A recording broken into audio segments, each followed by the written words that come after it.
All right, folks, good morning. It's finally feeling like October again.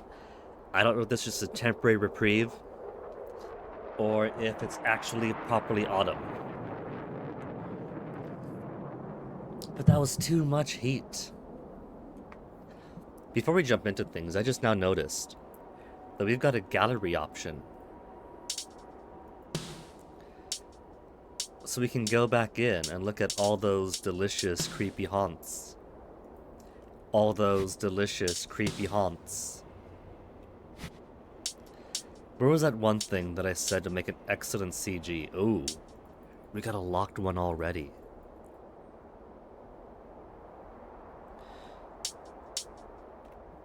Which is weird, because this is way early on. This looks as if they're all in chronological order, right? Which tells me that even before the Hiroshima woman case, there was something that we missed. Very interesting. We still got Karu's death, even though we reloaded.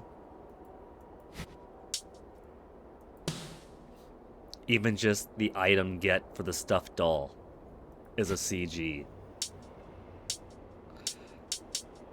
But hey, so's Maruhashi's death scene, that's also a CG.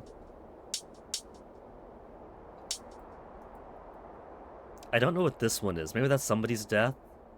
Or that's somebody's death? There's Seiji chosen second. So, Seiji chosen first would be another one. Oh, that sucks. I should show that to Fennec. Just make a screenshot of that, send it to him. He loves spooky stuff.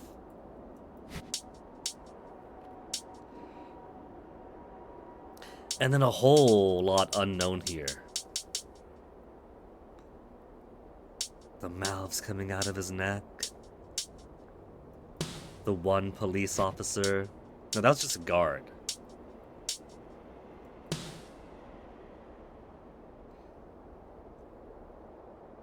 Are these the different scary mode haunts that pop up randomly? No, because that's just... Well, I guess that's Yuri then. That's Yuri popping up, Hiroshima woman, Kanako. Oh, and they got ones for different characters.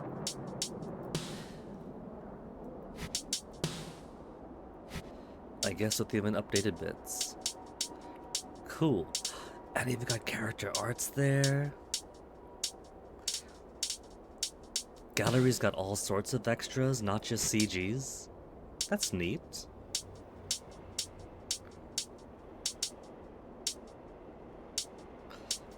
Is this alternative designs? She could have been that one girl from Dead by Daylight.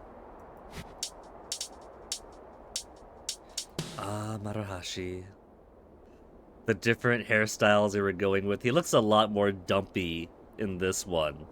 And kind of pathetic in number 3. His mohawk looks a lot more like a mohawk in number 1.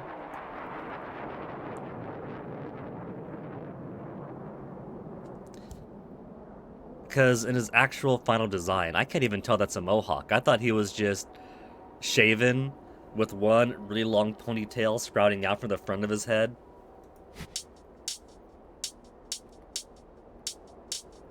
Cool.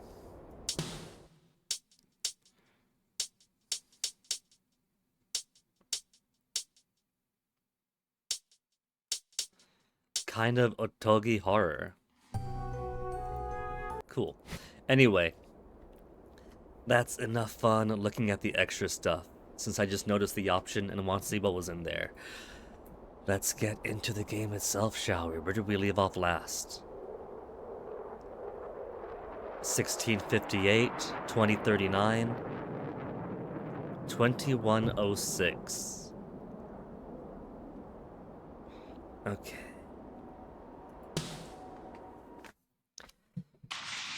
When last we left our intrepid heroes, we were exploring the Moroku residence. And the reclusive author. At first, I thought he had a very unfortunate taste in children. What you cats doing? Toasty, what you doing back there? You got my slipper? Toasty has my house slipper in his mouth, and he carried it into my laundry basket. Toasty, you're so cute. Just don't... Try not to rip that apart, okay? Here. Well... Look at this cute little boy who slept by my side the entire night. Purr for the audience, Toasty. He's so cute. He's my little baby boy. Onyx used to be my little baby boy, now he's my big baby boy. But yeah, it turns out that Moroku, his interest in little girls does not seem to be pedophilic, but rather he cuts them apart limb by limb while trying to keep them alive to experiment on them. And I think he's making dolls out of them, but there's also a bird motif going on here. So maybe he's making more than dolls. Maybe he's making creatures out of them. Either way, my running theory is that Miroku is long since dead, and that these girls he slaughtered have sought their revenge on him a long time since. The sun sets, and the meeting time approaches. Ban and Rose seem like the types that don't mind making others wait, but hate being kept waiting. I better head out. Oh, is this time? This is gonna be our third night investigating the mansion. And we've already investigated so much of it. So there's not much left to do but go into the attic and solve the case. Yep, there it is. Give me my countdown. A whisper comes from somewhere. It's time for a tale. The man found a poor little birdie. The man wanted to save the little birdie. Is that Miroku's initial motivation? He had someone he wanted to save, quote unquote, and so to find out how to save them, he tries going into medical school, but it's not good enough, so he kidnaps children to experiment on them. Maybe the bird, maybe the screaming bird is the person he wants to save with horrific experimentations, and the 3 dolls are his 3 victims.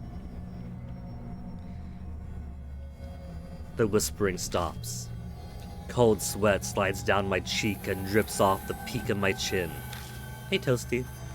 But my breathing remains composed, my heart rate staying pretty steady too. Is it because I made up my mind to do this? Or am I just used to all this now?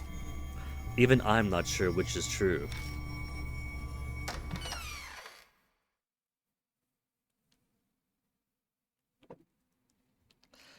I leave the apartment and take a deep breath of fresh air. Let me sense the Fennec real quick.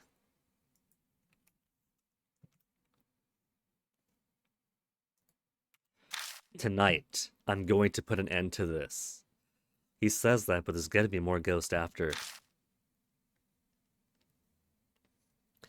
I arrive at Kosoji Station and make my way over to the Black Rabbit. The lights are on inside. Is Aunt Natsumi still there? Hey, Purinsu. I let myself in. Again. My throat's feeling a little better thanks to the meat I had. I walk in and find Rose in good spirits.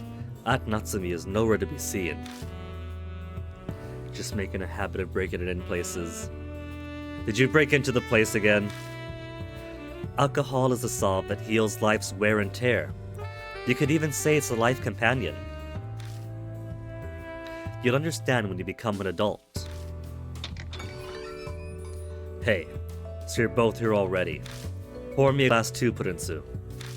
I'll take some of your top shelf bourbon. On the rocks, if you please. I feel like the in-character thing to do is to tell him off for trying to smooth off my aunt's drinks. But apparently people like you more the more you do positive judging.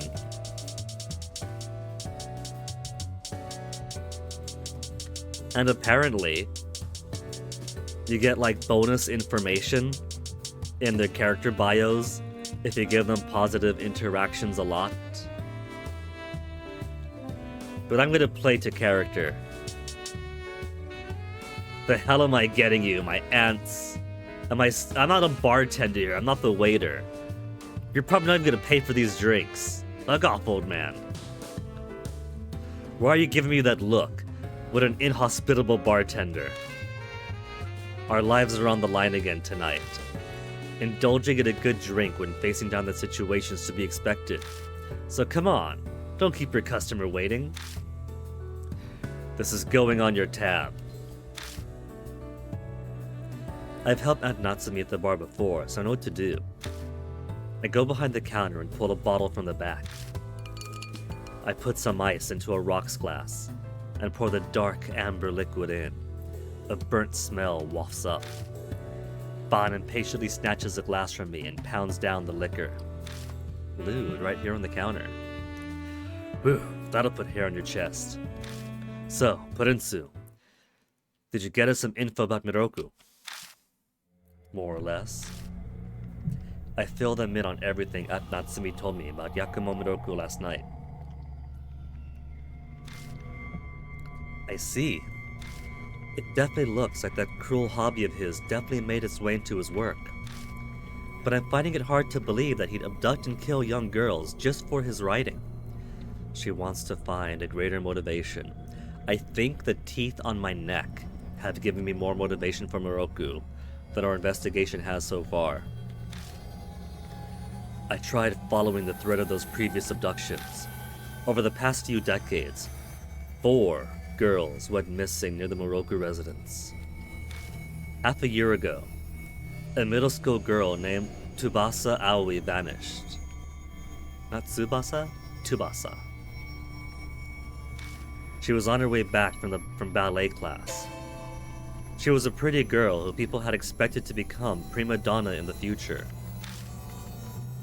On her way back from ballet class, that means, yeah. The recording on that T-tape is a news clip about Tsubasa Aoi's abduction. We also found a ballet flyer in the mansion. Could that have been?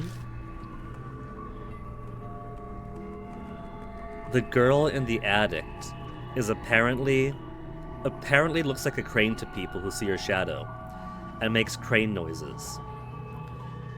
What if different girls provided different parts?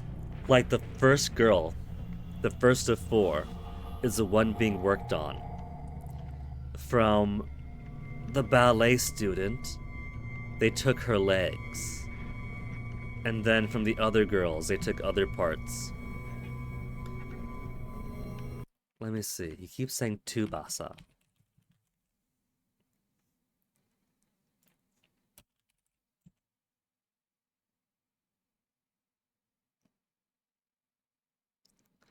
Yeah, looking it up. They definitely do mean Tsubasa. Not just other people are named Tsubasa Aoi, but even in the Deathmark wiki, they have her as Tsubasa. So I think the localizers just took out the S so that the Western players won't be confused that T makes a Su sound. We could see right through your decision there. Tsubasa Aoi was slated to perform in the show advertised on that flyer. I think she was a star of the second act. The second act was Lac des Cons, Duck Lake. Yeah, Tsubasa Aoi was going to play the part of the princess who gets turned into a duck. She was apparently really excited for it and put her heart and soul into practicing. She went to the ballet classroom every day and danced barefoot until the sunset. And then she went missing just before the show she was so eagerly awaiting to perform. What a soul-crushing tale. I'm sure that was devastating for her. Okay, now for the rest. 10 years before that, a girl named Sachi Kurishima disappeared. Then 20 years ago, it was Ai Mishima. And the last one was 30 years ago, Hana Manabe. You don't have any more info on those three? Unfortunately, I couldn't fully investigate them. They're pretty old cases after all. All I know is they were all kids who were in their early teens. Tsubasa Aoi was the only middle schooler, but the other three were all in elementary school. Early teens, 1 middle school, 3 elementary. Is elementary really early teens? I thought that'd be like... Middle school's what? Like... Gotta be double digits. School years, Japan. Education in Japan. Meiji, post-World War II, organization. So elementary school is school year 1 to 6, or ages 6 to 12 at the most. Huh. Compulsory education is only till 15.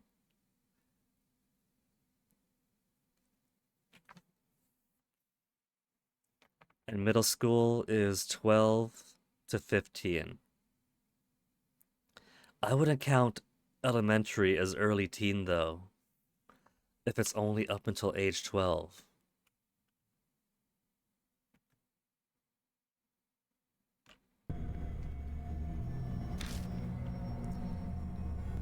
The first letters of their names match the tapes. S, A, H.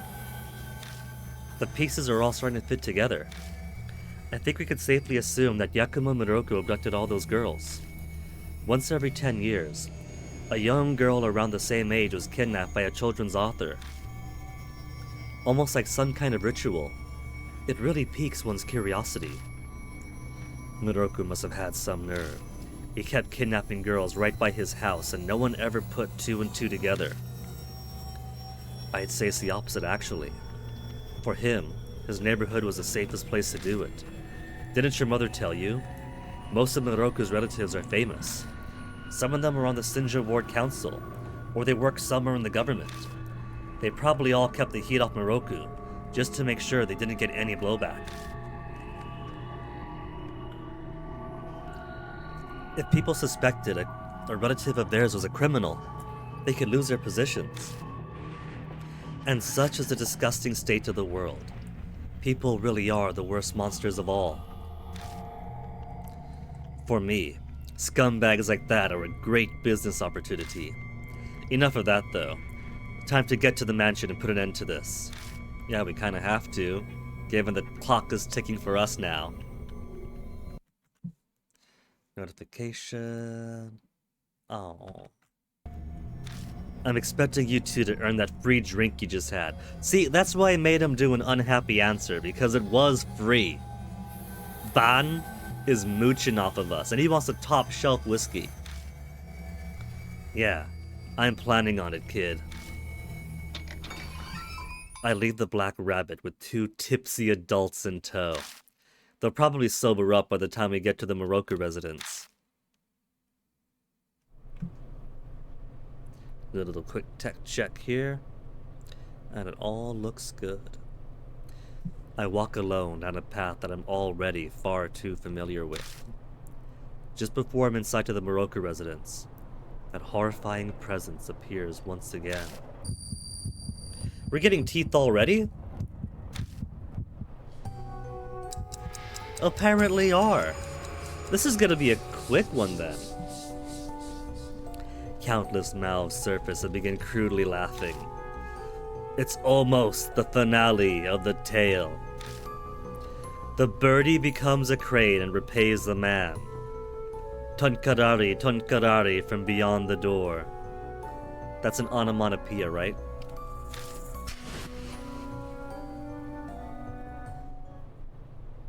However, I don't feel too bent out of shape. I figured it'd come right about now. Hey, you're here. What is it? You don't look too good. Did something happen on the way here? Well, that damn curse showed up. That time limit you were talking about. Mouths that only you can see appear, right? Sounds crazy to me, but... Spiritual phenomena that only the affected person can perceive are quite common. Besides, Purinsu has his blood tree, remember? It's not unusual that he would see quite a few things that others can't. It's supposed to be a death curse, but you don't seem too fazed, Purinsu. Well, 1, it's our 3rd rodeo. 2, he's got no choice but to do or die, so might as well do it. And 3, nothing phases him. He gets so many hauntings at his own home, knows that ghosts exist, has known since the Hiroshima woman that once he starts investigating these ghosts, they start following him home, and every single time is like, must be a prank. This fits with the investigation we've been seeing in haunted places exactly, but it's a stupid prank. I'm going to bed. Well, it's the 3rd time it's happened. I think I'm kinda getting used to it. Getting used to it? Seriously? You really are an interesting child. I've seen many cursed people, but I've never seen anyone as dauntless as you. I guess Rose is not the only one here who's fearless. I can't keep up with you two, jeez. In any case, I don't have much time. This will be settled before the sun rises. I see. Guess it is a 3rd day after all. We're definitely getting closer to the truth. But it all comes down to it, our main issue. Rose looks up at the window. Is the fact that we haven't gotten there. Let's just break in from outside then, climb up the awning. We'll get there no matter what. Come on, let's start.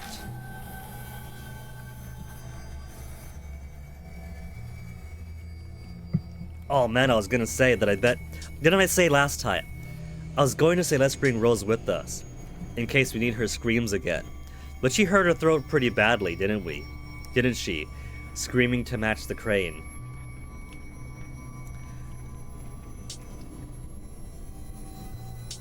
Let's take Rose anyway, because I do think that her supernatural skills will come in handy for us more than Ban's mundane investigation sense. Ban, you stay on the lookout. Alright, see you later. No freelancing in there.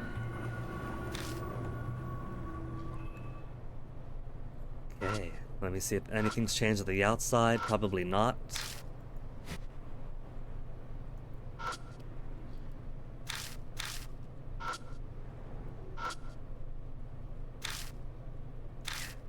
Nothing new. We'll give a cursory glance inside, but we do have 3 panels here now. So the only thing of note would probably be to put the masks up here to access the next part. We come to the front entrance of the Moroku residence once again.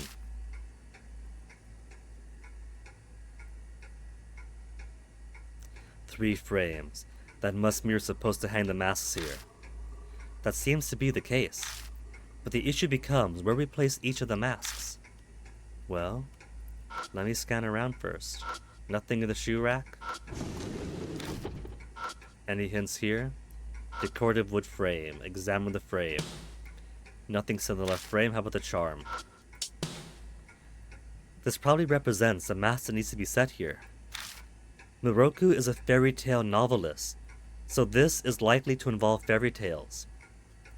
Again, like I excitedly pointed out the first time, pheasant, dog, and monkey were the masks that we got. That's Momotaro.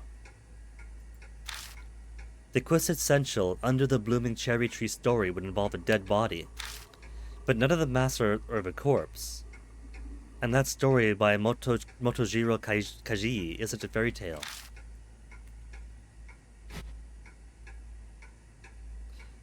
Wait. What did she say?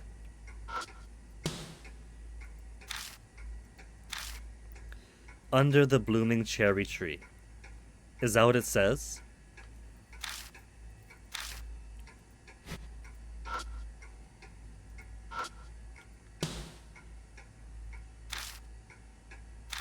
Retribution, eh? It's like the old tale of the crab getting revenge for the mother that was killed. Now, as I learned from Hozuki no Reitetsu, there is a story about a monkey who eats a crab, and then the crabs get revenge. But that's not the same monkey as Momotaro. But in Hozuki no Reitetsu, they make it out to be the same monkey. So if it's about crabs and revenge, then this is going to be the monkey mask. I don't know the order that they meet up, and I'm pretty sure dog is first. And if monkey is second, then pheasant has to be last.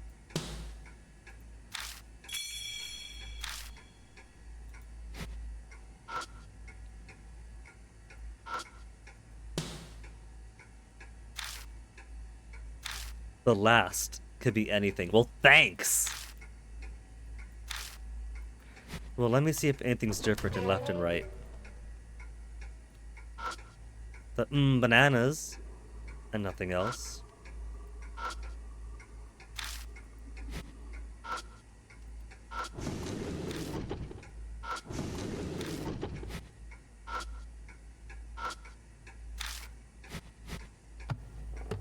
In the bedroom.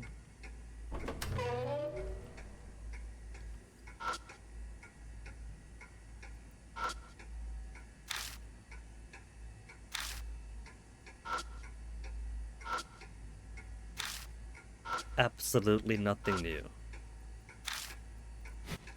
Okay, so really all that's left is to put the masks on. I want to say that dog was first, but for all I know it could be pheasant first. Either way, let's do dog first, pheasant last, and if that's not right, we'll swap them.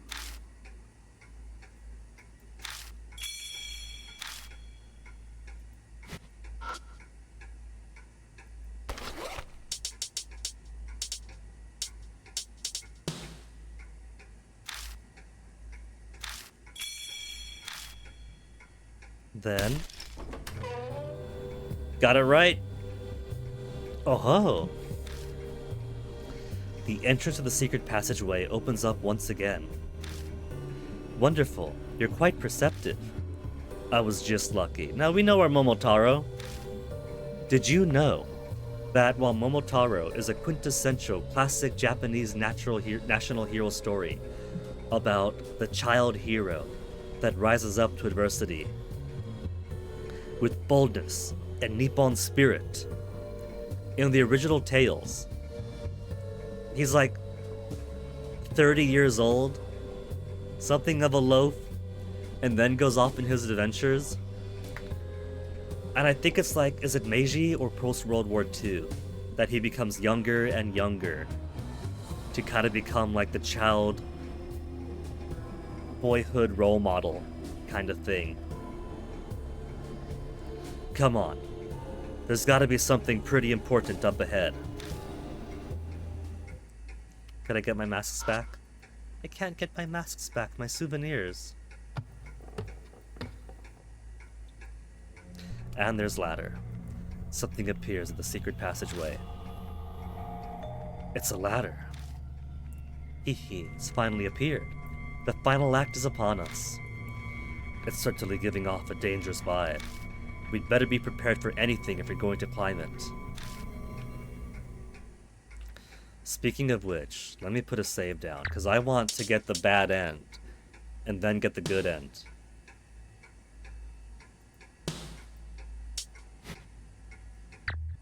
Save took. 10-11. The door from earlier at the end of the path is gone. Okay. So I gotta pick the ladder to go up, instead of just pushing forward. Go up. Go. I climb up the ladder. I hold my breath as I climb up the ladder, and it was exactly as we figured. The vast attic fills our vision. I wonder what's behind the sliding door. Yeah, Let's be careful. Old paper lantern. Not dirty or covered in dust. Even looks as if it's been used recently. For some reason, the center feels slightly warm. Like there'd been a flame there recently.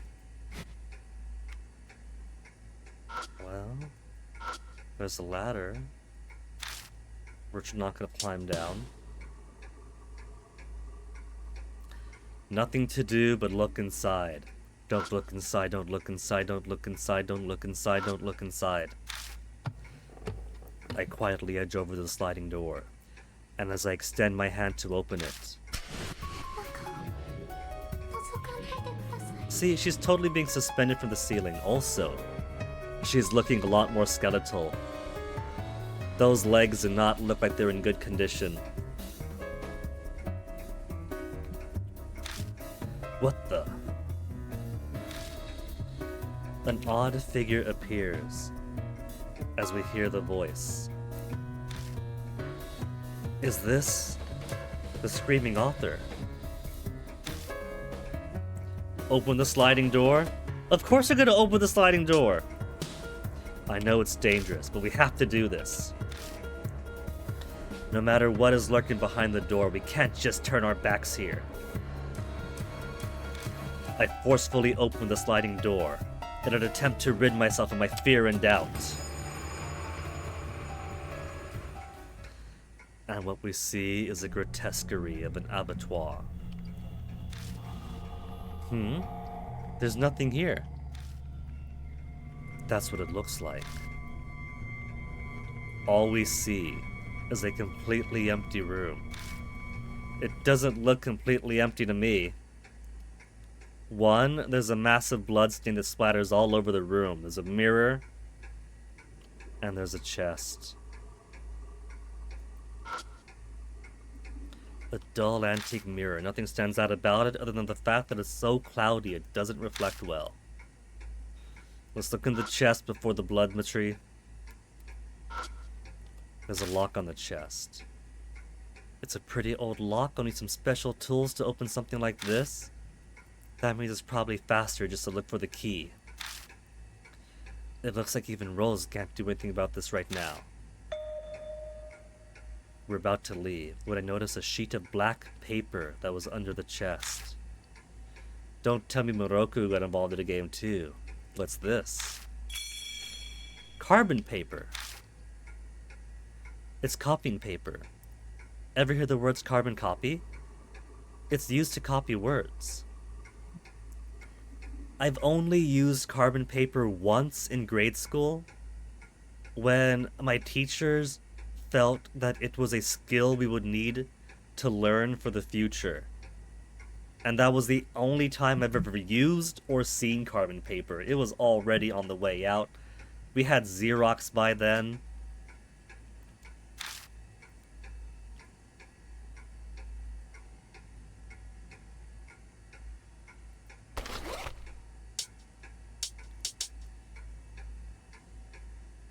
The pressure makes the carbon of the paper transfer onto another sheet placed below it.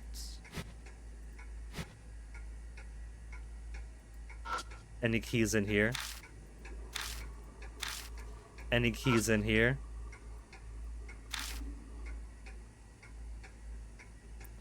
Well, let's check the blood stain. I kneel at the tatami and adjust my breathing. Quietly press my palm against the mat.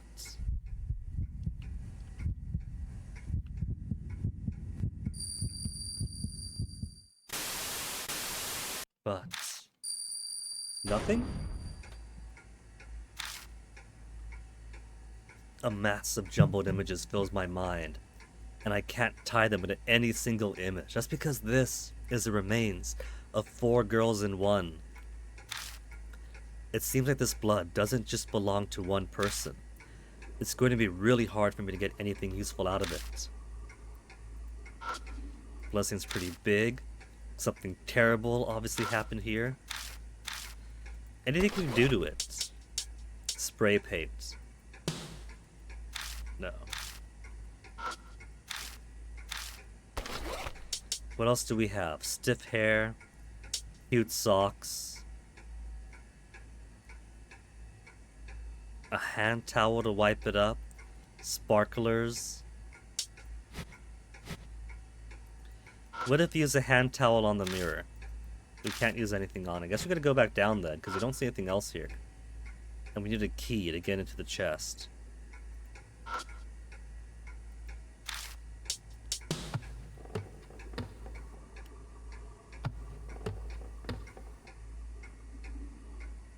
It's a bit eerie now that we've gone up there and nothing has happened.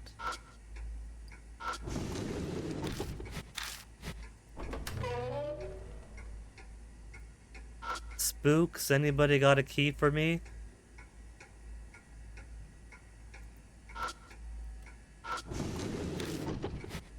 I feel like if there was going to be a key manifesting now, the room would appear different somehow.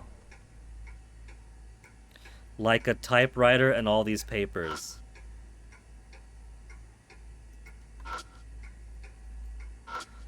Blank sheets, a few with some sort of title typed onto it. Sitariki Hana, Kobutori Ai. Sitakiri Hana, Kobutori Ai. Sitakiri must refer to Sitakiri Suzume, and Kubutori has to be Kobutori Jisan. Hana and Ai are certainly feminine names to use as references to those tales, though. And the victims' names, yeah? Sati Kanigasen. Sati Kanigasen. Sounds like it's a nod to Satoru Kanigasen. I'm not familiar with Moroku's works, but maybe Sati bit means something to fans. S and T. And this is H and A. An old typewriter, black stains all over the keys. The keys are completely rusted. Key! Key! I'm not sure it'll even work. There's already a sheet of paper set into it. And I could see part of something typed onto it. No ongayashi. No ongayashi. Looks like it must fill in the blank. It may be a reference to that crane fairy tale. So, something fairy tale related that would complete... no ongayashi.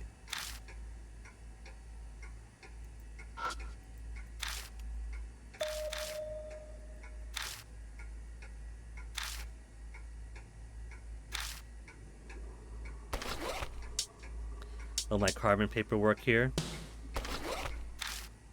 Can we use this? Rose carefully examines the typewriter. Looks like it'll work. I'm sure you'll at least be able to type a few letters. I put the carbon paper into the typewriter to take the place of the ink ribbon.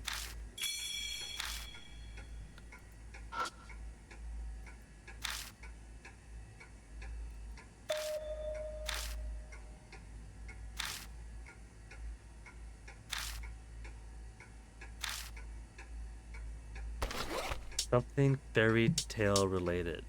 Okina mask? Okina? I feel like T, S, H, and A have all been used here.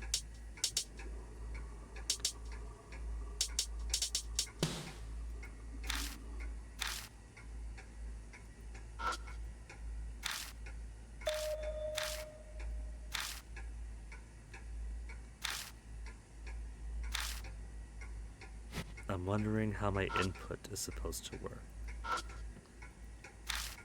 Hana, I...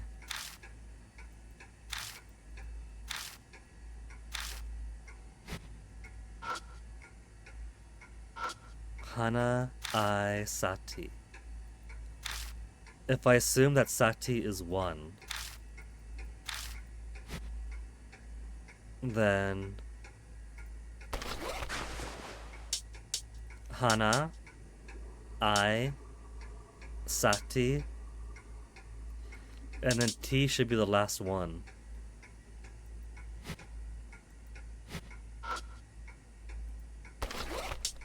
Do I put T to inspire the letter T, the sound S?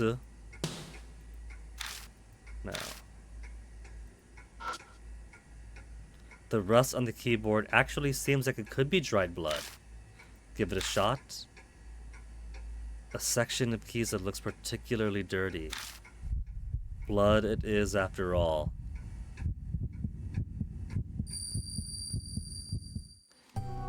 Cough, cough, ahem. I hear coughing sounds. They sound like they're from a person that's in pain. I think I've heard this voice before. This voice. Eventually, the coughing stops, and then, in a firm voice, the voice says something. What he said. Engrave my fairy tale. Yeah, obviously. Just now, that was him. It's the voice of the man on the tape. It seems like you saw something. Engrave my fairy tale. That's what he said. As I speak, the typewriter begins to make sounds on its own. Looks like he wants to type it with this. Yeah, obviously.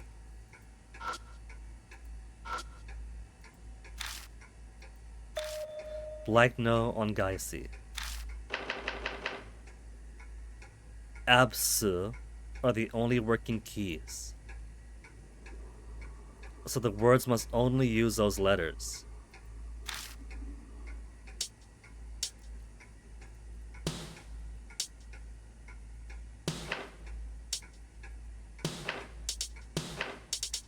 Su, ba.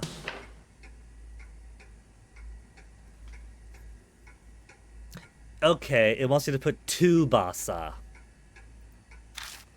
Tsubasa it is.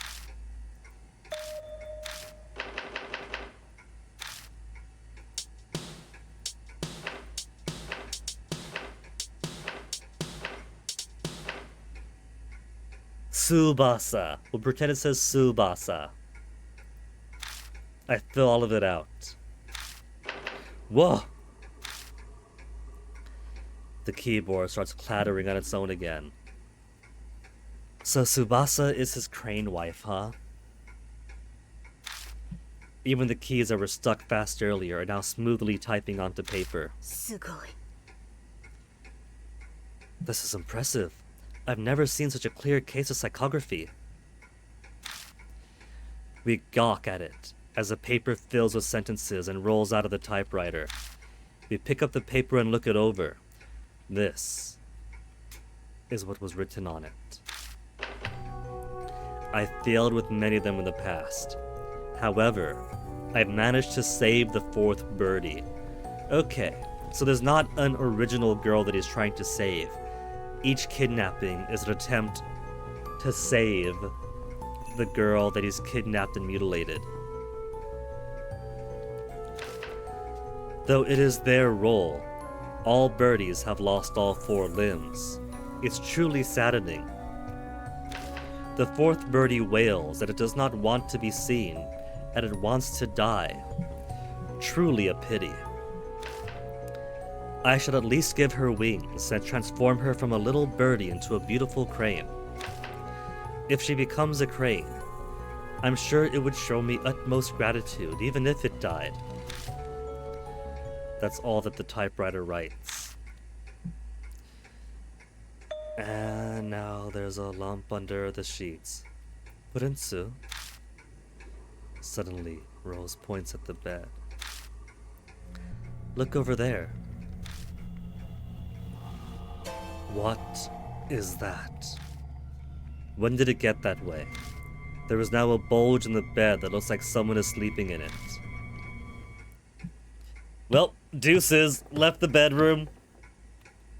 Left the Moroku residence. Alright. It's not going to be Moroku himself, though. I think he's long since then. This is probably going to be our crane wife ghost.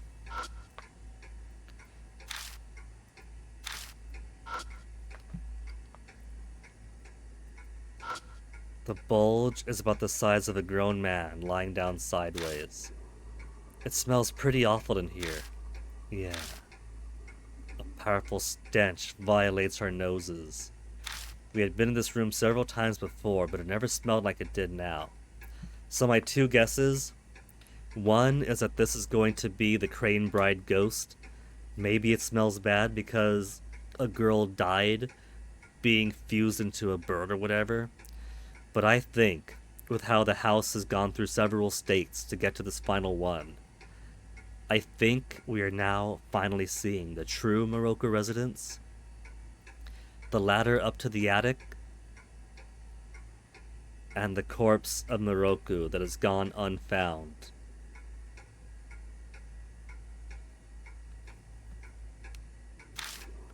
It smells like something gone bad. I bet that bulge must be the cause. Wash your dick, you nasty. Well, disciple, take a look underneath. It's gotta be a gnarly corpse. The smell gets more and more intense as I get closer to the bed. Trying to breathe as little as possible, I place my hand at the corner of the blanket and I pull it back in one motion.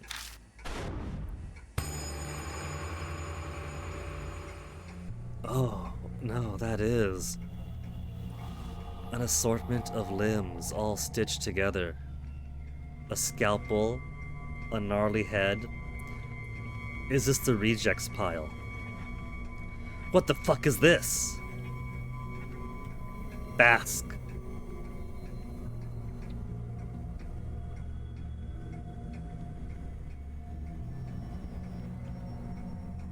AI has got nothing on the CGs that this series produces. On the bed lies a lump of meat that is covered in rot. The skin of what looks like a head on the pillow seems to be infested with maggots. It looks like the corpse of a man. So it is Moroku then. Maybe the ghost girl has sought her revenge by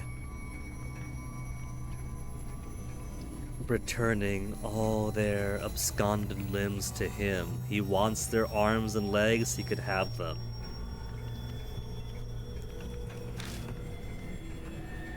Why are there so many arms? 1, 2, 3, 4 maybe? 5, 6, 7, 8, 9, 10. So 8 arms and his own? The most bizarre thing about the corpse is that there are many arms stapled together. They're all skinny and flexible looking. They must belong to little girls. Looks like the arms have been embalmed. These must be from the people on the Rose's words cut off. Why would anyone do this? Did the spirit do this? That wouldn't be my guess. If this is Moroku, then it'd be mine. Do you know what that tool next to the corpse is? That's a surgical stapler. It's used to staple up open wounds. It's for stapling together flesh, you mean? Yes, you're following. This man might have stapled the arms to his own body himself. Now, why would he do that? I could kind of understand his twisted mind wanting to make bird brides out of humans, but why staple the arms to himself? That doesn't make sense. I think the spirit used a staple gun on him. I can't bear to look at the freakish corpse any longer, so I cover it and leave the room. That corpse must be that of Yakumo Miroku. There were white strands of hair on his head, so it would match his age. Hang on. If Miroku's here, then who's the screaming author? Well, it's definitely someone who died in this house and held a powerful grudge. If it's not Moroku, who does that leave? His victims? They call it the screaming author because the screams are coming from the author's house.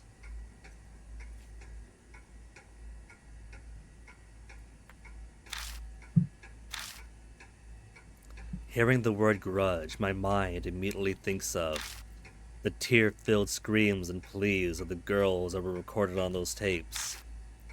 That means I recall the contents of Tsubasa no Ongaishi that came out of the typewriter earlier. I failed with many of them in the past. However, I managed not to kill the 4th birdie. Because I'm sure that even if it were to die, it would be able to die in peace.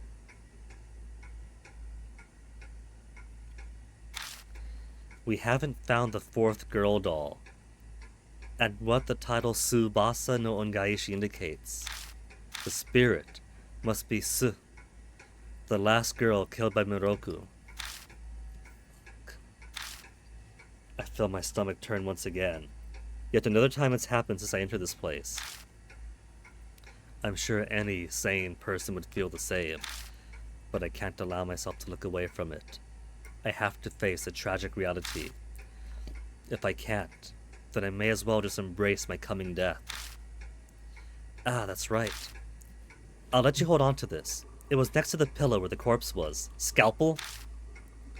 Rose tosses a small pouch to me. It contains an old key, a syringe with a liquid, and an empty medicine bottle.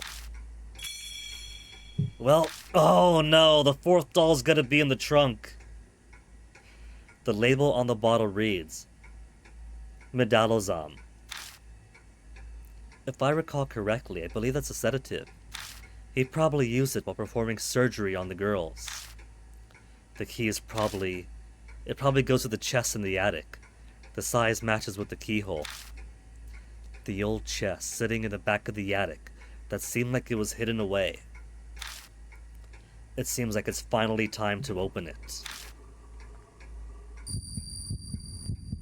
This feeling, oh, don't look inside, means don't look inside the chest, right? It's going to be the fourth girl's corpse.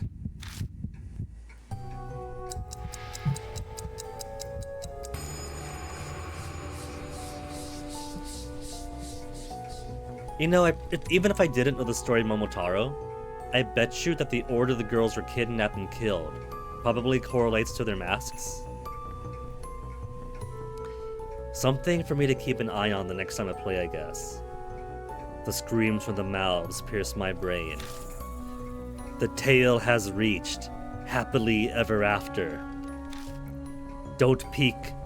Don't peek in, don't peek in, don't peek in, don't peek in, don't peek in, don't peek in, don't. Please don't look, don't look, don't look, don't, please don't look.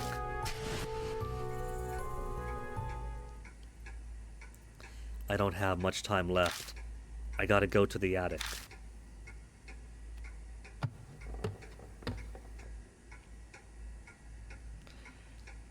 Okay, let's put another save over here in the corner. The corner save hasn't been used since Tamate Sanctum.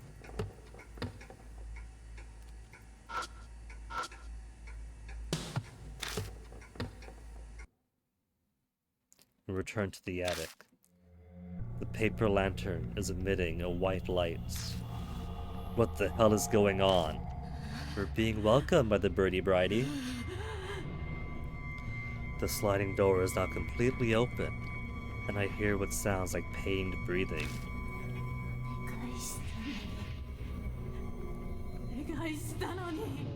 Poor girl.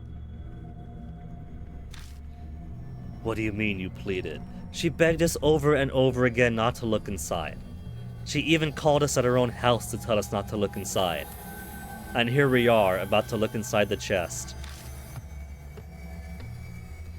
After clicking my tongue, I walk towards the voice to see what's there. Why is it zoomed to the ceiling? My whole body is wrapped up in something that comes from overhead. I quickly jerk up into the air, and the impact causes me to drop my flashlight. Oh crap, the flashlight! I feel like I'm a bug that's flailing around inside a spider web. Is it hair? Is it hair suspending me from the ceiling? Fuck, what the hell's going on? Ross, you're in the way, move over! Sorry, I'm afraid I can't do that. If you haven't noticed, I'm upside down. Ugh.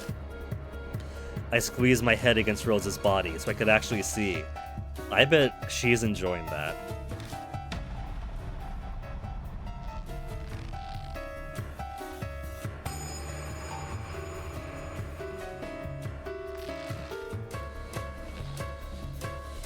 Poor gal. So her arms have been removed. Her legs have been removed to the thighs. And been replaced by these bird-like prosthetics. She's been put in a bridal gown, and her face is simply all contorted. And it looks like there's a wire she's suspended by too, not even hair. Guh! A dark silhouette falls to the ceiling, and its outline begins to gradually form. Shit. So this is the screaming author. From the front, a scream pierces my mind and I see stars for a minute. Think, how should I deal with this? Scream back at her! Rose surely can scream again. Once again, I take a deep breath and try to focus my concentration on one point. But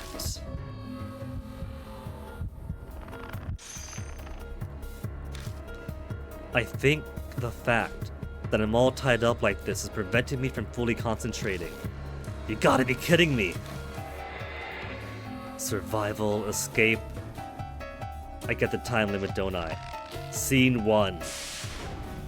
Since I can't fully concentrate. I have to stop that voice. Damn it, I can't move. Grr. If it helps, I believe I have the use of one of my arms. Got any ideas? Okay, what can I look at? The ghost itself, the cables. That's it, the ghost and the cables. Oh, and the head. Body, head, or cables. The wire is stretched very tightly. Feels like it'd cut me if I touched it. It's vibrating considerably. Maybe it's resonating with the screams. So if we cut the cord, then without the vibration, it won't resonate as hard, right? We've also got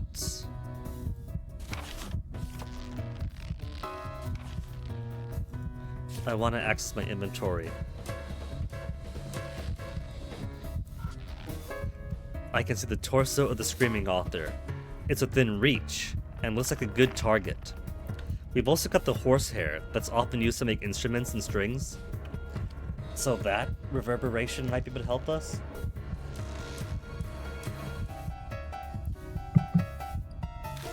If I could just use something on it. The sedative, maybe. Spray paint. Spray paint to the face.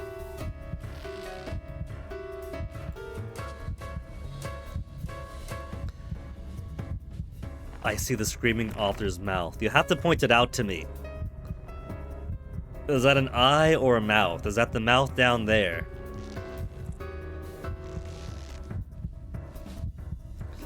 That's where the piercing scream is coming from. So, we have options. Could maybe try to gag the mouth.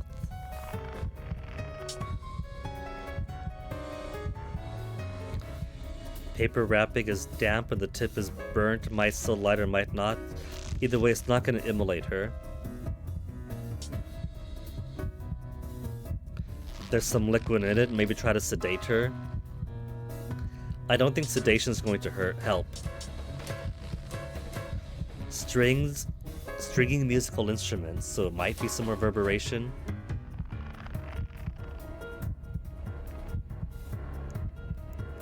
Maybe if we put the mask over her face, then it'll muffle her screams.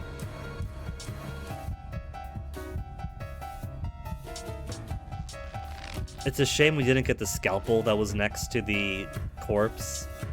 Otherwise, we could try to cut it. I'm gonna try gagging her then. Maybe if we gag her.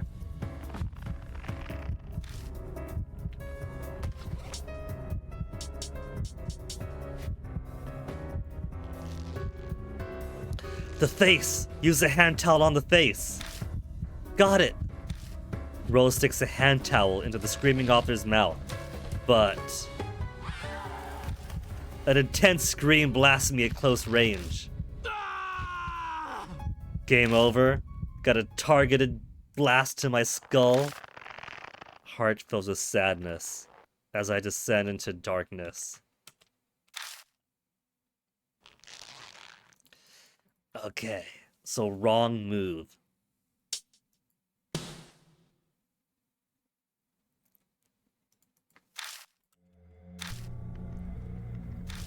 Maybe I can try set. I don't think setup's gonna work.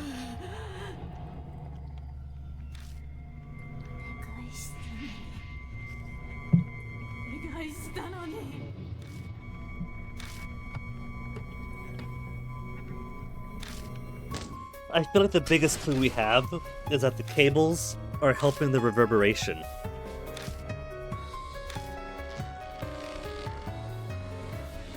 And so we want to try to stop that vibration.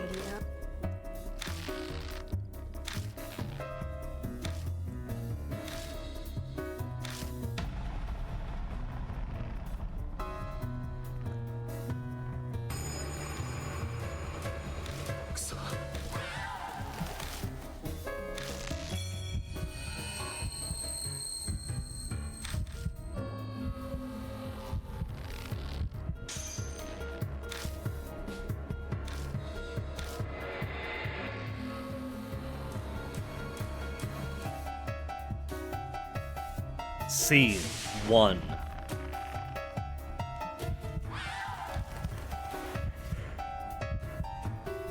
Stop the voice. Can't move, but Rose can. It hasn't told us that we're unable to continue with this partner, though. So what could I possibly use with the cable? Wire stretched very tight, would cut me if I touched it, vibrating considerably, resonating with the scream.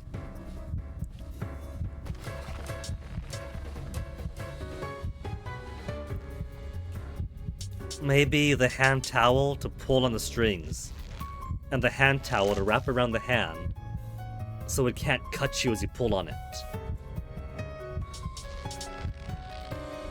Moon pattern is custom made. Shoes a ballerina would wear. This is a ballerina though, isn't it?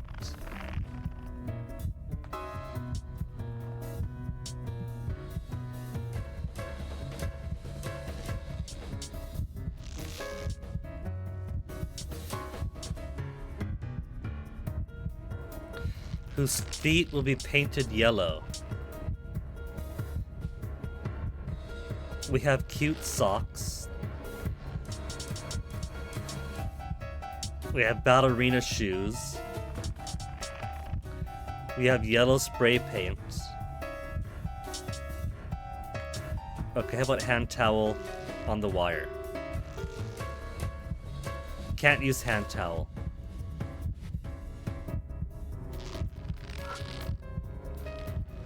The torso of the screaming author. So, if I could use the feet, I can try spray painting her. I feel like we should cut her down.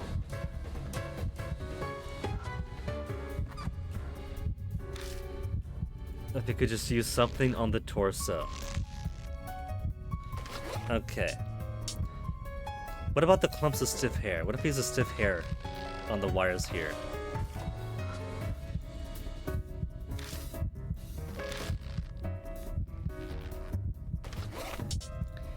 It'll probably just say you can't use it. That's right, back at the passage.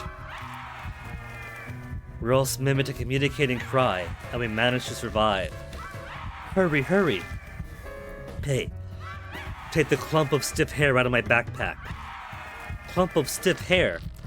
What on earth could you need that for at a time like this?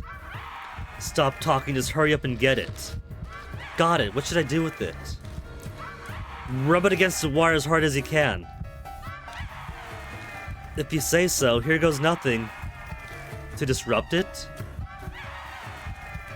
Rose straightens a bundle of hair and firmly rubs it on the wire. The hair is still being rubbed on the wire, and the scream gradually dies down. All that was wonders for the ears. The screaming author moves a bit, which causes us to move around quite a bit too. In my new position, I can't see what's in front of me once again. If they had an anime adaptation of this, I bet you that as he's swinging around, at first he'd be like right up against her buttocks as they move around, and he's in her tits. The game doesn't shy from the grotesque sexiness, but it's also got a bit of humor, and Rose does like flirting with them. And if it's an anime adaptation, you know they're gonna put a bit of gag into it. On the bright side, the movement also frees up one of my arms. Hey, you alright? This isn't good. The wire shifted and now I really can't move anymore. The voice is coming from above me. Looks like the weight I feel on my back is Rose. Legs. Forcing my head into a position where I can see again. I see the screaming author's bird-like leg. Doesn't want to be a crane. We can make her a duck. Is it crying? I can't move. This is on your shoulders. Okay, I think it's down to here. I feel like the solution is if I use a spray paint, I give her bird legs, and that torment destroys her because she's forced to become what she doesn't want to be. But if I put the hard shoes on her bird feet, I make her what she wishes she could have been, the ballerina that she dreamed of being before her life was taken from her. So we gotta go for the bad one first. Not a crane. What the hell does it want me to do?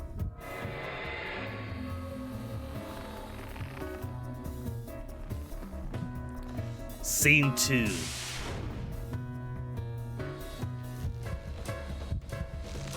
Torso up there.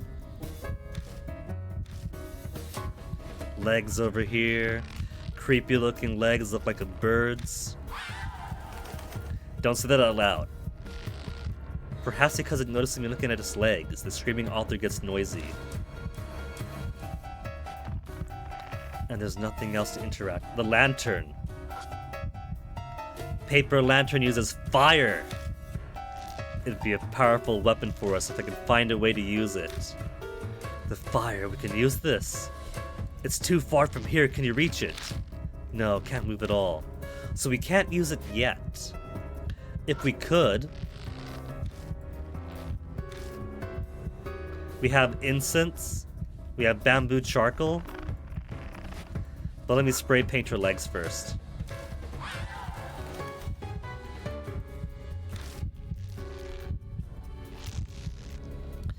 I remember what was written on the ballet flyer that we found in the bedroom.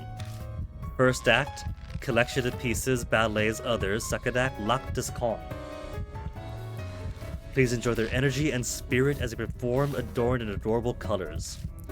If the screaming author is Child Tzu, the girl who was killed last, she must regret how she wasn't able to perform at the recital. I take out the spray paint, reach towards the leg and start spraying. What are you doing? I paint the bird-like leg yellow, making her more and more into a bird. The screaming author looks at its legs and... it feels like it smiles a bit. I guess that's the right answer after all then, because it's normally the final confrontation that gives the final choice. The screaming author repositions itself once more. Whoa! I feel like I'm in a blender or a clothes dryer as my world flips upside down. Okay, that is her mouth. 2 eyes, I see, in this position. Oh, I'm all tangled up again. I can only move my leg, and this time I'm upside down.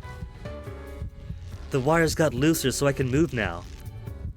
But I don't think it'd take much more of this.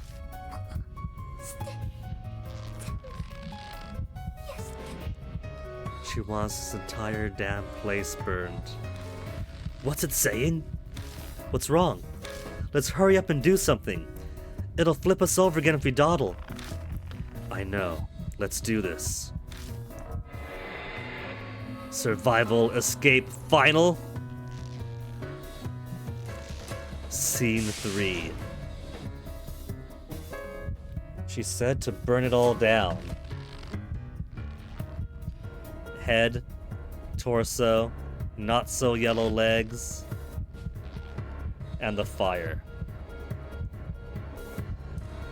She didn't even really get wings unless all these wires are supposed to be it. Can see its head right below my feet. I don't think Rose can reach in that height in their current position, and he can't do anything from here. See its torso right in front of me. Rose would be able to reach it. Fire from the paper lantern of Tommy Mats. He might be able to reach. Okay. So if we were to use a fire, what are our options? Incense could burn pretty well as they're quite dry. Clump of stiff hair, I'm sure that could burn. Pattern of little bird wings. I bet if I put that on her legs, she'd be so upset.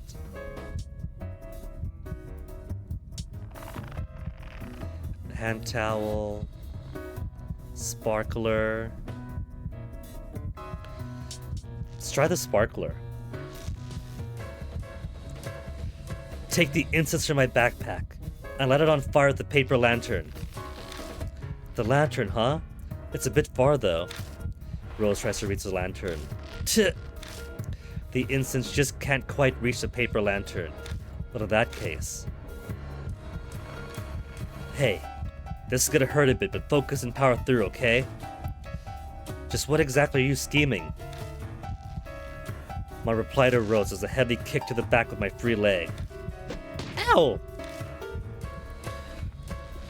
The force of the kick is enough to get the incense to touch the lantern's flames.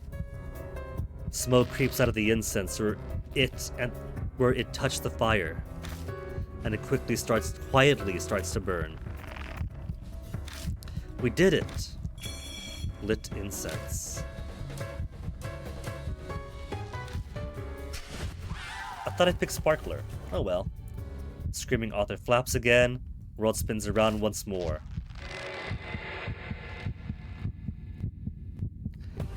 Now, basically face to face with it, which makes it seem intentional.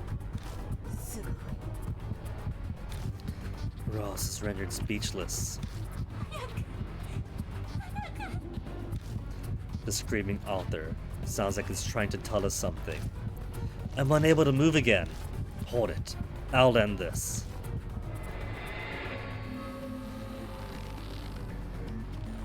I feel like burning her would just destroy the spirit and not purify her. Legs made of metal. Where should I strike to finish it off?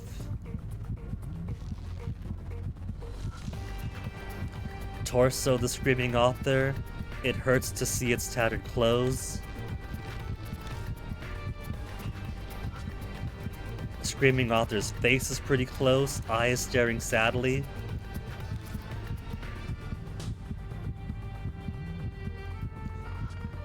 Wires would cut me if I touched it from this position. Impossible for me to reach, but gotta shut off my brain and just do it. Metal legs. Dressed torso. Sad face. Wires. And there's nothing else in the background I could use. Let's go with the obvious then. And burning incense to the torso. Because even if I were to attack the hair, what could I use?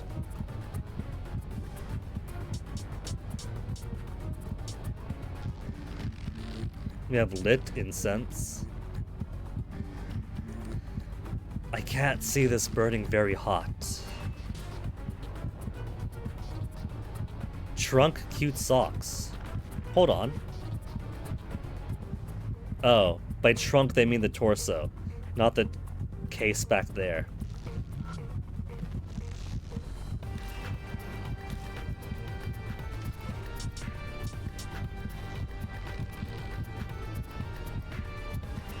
Rose, passing that incense. I'll try, just give me a moment. Ugh. Rose moves around, though bound, and tries to hand me the lit incense, but we try a bunch of times, but I still can't get it. It's impossible, I can't reach you. Guess you have no choice. Throw it to me. Oh, if it doesn't work, no hard feelings. Get ready, I'm going to throw it. With a flick of the wrist, a lit incense gets tossed towards me at an odd arc. If I just sit like this, I won't catch it. Urgh, come on, reach! The wire digs deep into my flesh, but I fight through the pain and reach out for it. Hot! Is it really? Does incense burn that hot? Do they have hotter incense than we do? The incense scorches my fingertips, but I manage to grab hold of it. Incroyable! Use it to... This'll do it! I stretch my arm out as far as I can and press the lit incense onto the screaming author. What, is something wrong? Well, it's incense. It's not going to be able to immolate. Just hold on, Al. The screaming author stares at us quietly, but then shakes its head slightly, takes a deep breath to scream once again. But just as that moment, its clothes catch fire, and the flames engulf them.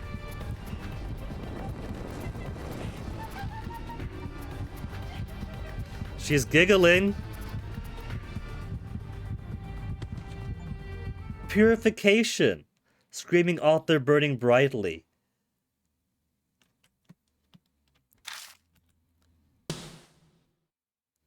Inside the flames, the screaming author kicks its legs almost joyfully and then falls to ashes on top of the tatami mat. That was purification! So how do I kill her?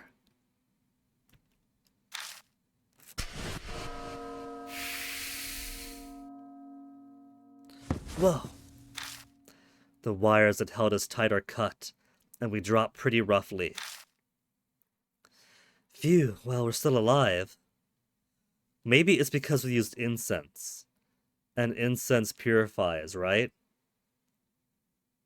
Smoke purification is common in many cultures, which is why New Agey and neo-pagan types don't need to constantly contribute to the illegal harvestation of the endangered white sage. There's other smoke purification rituals. I know the Irish burn juniper, so white folk could use juniper. That's in their heritage. Juniper, lavender, something like that. Either way, there's plenty of smoke purification rituals that aren't cultural appropriation and environmentally destructive. But white folk gonna white. Well, we're still alive. Yeah, somehow.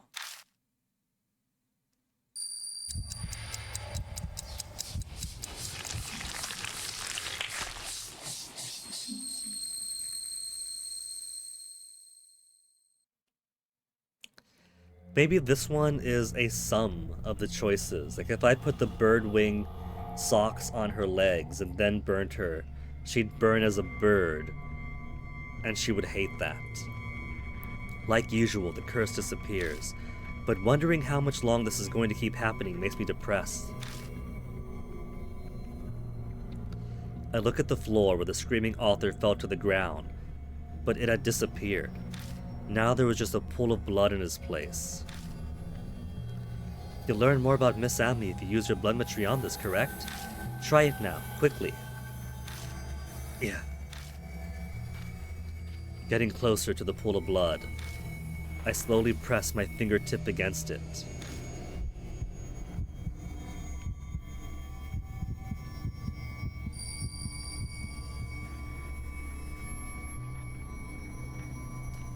I see Ami, trapped in a place that seems to be the bathroom. It's the same scene as before. It is now 2 weeks since Ami disappeared. So I've been worried about her health, but inside the vision, it doesn't look like Ami is any different than she was when she was taken. I want to get out. How long do I have to stay in here? Okaza, Oni-chan. Ami groans in a tearful voice with her head drooped down. I hear a high-pitched sound like two hard objects rubbing against each other next to Ami. Ami's entire body lurches up as if she was just hit with an electric shock. Ami, I came to play with you.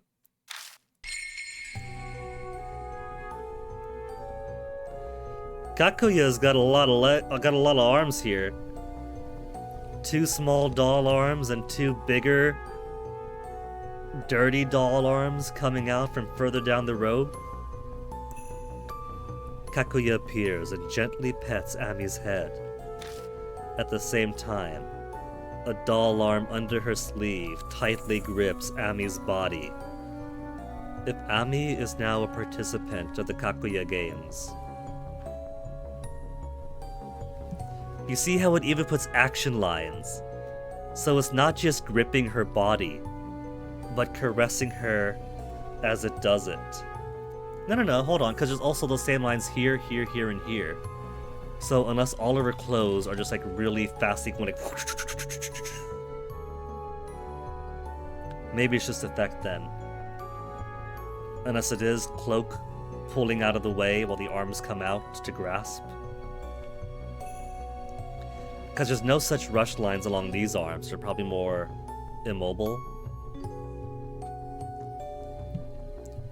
Almost as if it was intended to be seen by anyone watching this vision. Ami, have you gotten used to Kakuryou? Ami seems to be refusing to raise her head to answer Kakuya's question. Kakuryou is a different world. We used to live in Utsashio. Here you won't get hungry or get old. You'll just keep on playing with Kakuya right here until Kakuya gets bored.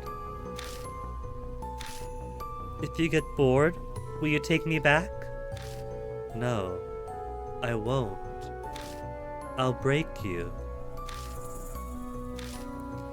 Kakuya doesn't like chatting because you reveal secrets. She let slip NG. Huh? What did I tell? Who did I tell? Kakuya must be upset about me saying something about NG. But Ami wouldn't know that I know, because she doesn't know that I'm watching her like this. But you can relax. I won't break you until I get bored. Ami, what do you want to play today? Tag? Hide and seek? Word games? House?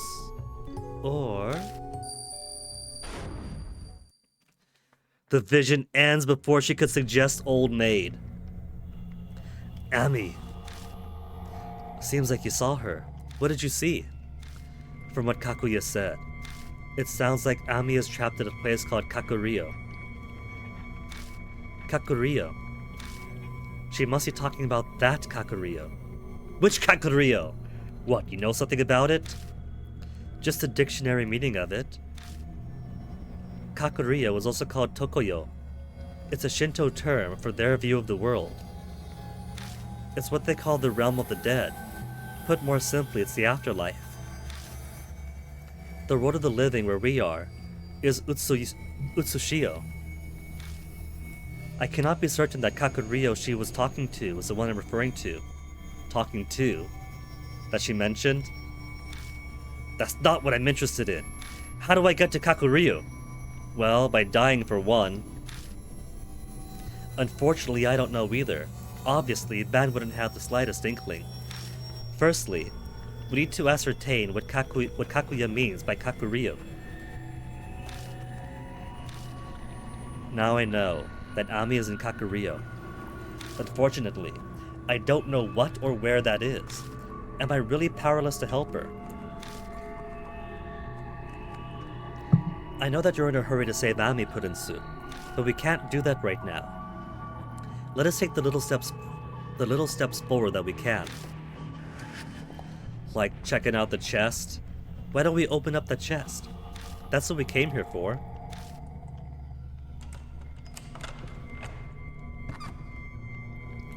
I put the key in the lock and lifted the lid of the chest.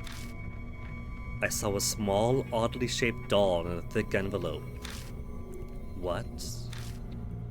I feel compelled to scoop up the doll. Is that Kakuya?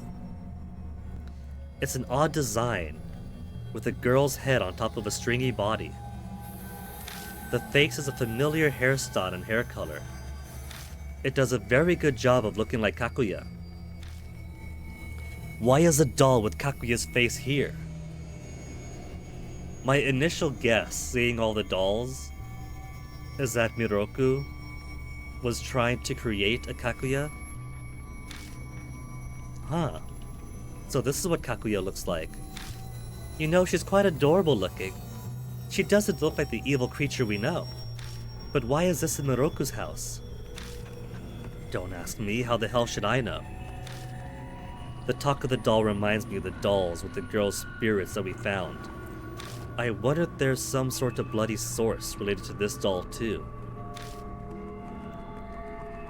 And the envelope? I couldn't help to think that this doll is important, so I shove it into my pocket. And now we have Kakuya in our pants. And now, the envelope, please.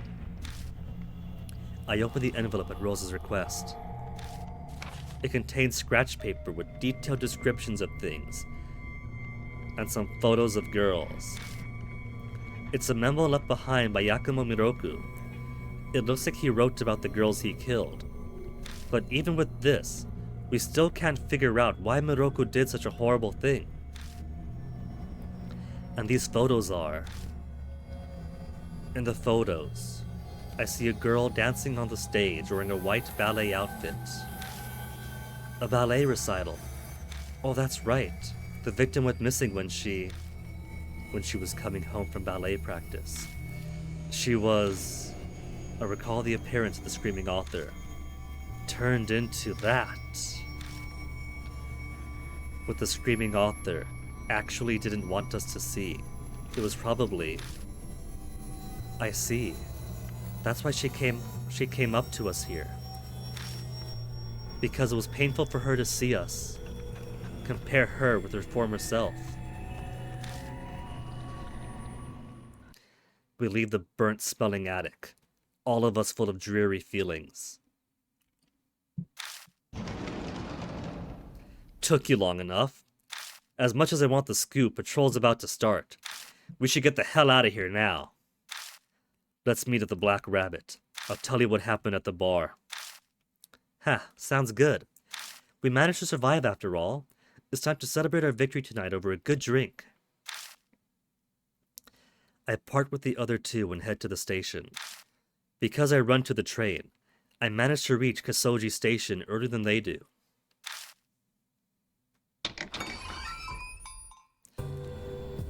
Hello, Aunt Natsumi. She turns to me, looking unhappy. Something's off. She's not her usual friendly self. Perfect timing. I was about to call you. What's up? She seems pissed. A detective was just here. A lady named Oe. You know her, right? Oe. Yeah, I remember her. That tall lady, right? Miss Oe is helping with Ami's case. She told me a lot. Like you've been out late at night recently. I guess that lady detective went and ran her mouth to Aunt Natsumi. Is this her way of trying to pressure me because I was being uncooperative with her? You're doing something dangerous, aren't you? I can tell from those scratches on your arms. I look down at my arms and realize that I've got a number of scratches on them. I must have gotten them when I was being swung around by the screaming author. You're doing this for Ami, aren't you? You're looking for some girl in a kimono, right?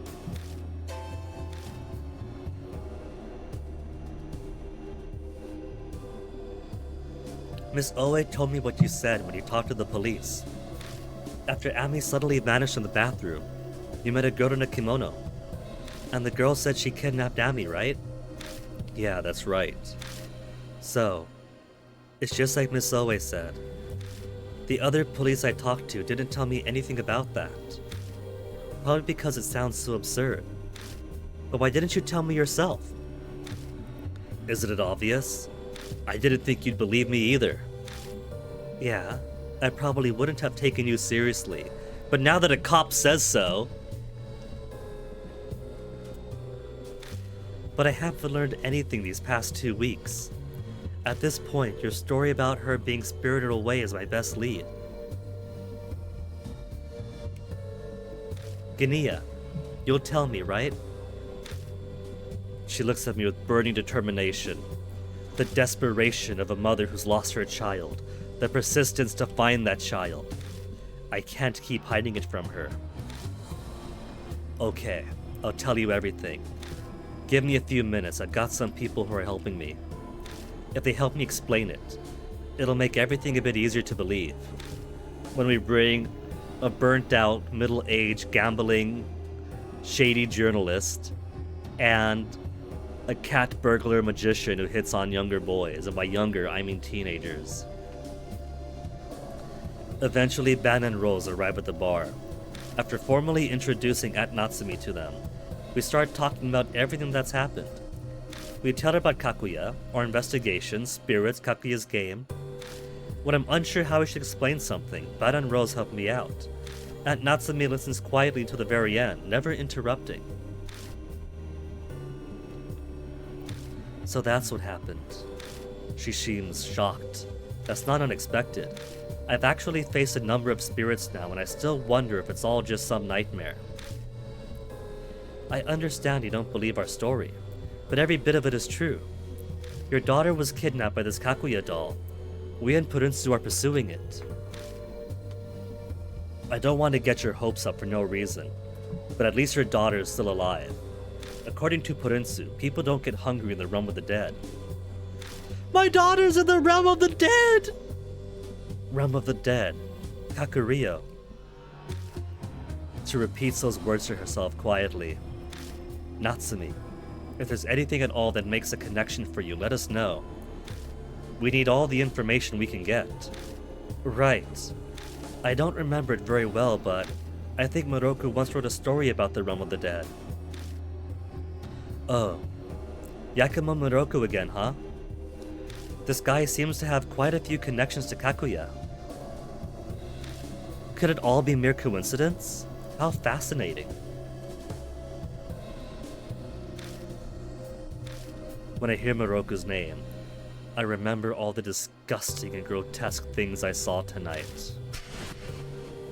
His corpse, for one. The corpse with girl's arms sewed into it. That was what became of Makomo Moroku, the children's author who murdered little girls. His acts of insanity and the girls' screams were all recorded on those tapes. Wait. Hey, Aunt Natsumi, I want to ask you something. Was Moroku a pedophile? What? Her eyes go wide at the unexpected question, but I press her again. Was Moroku a piece of crap who got off on tormenting kids? From what I know of him, he didn't have any hobbies like that. I never heard Satomi mention it either, and she was obsessed with him. Well, this was pre-internet. No! My lights!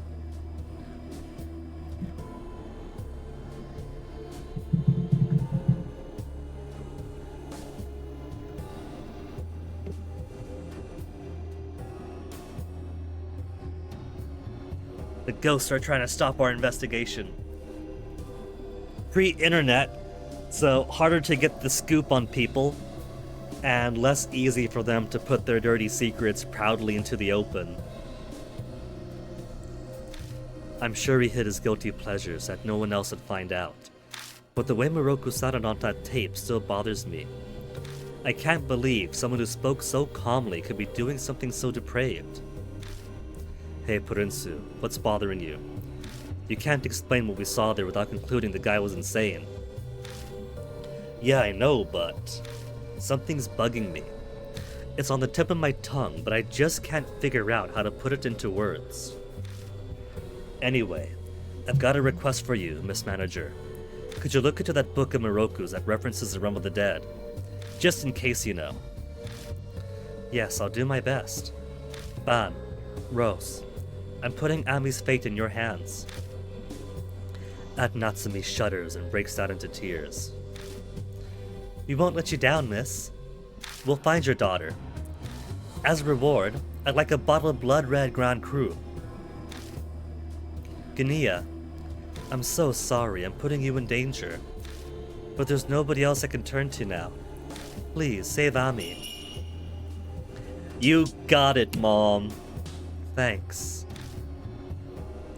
The next thing I know, it's already past midnight. We say goodbye to Aunt Natsumi and leave the bar. Yeah, save. Save. Alright, I'm getting out of here. You and me both. So there's one thing I wonder, right? Looking at the title screen here, we got the main character with his blood matrix eye. Ban, Kaoru, Seiji, and Rose. Those are the only 5 characters, right? And I realized Kaoru could die as early as the first ghost. And if she survives, Kaoru or Seiji could die at the second ghost. And then we get Rose and Ban in. And if every chapter someone's able to die, Kaoru could have died in the first chapter, which means Seiji probably investigates with me all by himself, right? There wasn't any, oh, this person cannot help you, go switch partners for Kaneko.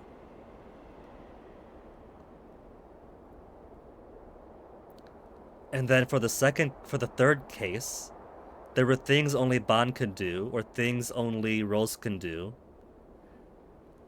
But ultimately could bring either one to the confrontation.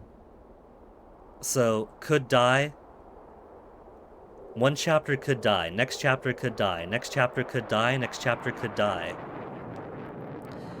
So I'm thinking, by the end of 4 ghosts, it could just be me all by myself.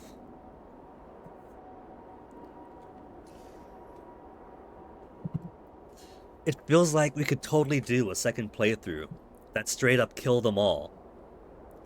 And I feel like in the event that Rose and Ban die, that maybe Oe and Aunt Natsumi become my partners from then on.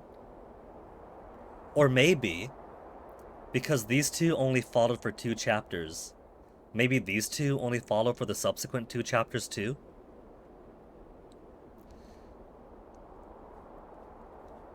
Just something I'm musing on. Now let's go back to that final confrontation. Because I want to get the destruction achievement. Though, if I want to see how the game plays with everyone dead, then I'll have to see destruction anyway.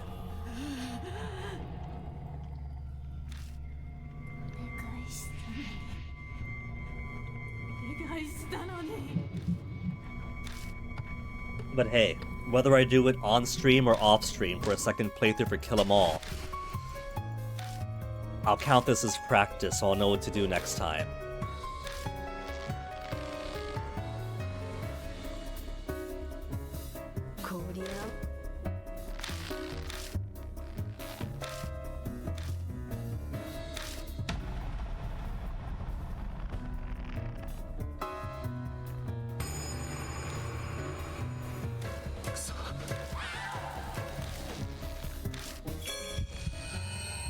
So the first thing was stop the reverberation, so we don't get killed by the screaming.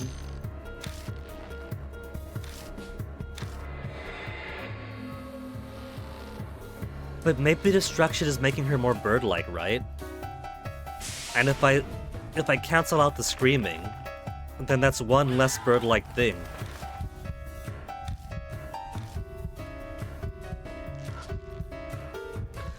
But it's usually down to the final thing.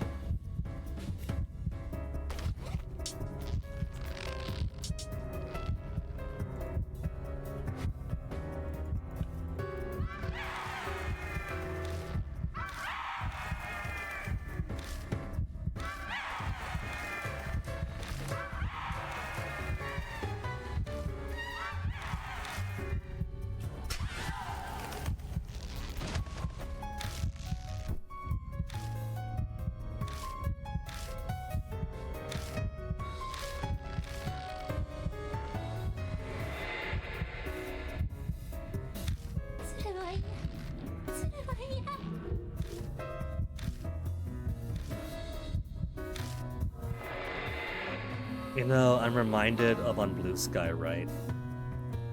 Where someone was asking about... What was it? They were asking about a translation thing.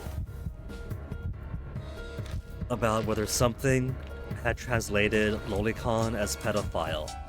I forget the exact context, but it reminded me about how in Danganronpa, Super Danganronpa 2 I'm pretty sure, translates lolicon as pedophile, and how the only people upset at that were the people who, of course, would be upset to be called pedophiles, rightfully so, called pedophiles, and that put me on a block list of antis and annoying people. And I was like, what's an anti? So I looked it up. And apparently pro and anti is where you fall on whether you're cool with lolicon or not. And I was like, you know what? I'll happily be on the not into lolicon block list by all means. Look at socks this time. What if I put little bird wing socks?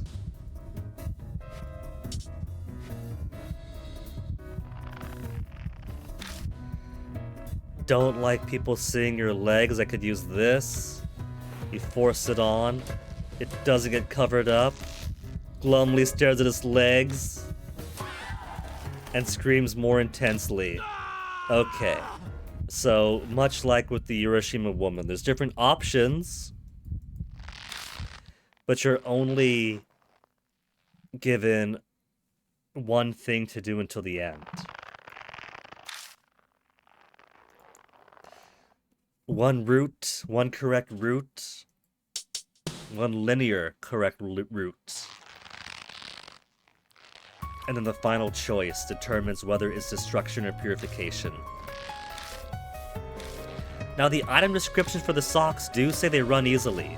Thin fabric and run easily. And so that's kind of rewarding. This is probably not going to work. Especially with these angular, sharp metal legs.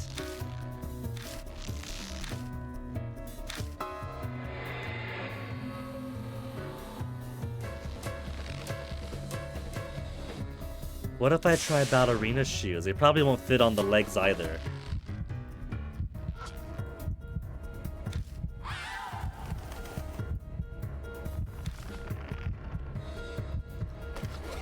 Cute socks. Hard shoes, like a ballerina would wear. What are you planning on doing? If it doesn't want its legs to be seen, maybe it'll like this. The screaming author thrashes around to avoid the hard shoes. Predict the movement of the thrashing leg and use the hard shoes on it. The screaming author repositions itself once more. So, hard shoes or the spray paint would work.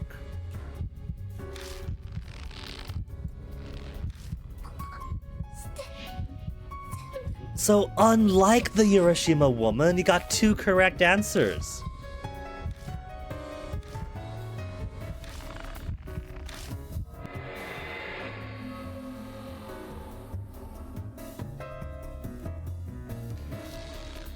She wants to burn it all down.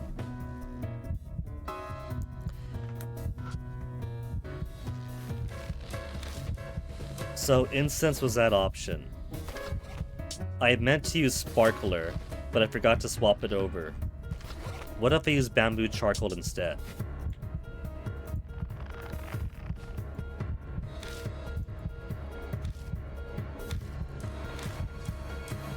Bamboo charcoal just can't reach. Well then. Kick her in the back.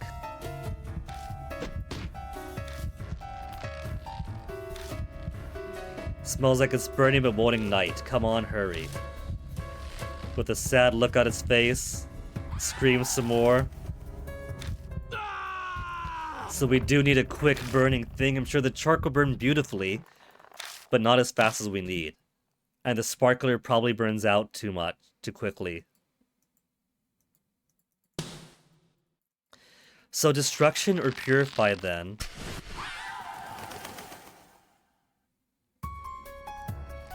Burning the clothes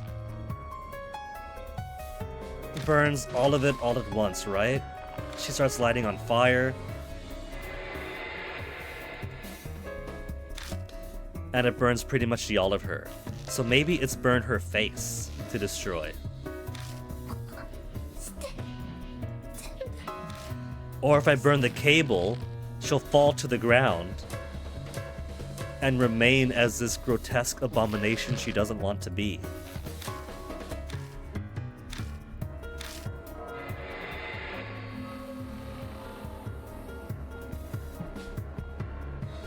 I'm trying to find different ways to torture a little girl who was kidnapped and brutalized so badly that she remained as a vengeful spirit.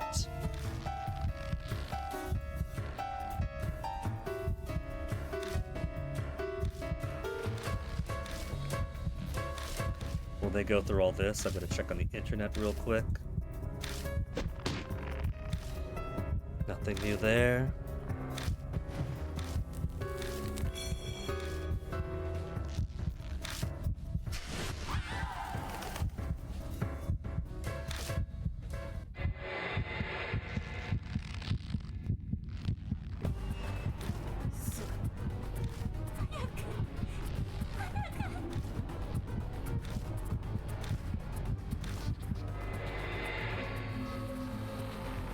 Damn.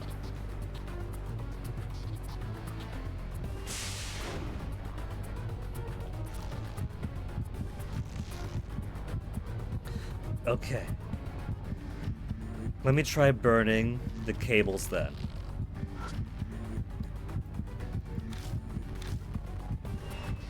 Gotta shut off your brain and just do it. So cables are too far to reach. Legs, I doubt we could burn. They're metal for one. We don't really have any way to break the metal. Lit incense to the face. Eyes are staring at me sadly, so just put a mask on it. If you have a mask over your face, it'll be fine. Can't use the Okina mask.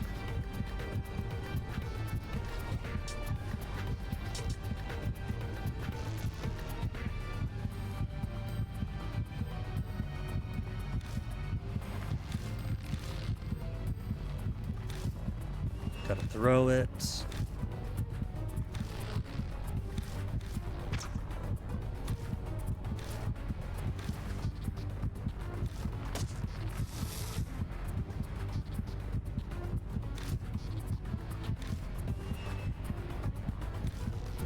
To burn, you bastard, to the screaming author's face. The fire doesn't spread, merely burns her skin. Glares at me with sad eyes. And then blasts at close range.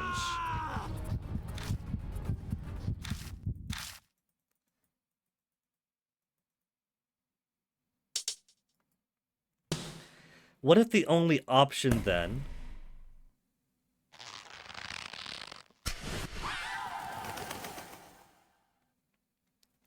is to burn her clothes, but the difference between purification and burning, purification and destruction, is whether you put the ballet shoes on her legs or use the spray paint.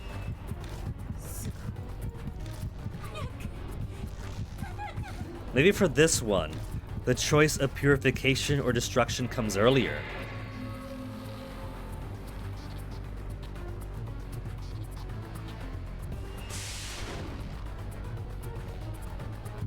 She was happy when I painted her legs yellow, but she was freaked out when I tried to put the ballet shoes on it. So that could be the difference then.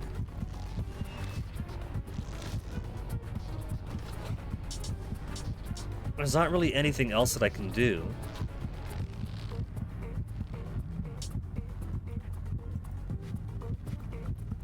Unless holding the ballet program in front of her face torments her enough to destroy her.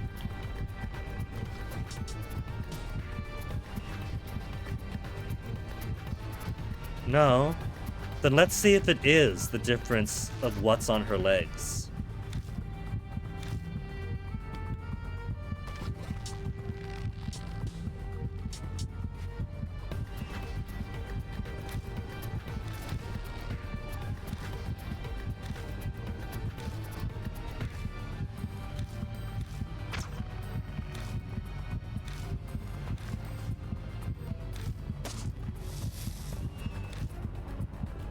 Man, there's so many things to complete for the gallery, not just seeing everyone die, doing every chapter with someone dying, but doing it with both partners dying.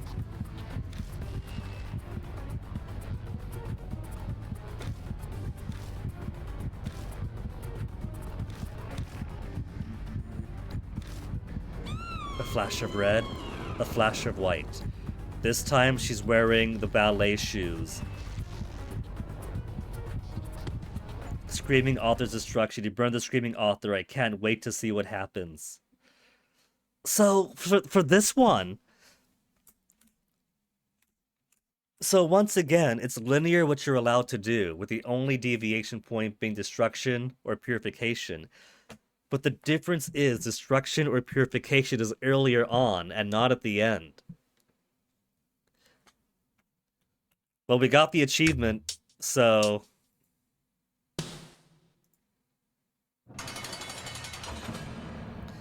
That took us almost 2 hours. I'm gonna reward myself to a BRB.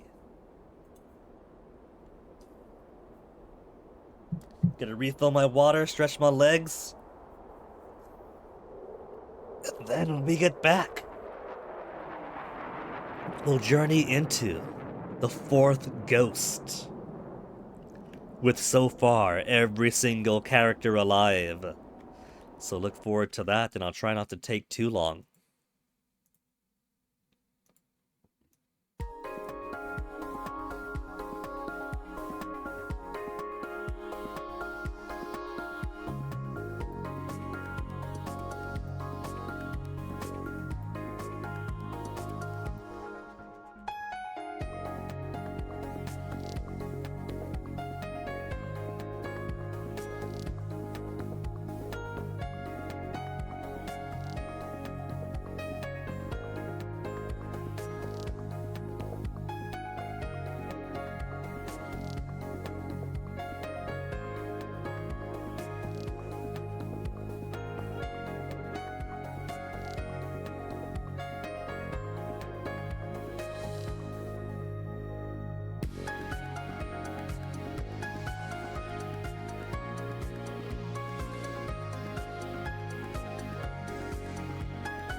Alright, took a little bit longer on that BRB, since our cats were being so adorable.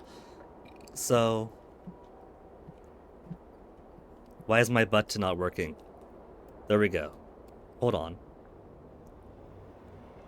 Stream deck buttons being off today. Live is live, BRB is BRB, live is live, okay. Toasty was being so cute. He was laying down on the bed over there, and his tail was all curled up like a little hook. He's such a sweet little guy. His ears are rubbed because he hears me talking about him.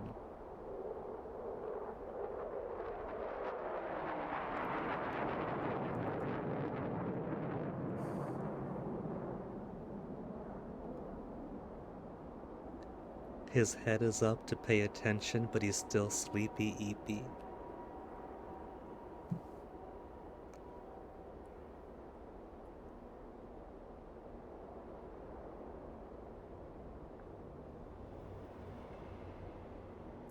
Okay, to the next chapter.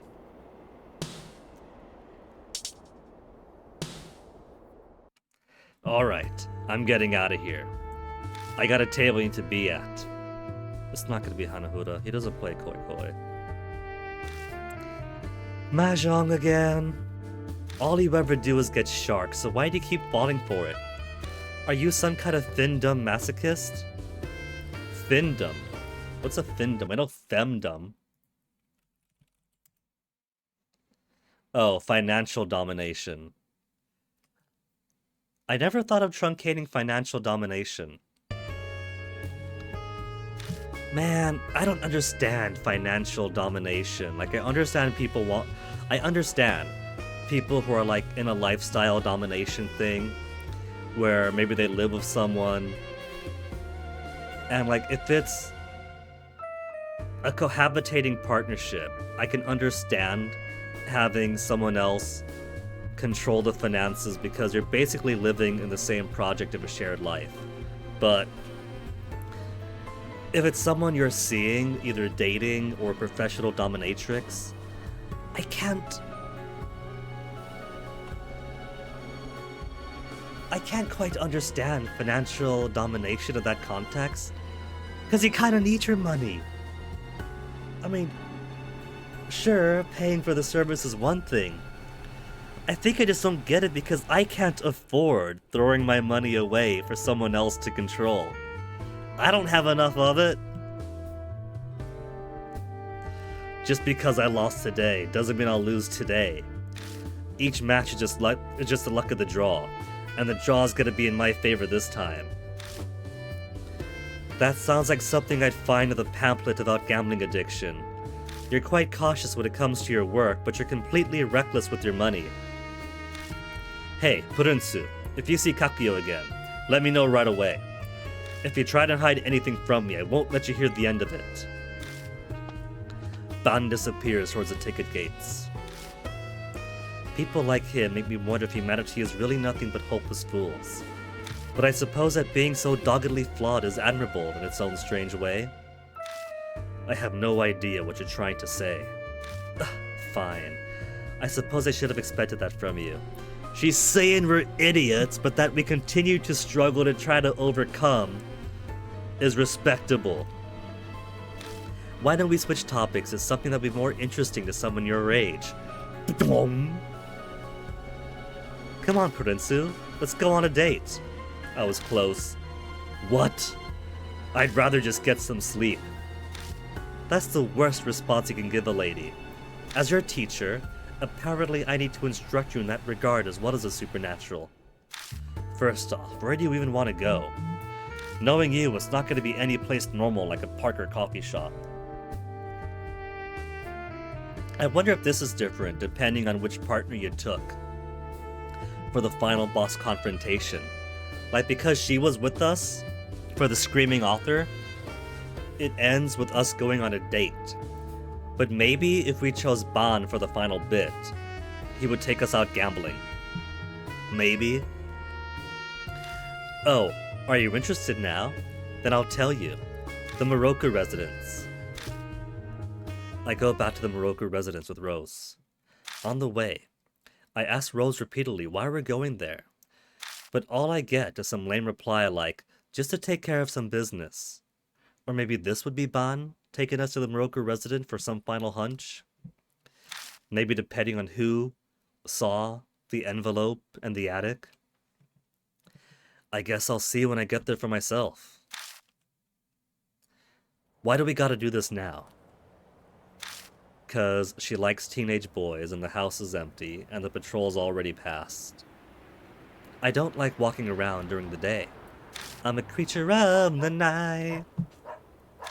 With the rise of the setting sun, I rise with the setting of the sun, and sleep with the rising of the sun. That sounds like it'd be bad for your health. When your job involves the supernatural, that type of schedule is surprisingly convenient.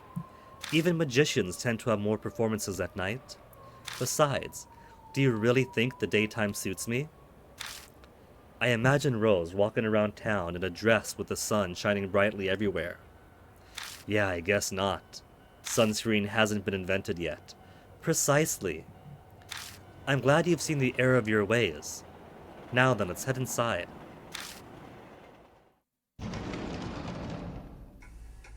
So, where are we going in here? We're not messing with that corpse, are we? That is certainly an object of interest, but our business is in the attic. We pass through the hidden hallway and climb up the old rickety wooden ladder.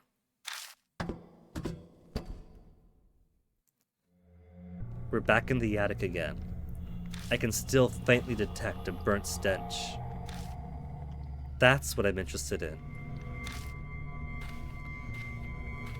I was gonna ask if it's a mirror, because that's the one thing that's interactable that we couldn't do anything with here. Rose says, walking up to the mirror. For a while, she runs her fingers across it and tries rubbing it, but then she comes straight back to me. Oh man, I just realized. It's a full-length mirror, right? And kind of tilted upwards. The poor girl, Tsubasa, was tortured by what she'd become, and had to stare at herself too. Guess I got my hopes up for nothing. I thought that mirror was a sacred object. What's that? Think of it as a special item that holds hidden spiritual powers. I collect such objects. That was actually why I had my eye on the Moroku residence in the first place, but... So that's why you asked Ban to investigate Moroku? Yeah, pretty much. I'd heard the Moroku family had something like that, and it fit to such an old family. Maybe they do, and that object, that sacred object, was a Kakuya doll.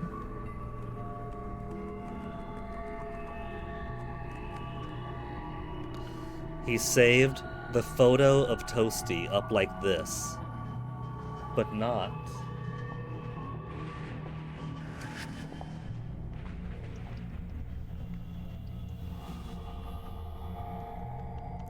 But not the super cute picture of Toasty like this. And he's all curled up right now, so let me take another super.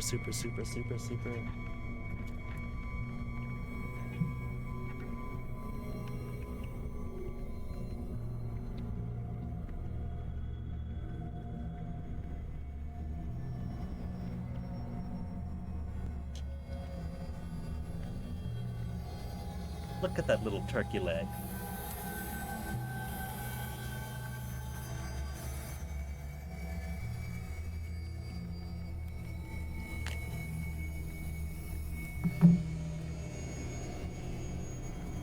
Sadly, that mirror is just an antique.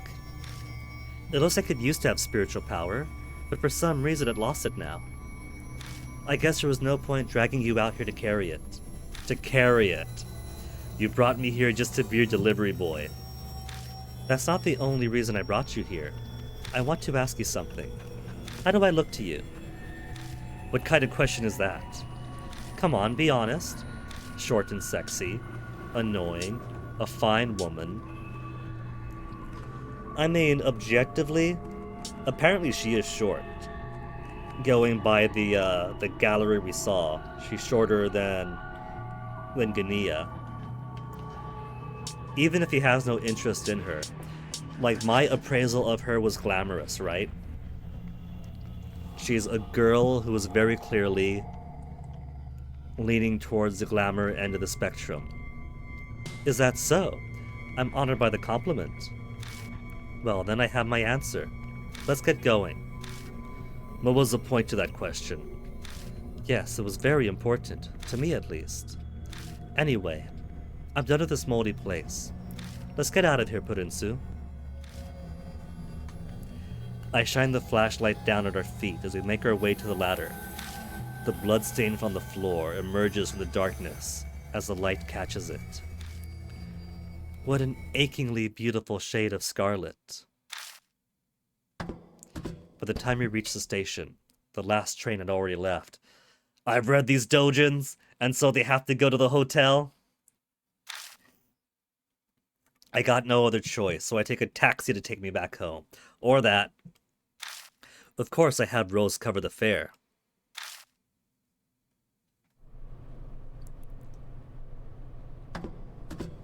No text from the D-man today. When I close the door, I feel all the energy drain out of me and I let out a big sigh. This long day is finally over. Let's get the full skinny. Screaming author is gone. How much longer must I fight spirits? Miroku was dead, found corpse. Who was Yakuma Miroku? Just some lunatic. Why'd he do all that? Roll makes no sense. Realm of the Dead, that's where Ami is. More updates? More updates. Summary. Screaming author. Miroku's notes included. Miroku kidnapped and killed many girls. It was their role. He disfigured them, then killed them. The 4 girls' names were Ai, Hana, Sachi, and Tsubasa. Tsubasa is still not allowed her S. Particularly beautiful. Again, she was like 11 or 12 at most. Young Tsubasa aspired to be a ballerina. Only she got wings and legs from Miroku to become a crane. The crane cried because she didn't want anyone to see her. We wouldn't have seen her if she stayed up in the ceiling. Hey, my wallpaper's back. We hung it back up.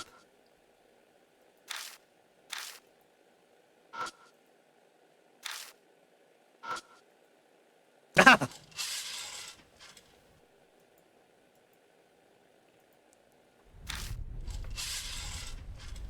Getting new books, Spirit of Martial Arts. Bathroom. Water closet. Eerie.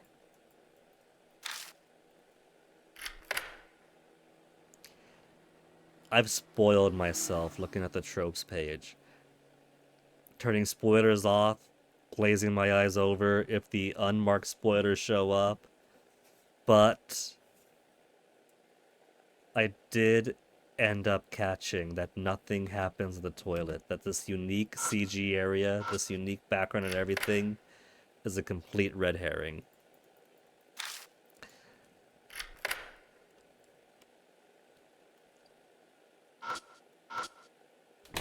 Shower time. Don't feel like taking a shower right now. Okay, let's just go to bed then.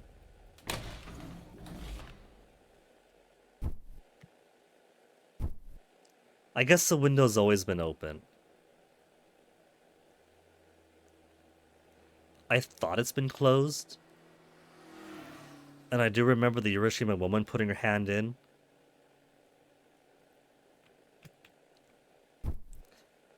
So I guess just to bed then.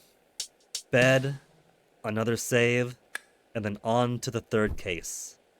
The 4th case. We're getting close to the end of the game. We're officially halfway over. Those tortures that took place at the Miroku residence. The 4 murdered girls, plus the killer himself. Yakumo Miroku turned up dead too. What the hell was going on at that mansion? I don't know the answer to that yet. Will we find out soon?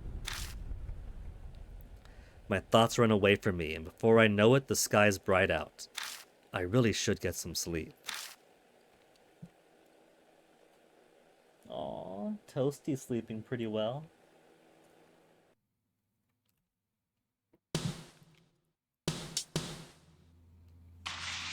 Sunday. A day passes since the events at the Moroku residence. I waste the day doing nothing until night arrives. Yesterday's events have completely drained me. Would it be Seiji? Karu? Hazuki! Good morning, Purensu. Sorry I couldn't call before now. People from the agency have been haunting me like ghosts. So how's it going? Did you learn anything about Ami? Let's tell her everything. She would have loved to have gone to the Moroku residence. Yeah, I know where she is, but I got no clue how to get there.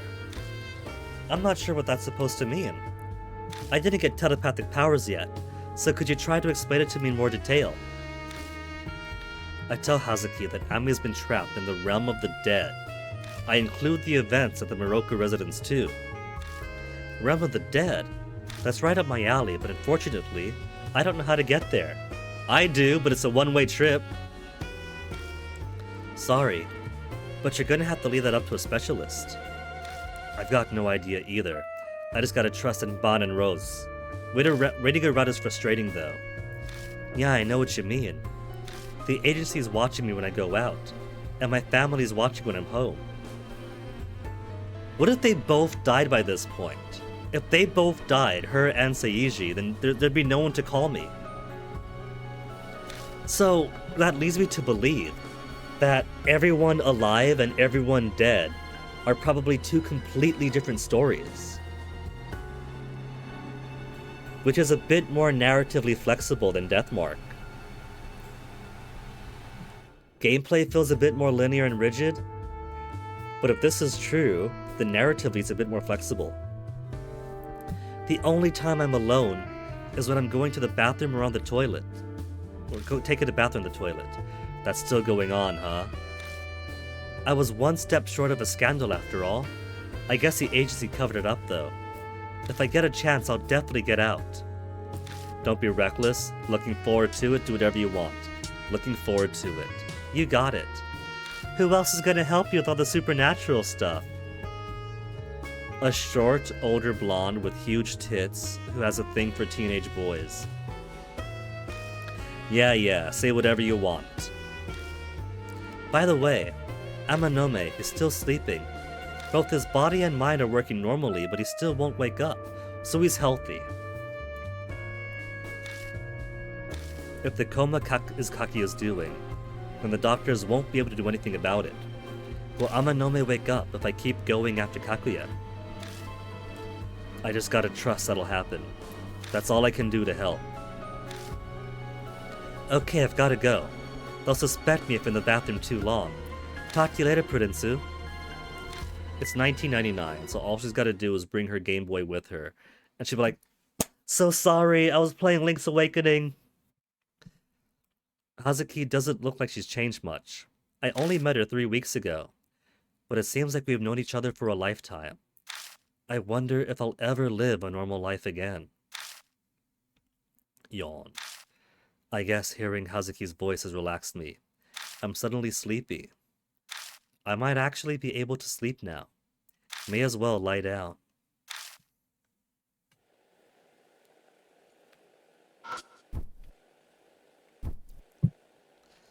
A third sleep and save before we get to do something.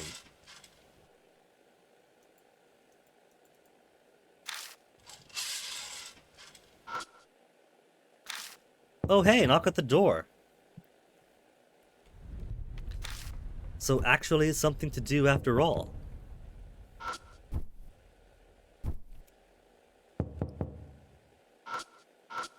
Check the peephole.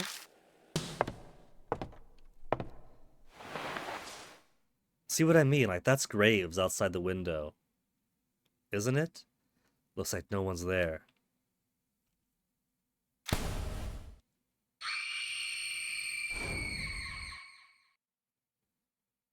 I can't be getting haunted. Kakuya hasn't given us a new game yet. Unless the haunting is here. Rose did ask if there were any suicides here, right? and says that there was some eerie stuff going on here. What was that? Open the door. Let her in.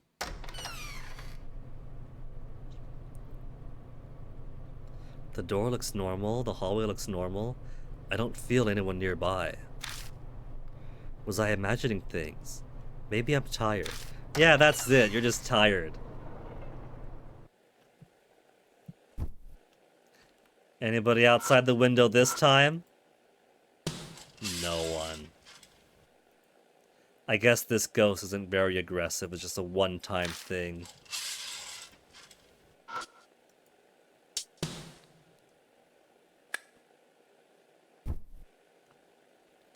Collapsing on the bed, I shut my eyes.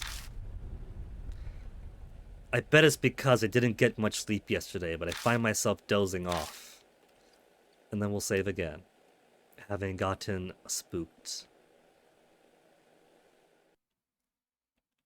What if you miss an Easter egg? What if going to the bathroom after getting the knock on the door would have shown like some freaky thing in the mirror?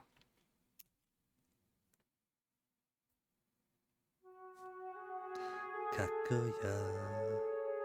At night, on my way home from the station, I hear the familiar sound of a flute.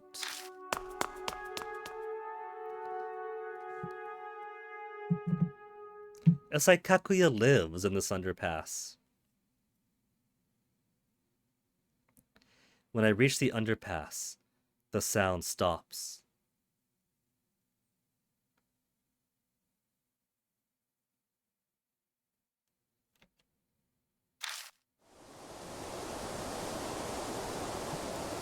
A chilly breeze is blowing.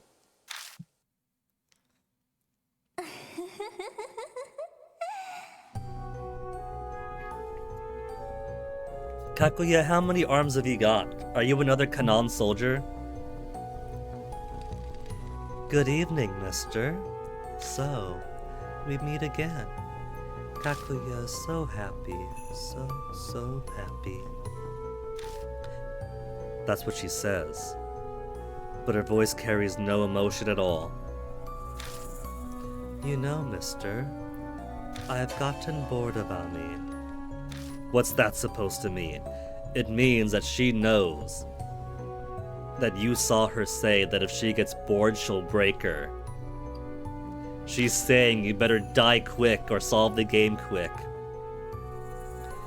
All she ever says is that she wants to go home. And she's no good at word games or cat's cradle or playing jacks. She's no fun to play with, even though her brother is super fun to play with. You little, how dare you? Keep playing with Kakuya, forever and ever and ever. Damn it. I clench my fist in a rage at how nonsensical and hopeless the situation is, but my arms won't move an inch, almost like they've been paralyzed. I thought of the next game already. It's the Killer Peach game. If you don't play, you'll disappear too, mister, and Ami will never come back. So Killer Peach makes you think of two things. One, wasn't there a tiny baby that was found inside of a peach floating down a river? I don't think that's the same story as Momotaro, but isn't that also someone who went off to like fight the Oni? So peaches really aren't very popular with the supernatural then. No, yeah, Momotaro, but it has to be because you know the Peach Boy, right? And if she's a spirit and a malicious spirit, then she's probably more aligned with Oni. So I feel like Killer Peach would also be Momotaro. The peach, what kills us bad folk. And so maybe the Momotaro motif in Miroku's house was kind of a foreshadowing for this. If we're going by Japanese folklore, that's the closest thing, that's the only thing I can think of. I'm not an expert. I didn't grow up in Japan. growing up with the standard fairy tales and stories. Kaguya melts into the darkness. Although peaches are also... Peaches also make one think of the celestial and of immortality. Right? Like peach trees growing in the divine realm that celestial beings imbibe on because peaches can make elixirs of immortality. So a killing peach is an interesting reversal. Damn it. I've got no time to waste. I need to figure out what the realm of the dead is and get Ami out of there. On my way home, I contact Ban and Rose. I tell them about Killer Peach and ask them to look into it. We agree to meet at Black Rabbit tomorrow night. Can we call Karu? Probably not. She can call us when she's careful. But we can't get in contact with her as easily. Starting tomorrow, I'll be investigating another spirit. I better get some rest. Take a shower.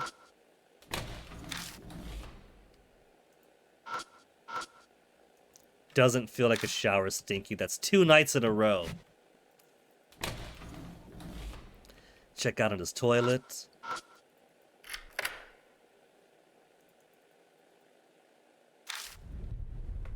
There's some slight ambient sounds in the apartment.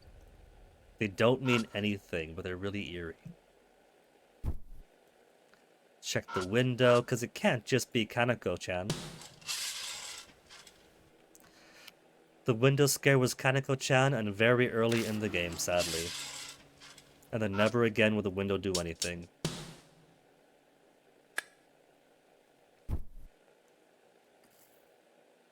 Collapsing in the bed, I shut my eyes. Kaguya's new game has begun. Killer Peach. Gunpowder gelatine, dynamite with the laser beam, guaranteed to blow your mind. Give it time. That's the next spirit I'm after. But I'm not just up against that spirit. In order to save Ami, I've got to do something about Kaguya too.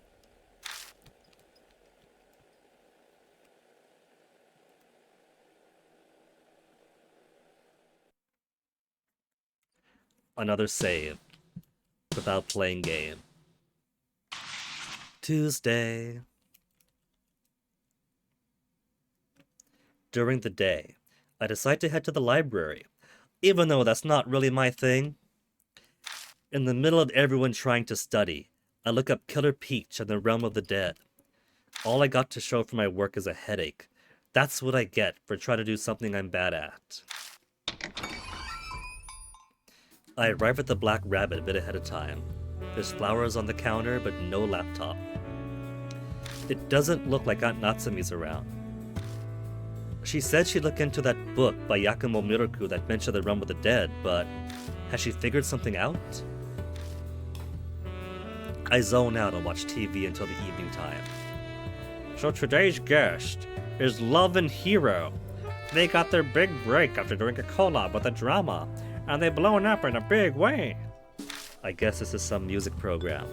A bunch of idols are dancing around, dressed in colorful outfits, unlike Momo's gothic clothes. The pig-tailed girl in the center stands out. Vocalist Ai Kashiwagi's put out a debut solo single that hit 1 million sales. Hey, it's Ai from the previous game, good on her. She's truly a modern-day Cinderella. All eyes are watching her to see what she does next. Ugh, this is so boring. Ganiya doesn't care about Ai Kashiwaga. Kashiwagi. He's a Momo fan through and through. No other girl matters to him. I feel my eyes getting heavy and some yawns creeping up, so I quit watching. I casually glance around the bar I've now become so familiar with. Oh, that's right. I haven't looked over Aunt Natsumi's notes yet. She might have written something about the Killer Peach. I head to the bookshelves where her notes are kept. On the way, I notice something on top of the nearby desk.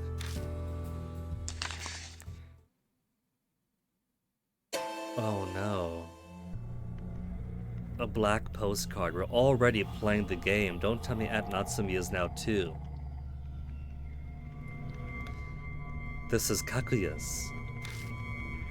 The black postcard that Kakuya sends her victims. What's this postcard doing here? Kakuya has gotten bored of Ami and is now going to torment her mom. No way. Did Aunt Natsumi pick it up? I have to make sure.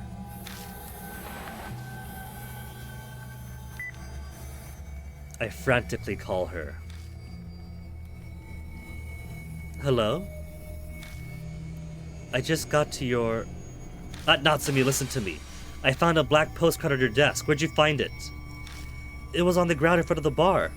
I thought someone dropped it, so I picked it up just in case. Anyway, I need to tell you something, Genia. I figured it out, I know. Know what? You don't mean the Realm of the Dead. Yes, exactly. It's part of Miroku's Nagoshi no Gi, the Realm of the Dead. If what it says in the book is true, Ami is... inside the mirror. The mirror in my apartment? Or the mirror in the Miroku residence? Mirror. Normally, I'd say how ridiculous that sounds, but after what I saw and what I'd been through, the distorted structure of the Miroku residence. Rose said that curses or grudges can affect time and space. I can't deny the existence of a world in a mirror after having experienced something similar. And Ami seems to be trapped in a facsimile of my own bathroom, where she went missing. I'm going to go save Ami, so please hurry and join... At Natsumi! No. She said. Hey, what's going on?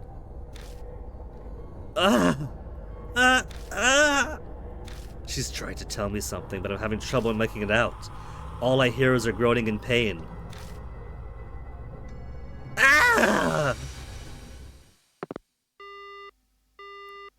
The call disconnects.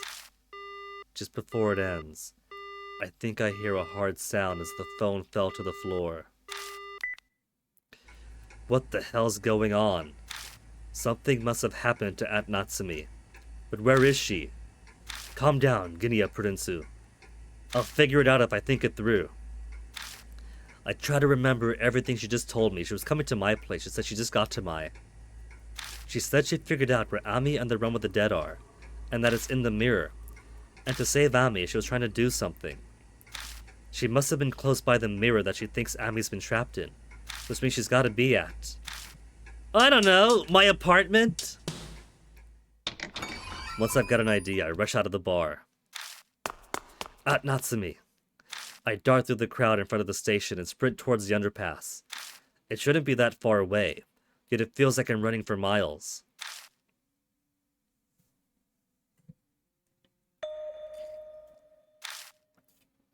There's a light over in the thick head place. There's lights on in my apartment. I'm sure I locked the door, but... I gave Aunt Natsumi a spare key. Is she inside? I slowly turned the doorknob, quietly opening the door. Don't tell me she's dead. She's just scared. She's just passed out. She's also got some old cutting scar on her bicep. No way. Aunt Natsumi's collapsed on the kitchen floor. Hey, hang in there. I try shaking her, but there's no reply. She has a pulse, but her eyes are lifeless. Maybe she's also in a coma. Saliva dribbles from her half-open mouth. Damn it, what happened? She doesn't have any visible injuries, but there are scratch marks on the floor like she clawed at it with her fingernails. She must have been in a lot of pain before fainting. Whisper, whisper, whisper. Voices. I instinctively touch my face and neck, but nothing's there. Then where's it coming from? It can't be! Sorry, Aunt Natsumi. I take off her clothes to confirm the terrible theory I've come up with. You just gotta pull down her collar if it's on her neck.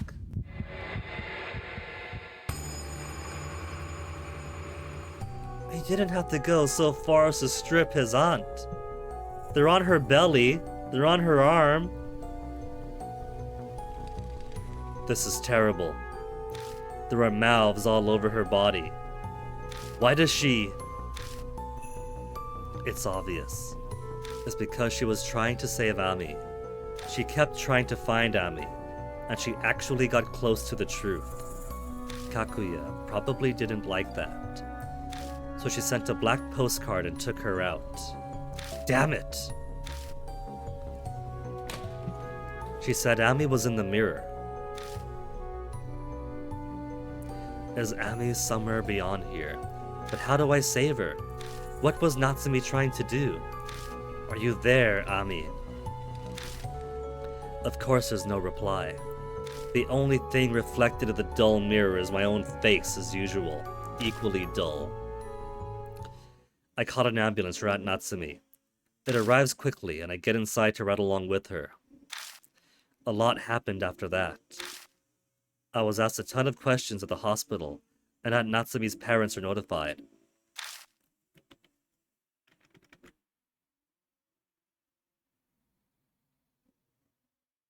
There's a loud weed whacker going on outside, and I'm basically taking a pause to see if the audio bars on OBS move.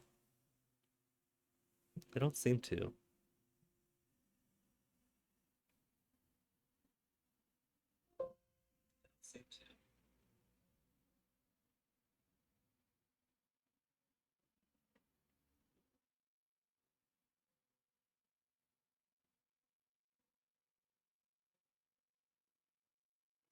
Well, I hear nothing coming from the stream, so I guess it's not being picked up. My compressor is doing its job. It was late at night, and I was just now getting home after finishing everything. I completely missed the meeting. Ban and Rose are probably pissed at me. Call them up and tell them what happened. Oh, I forgot my cell phone at home, so I couldn't contact anyone. I gotta tell them what happened. I was gonna say there's a light on inside my apartment still. Hey, Prinsu. Oe. I was expecting Rose, to be honest. I hear a husky voice, and the next thing I know, that Lady Detective Oe appears. Sorry, but your apartment's off limits. The forensic team's working hard in there. Damn, what a pain. Where am I supposed to stay then? Where am I supposed to sleep? That's a good question. How about the bed at the police station? What, are you suspecting me? Basically, we can't arrest you yet, but you're obviously a suspect. The victim was found collapsed in your apartment after all. Check the call records. I was at Black Rabbit at the time. Ami's case, the Kintoki case, and now your mom's case. Should we tell her about Moroku? There's way too much strange stuff going on around you for it to be coincidence. So I want to hear what's going on, straight from the horse's mouth. Prinsu, would you come with me? Yeah, sure. The hell I will. It'll take more than that to ruffle me, kid. I think you'll want to reconsider that attitude. I'll just arrest Kaoru Hazuki instead. Look at that smug smile on her face. What did you say? I've got proof that all of you broke into Yamato Shrine. Turns out there's a camera by the boat shack. Amanome tried to pull strings with a security company to hide it, but I pulled a few strings of my own and got it. It'd be no trouble at all to get a warrant. Apparently, Kaoru Hazuki is the idol Momo Kuruse. If this went public, it'd be a huge scandal. And if Momo had died, or if he chose to rescue Seiji, then she'd be threatening him instead, right? Because she'd currently be in a coma? Well, it's your call, sport. What are you gonna do? Fine. It'd be a pain to find somewhere to sleep at this hour. I'll go with you. Hurry up and get going, I'm tired. Tch, you got a lot of nerve. You're gonna have to play ball tonight, punk. You know, I should take more of those supplements that my doctor prescribed to me, and I've been doing a very bad job of actually taking data like I'm supposed to. These are once a day, right? One every day. One every day. Vitamin D and B12. I get into Oe's nearby car, and she hauls me down to Shinza police station. This whole thing seems like Oe's been digging into me on her own. What's she thinking? Why is she doing this? I'll find out tomorrow whether I want to or not. We've also got the Killer Peach thing. We can't exactly investigate it from the police station. Next spirit is Killer Peach. Kakuya's getting tired of Ami, no time to waste. At Natsumi's collapse, did Kakuya do this? Ami's inside the mirror. I heard Aunt Natsumi clearly. Nagoshi no Gi. Apparently Miroku wrote it.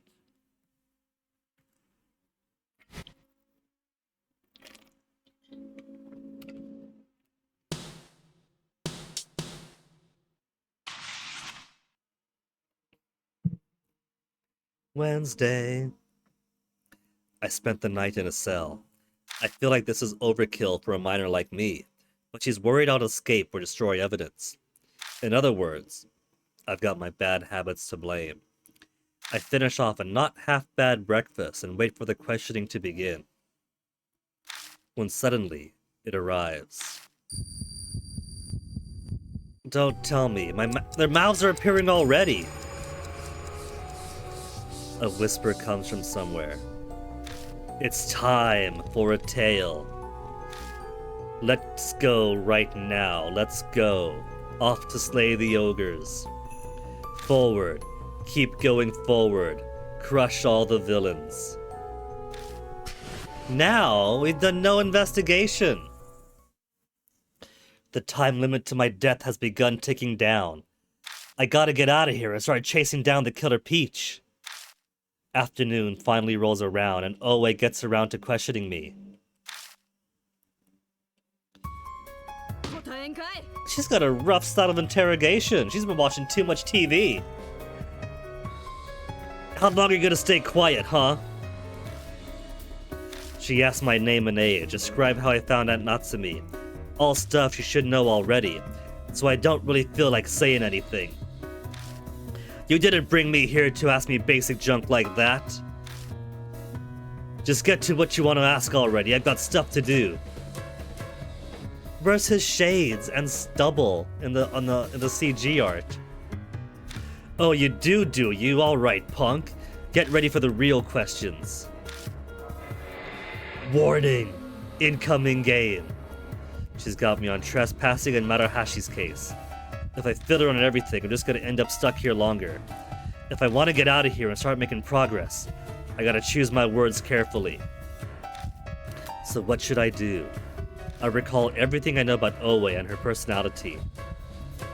Lying or avoiding the question won't work on her. She also seems oddly interested in the cases I'm involved with. I should keep that in mind as I talk. And I better be sure not to piss her off. Alright, answer this. Do you have any clue at all why Natsumi Purinsu collapsed? Curse. A supernatural phenomenon.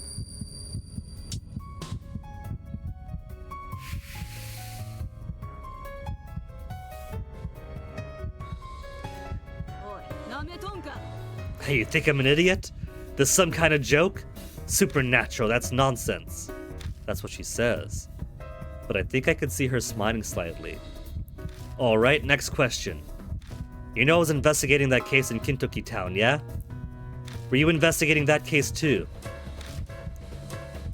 Yes. I was looking into it. No lies, no waffles. Be upfront about the supernatural. I knew it. I don't think you killed Maruhashi, but you know something, don't ya? Oe looks me over in fascination. You're hiding something important, huh, Purinsu? I'm sure it wouldn't take all that much for me to bring all that into the light. I can easily extend your stay here if I feel like it.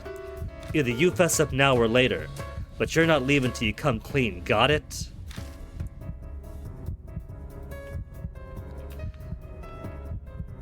I'll just break out. It wasn't my— I don't know here. It wasn't my fault.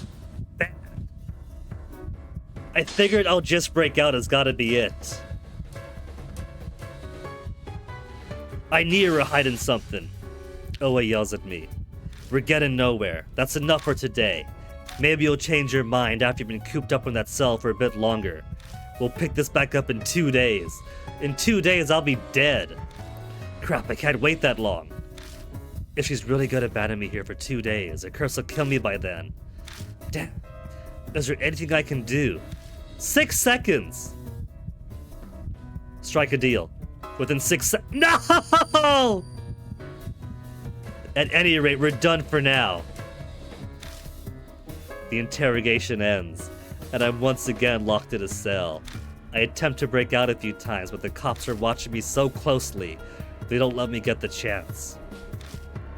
I'm exhausted. I just want to give up on this mess, all of it, everything. I lie down on the bed.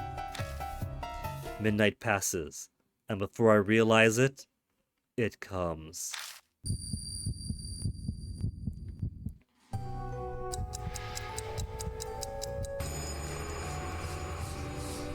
I just realized it's not just the mouths on my body, but a bunch of faces in the background too. The screams from the mouths pierce my brain. The tale has reached happily ever after. Put them to the sword, put them to the sword, put to the sword, put them to the sword. Kill, kill, kill, kill, kill, kill, kill, kill, kill, kill, kill, kill, kill, kill, kill, kill, kill, kill.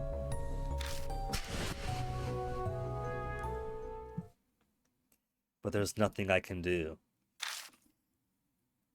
I don't know how my end will be. I can only hope it'll be as painless as possible. Game over! Try again. Bump, bump, bump, bump, bump, bump, bump, bump. Oh, I gotta go all the way back down here. How far back?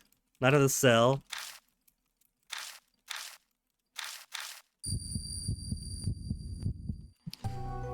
Man, it's sending us all the way to before it even begins.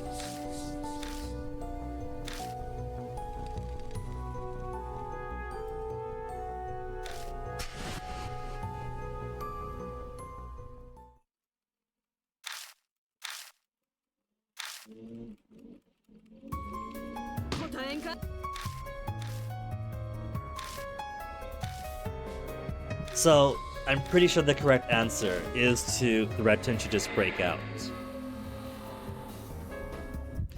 But I'm also not supposed to agitate her. Lying or avoiding the question won't work. She cares about the cases I'm involved in, and don't piss her off. Supernatural phenomenon.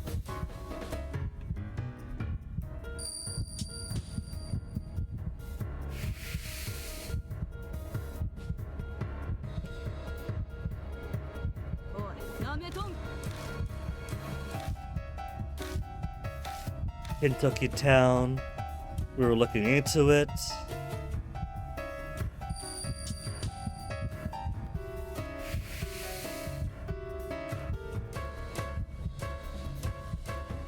I wonder if this gets rougher if I leave a bunch of bodies behind me.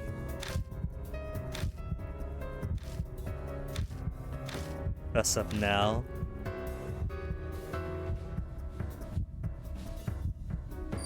I don't care. I don't care is good, because I'll just break out with agitator. It's a threat. Oh, that's a pretty bold reply. I kinda like that attitude of yours. Oe smirks at me. We're getting nowhere. That's enough for today. Maybe you'll change your mind after you've been cooped up in that cell for a bit longer. We'll pick this up in 2 days. Strike a deal. Strike a deal.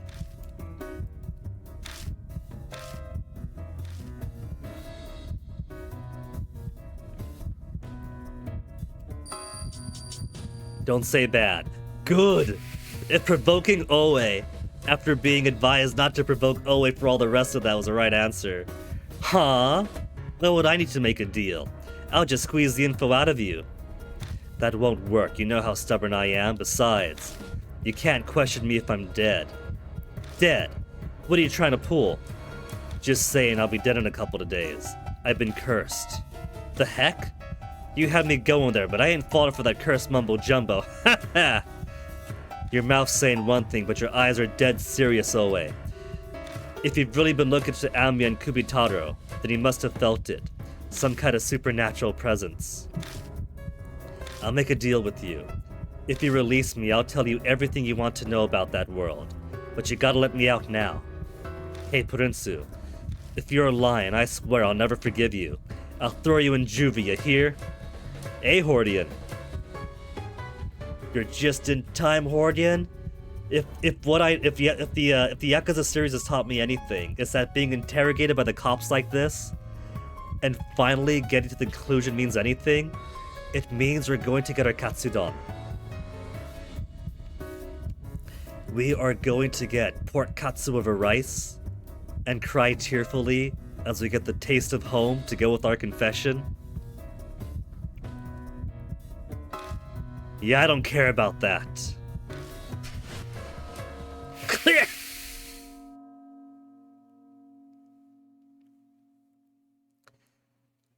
Also, Hordian, did you do something? Did you actually send some clouds over because it is cold today? The heat has finally been beat? The interrogation is over. Once that's done, I'm released from my cell. With the paperwork all sorted, I exit the police station and take a train to Kosoji. You didn't do nothing. That's a double negative. It's proof positive. Daytime. The summer sun is shining even more brightly than usual. Now that I'm out of immediate danger, adrenaline wears off and all the exhaustion hits me at once. I wonder how Natsumi's doing. Forget about Natsumi. We've already got the mouths on our neck starting the countdown. And as of the game over, we know that the third set of mouths finished the countdown at midnight tonight. That means whatever's happening, I've only got today to do it. So, my two partners in crime better have all the information on Killer Peach that we need. We were meant to meet up. We told them about Killer Peach. Look into it, please. Missed the meeting because our aunt collapsed. And then got arrested. So that's a couple of days for them to have found stuff for me. She's in stable condition. There's no immediate danger to her. So you don't gotta worry about that for now. Always been tagging along with me ever since I left the police station. If my aunt's collapsed, though, then she can't be a final partner. She's probably just a final hostage. But if I destroy each ghost I come across, and a partner dies every single chapter. Kaoru dies as the first one because Seiji can't go on the boat, which means Seiji has to die for the second ghost. For the Moroku house, you could have brought either Rose or Ban, I think, and then the either could die for this one. So I think Oe would have to be the partner for the next ghost. That's what I'm thinking. I guess I should have expected that when I said I'd tell her everything I know, but I really don't feel comfortable having a police officer follow me everywhere. Unless she's our partner for this ghost. She's not conscious yet? Well, from what the docs told me, she's in a coma. A coma? Yeah. They gave her a full checkup, brain and body, but can't figure out why apparently. Just like Amanome, that black postcard. There's no doubt in my mind that Kakuya's behind it all. You want to go visit her? No, not right now. I've got something I gotta do first. Right. Oh yeah, let me give these back to you. My cell phone? My cell phone and bag with all my inventory in it. Hey, why'd you have these? Obviously, I collected them from your house because they were evidence. Might not have logged them though. So she swiped them without a warrant. That's a crime, isn't it? Don't be so bitter. After all, it's better for you that I found them and not the other cops. If they saw your contact history with Mitsuru Maruhashi, you'd still be in lockup. You should be grateful I hid them. I'll give a big smile to counteract the angry ones from before that were in character. You're not half bad for a cop, lady. There you go. Gratitude's important, you know. Always apparently a pretty crooked cop. I'd rather be tailed by a crooked cop than by some hard-headed by-the-book jerk, though. If I'm gonna fill her in on everything that's happened, I'll need to find someplace quiet. Black Rabbit. I take Oe to the Black Rabbit. On the way over, I contact Ban and Rose. I get an earful of questions, but I just promise to fill in the blanks later. When we get to the Black Rabbit, I explain everything to Oe as we wait for Ban and Rose. Ami being kidnapped by some doll named Kakuya, Natsumi being cursed, the Yoroshiro woman, Kubitaro of Kintoki, the screaming author, all the spirit encounters. You're happy with yourself, Hordian. That makes me happy. Any reason in particular? Everyone who helped me. Seiji Amanome, Kaoru Hazuki, Mitsuru Maruhashi, Naomasa Ban, Rose Mulan, or as the game puts it, Mulan Rose. Very on the nose. Thinking back at it all, a crazy amount of stuff has happened in just 3 weeks' time. It's a damn miracle that I'm still alive. It's gonna be a damn miracle if you survive this. Given we normally get 2 or 3 days investigation, and then the countdown begins for the final night's confrontation. The countdown's already begun this morning or this afternoon. Before we've even investigated squat, we gotta go straight into the boss fight. You wrote a health check routine in your code that checks if the database is reachable and retries the connecting every 30 seconds. You've never worked in an application that had this sort of quality control. So you got something super important to work in something that's not quite in your expertise. That's excellent, Hordian. That is putting your knowledge and instincts to use. Well done.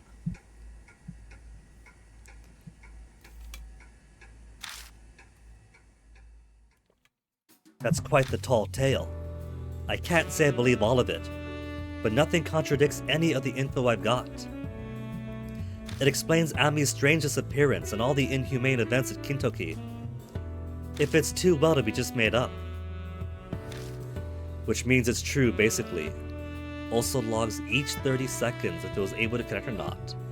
Also pretty important, I don't know jack shit when it comes to computer science and programming, but I have been on Discords and Reddits enough to see a few things about logging being super important. So sounds quality, Hordian. Just booted up the database, got the log that says it was able to connect. And proof that it works, congrats. Spirits, though. I never would have thought weird stuff like that actually existed. Which might mean that case was a spirit's doing too. She's got personal involvement with something or personal interest. What case? Your focus in your career right now is to acquire skills outside software development. That could only help. Like skill acquisition in general. Like skills in software development will of course be super essential for your current position and where you are in your life right now. But stuff outside only helps, or if you want to apply it elsewhere, maybe move up management, whatever else, you gotta get that broader skill base. So Hordian, it sounds like you're on track on things. Keep it up. And don't forget us little guys when you get up there. Just then, the bell above the door sounds. Hey, Prinsu. I'm amazed you're still walking around after eating the crap they fed you at the station. He'd know, wouldn't he? Developing software, designing features, making them happen, be it a website, button, interacting with the database and stuff. Now working and learning things around it. That is focus, Hordian. Don't you dare lose that focus. I'm sure it was all good life experience. Van's putting on a good show, but he was actually worried about you. Hey, MP83, NG equals not good. It actually does, MP. Early in the game, he does mention that so begins the start of his NG summer. And I'm pretty sure in the context it does mean not good. But it turns out NG means something else too. It could have a third meaning of new game, Spirit Hunter new game. But it turns out that the acronym NG also relates to the doll Kakuya who's been tormenting us. We've learned she has some secret between her and apparently her father, I can only assume means creator of the doll, about NG. And she gets pissed and threatens to kill us if we bring up NG. So we gotta find some extra definition to it.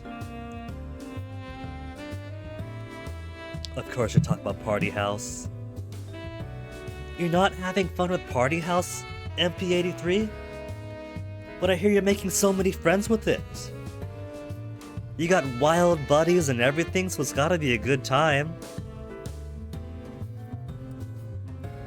He was reciting prayers and hasn't even gambled once since yesterday.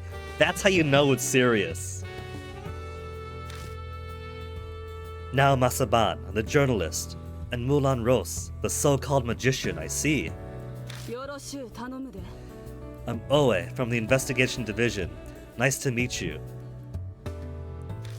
From what Prinzo said on the phone, it sounds like you're interested in strange cases. Since when has your division handled stuff like that? Yeah, I'm sure that throws up some red flags. Surely she has support from What's-His-Face's division over in Paranormal Site. But once I tell you about the case, I'm sure it'll all make sense.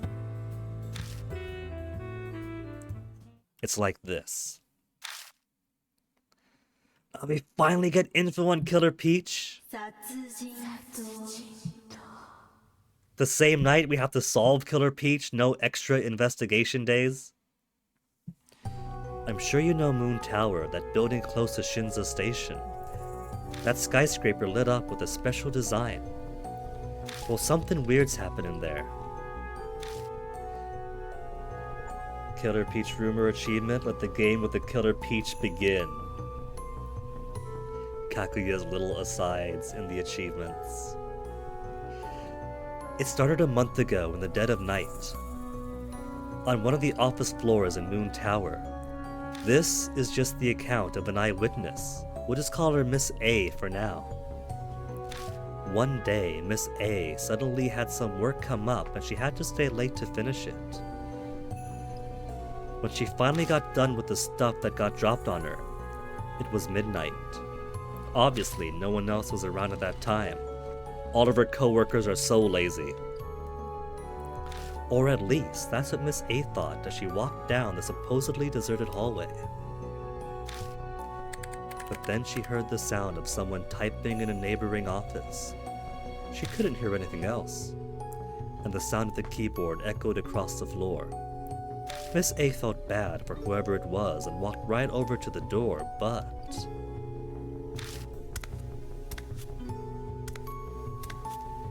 Then she thought she heard a weird noise mixed in with the clacking of the keys. It sounded like bare feet walking on the floor. If they're working this close to midnight, it's not exactly hygienic, but I can understand wanting to finally get out of your work shoes and let your grippers air out if no one else is around. The odd noise started to bug her, so she listened closely. And it wasn't just her imagination, apparently. What's that noise? She asked herself as she peeked into the office.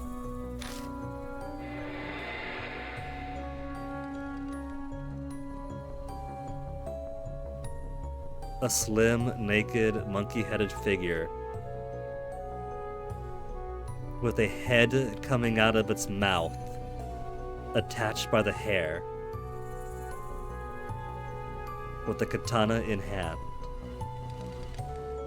I was thinking Killer Peach, Momotaro.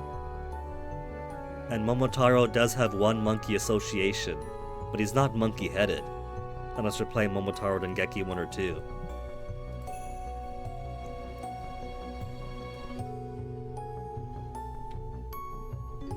There she saw a guy sitting at a computer, and a weird figure standing behind him. The face lit up by the glow of the monitor looked kinda like a monkey in the darkness. And it had a katana in its hand. It was dark, so she wasn't quite clear, but it seemed like the figure noticed her. She was so scared she couldn't make a sound. And the guy was so focused on his work that he didn't notice. Always fucking katanas. Well, Hordian, this is Japan, right? Or a bow? Okay, maybe. But if we're right, and this is a Momotaro connection, then he was a swordsman. Naginata is more for like anti-cavalry, right?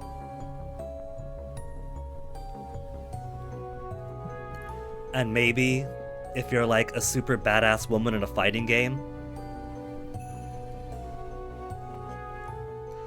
So I can forgive Always Katana because one is Japan, so it's not just weebery at play. But each of these ghosts so far have some connection to some folkloric thing. And so if it is associated to some story, then it can't be helped. Like, if they went for the story of that archer that shot that one... What was it? Which beast was it in the sky? That'd be bow appropriate, for instance. And we'd probably see a bow then. The figure walked up to the man as Miss A watched. Swung its katana. By the way, thanks for playing Weeb Game. Reminded you of doing your Duolingo. Well, I'm glad I could inspire you to get some language skill in, Hordian. All we need is extra Power 4 to come out. And then we'll have more bare, raw language to run through the textractor and puzzle over Google Translate's choices. And slashed quick as a flash. And then you could judge Hordian just how accurate Google Translate is or is not being.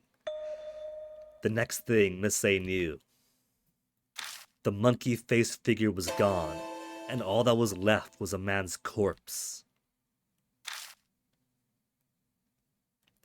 Up to today, 4 people have already been killed. It hadn't made it onto the news yet, but some people know about it. The Sumi group's been putting the clamps on though, so none of the details have gotten out. The Sumi group. They built Moon Tower, so they're obviously suppressing the news outlets to protect their image. If there's some corporate entity that is blocking news for their image, I bet you that they're gonna be involved somehow. Even if this took place at Nintendo, they'll be like, yeah, corporation's not my friend. Must have been Miyamoto himself. Monasumi is affiliate companies. There's a ton of offices in that building. The crimes occurred at one of their offices. I'm more curious about the monkey-headed katana jerk than the victims. You got any more info on it? That's the weird part. A bunch of people have seen a figure holding a katana. Maybe it's not always a monkey, maybe it's a pheasant, maybe it's a dog. In which case, we are directly talking Momotaro Dengeki, if he could take on the costume of his allies. But none of their statements about the face match up. Some say it was a monkey or a dog or even a pheasant. Momotaro, Momotaro. A monkey, a dog, and a pheasant. That reminds me of the Momotaro fairy tale. I'm sure everyone else was thinking the same thing. That's why they gave the murderer the name, Killer Peach. Hey, hold up. That's the name Purunsu said on the phone the other day. Yeah. The spirit that's part of the next game. So maybe they couldn't get any extra information if this all was being hushed up. From what you've said, these spirits are like ghosts who attack humans, yeah? And they're born from strong grudges or regrets held by dead people. So this Killer Peach is one of them. Yeah, probably. All the spirits I've encountered so far have been like that. Give you a year more or two and you'll be decent in Japanese? That's okay, Hordian. It'll probably take longer than that for Extra Power 4 to come out.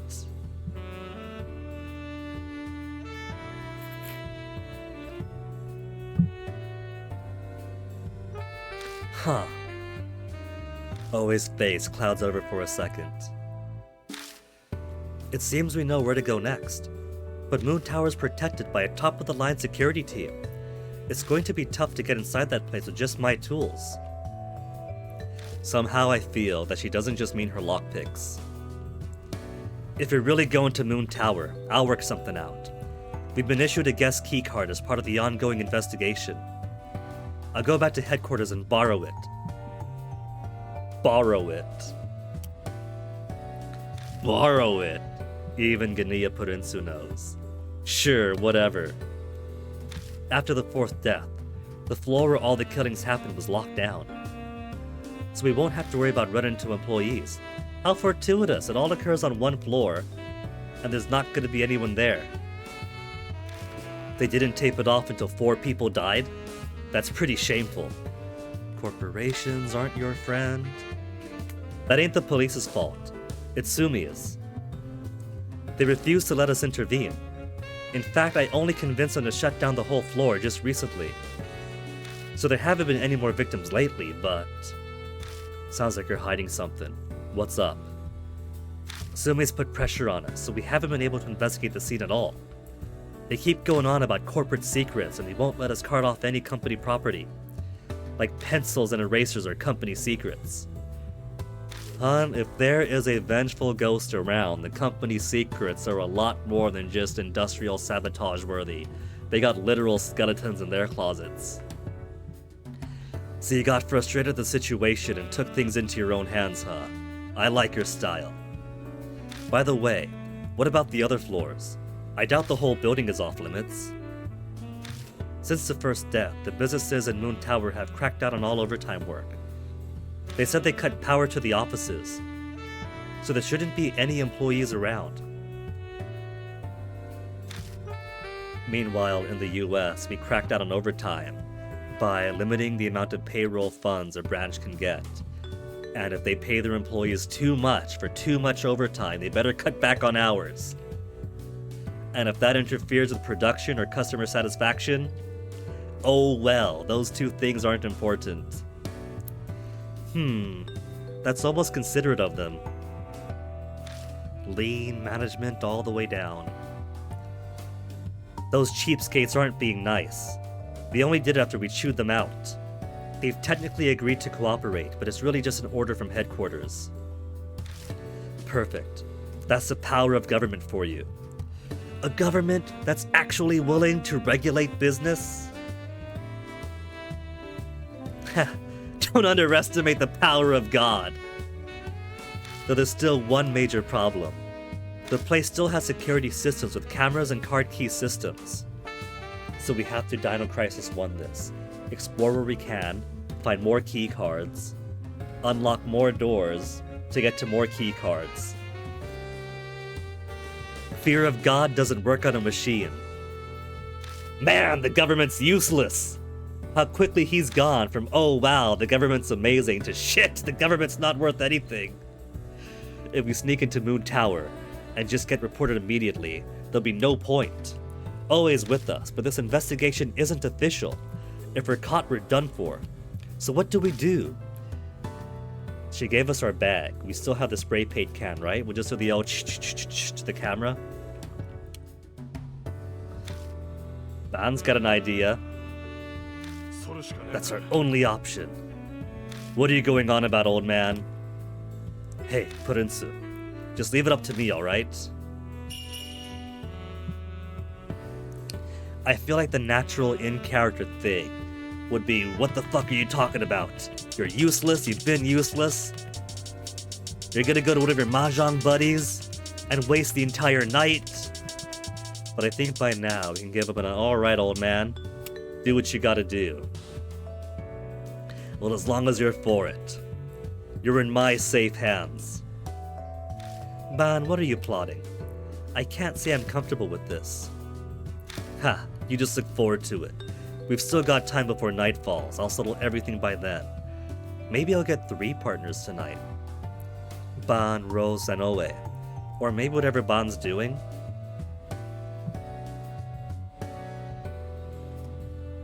Ban could have died by this point of the game, right? There was nothing that happened at the Screaming Author Ghost fight that would have necessitated Rose being there. It could have been Ban. So what would we do to get in then, if Ban was dead by now? So if I do a second playthrough to see what's different if different people die, and we do like a full deaths play, then I would need Ban to die by now, just to see what the alternative is. So not only am I figuring out how to torment the ghosts of tortured girls to get different outcomes, but I'm also figuring out how to get my friends killed to see what happens if my friends die at different points. He smiles confidently and puffs out his chest. He's pretty big to begin with, so it actually has the intended effect. But I'm a little short on fun. There it is. It's always gotta be something. It's gotta be a mahjong buddy after all that he's got a connection with. It turns out he plays mahjong with the head of security for the Moon Tower. Hey, Purinsu, let me 30,000 yen. Again? You haven't paid me back my 5,000 yet. I'll gladly pay that back once my next manuscript payment comes in. Now fork it over. Let me see. How much is 30,000 in 1999? 30,000 yen in 1999. Inflation calculator. 100 yen in 1999 is 111.74. So how about 30,000? 30,000 in 1999 is worth 33,521 today. And 33,521 yen to dollar.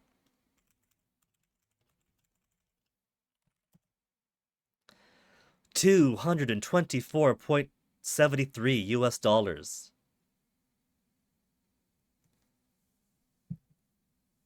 It's actually gone down, Hordian. The old rule of thumb is that you multiply or divide by 100. So, like, in general, 100 yen is $1. But let me see. The value of the yen has been going down and looks like it's all the way down right now. So it's a fair bit less than $300 today.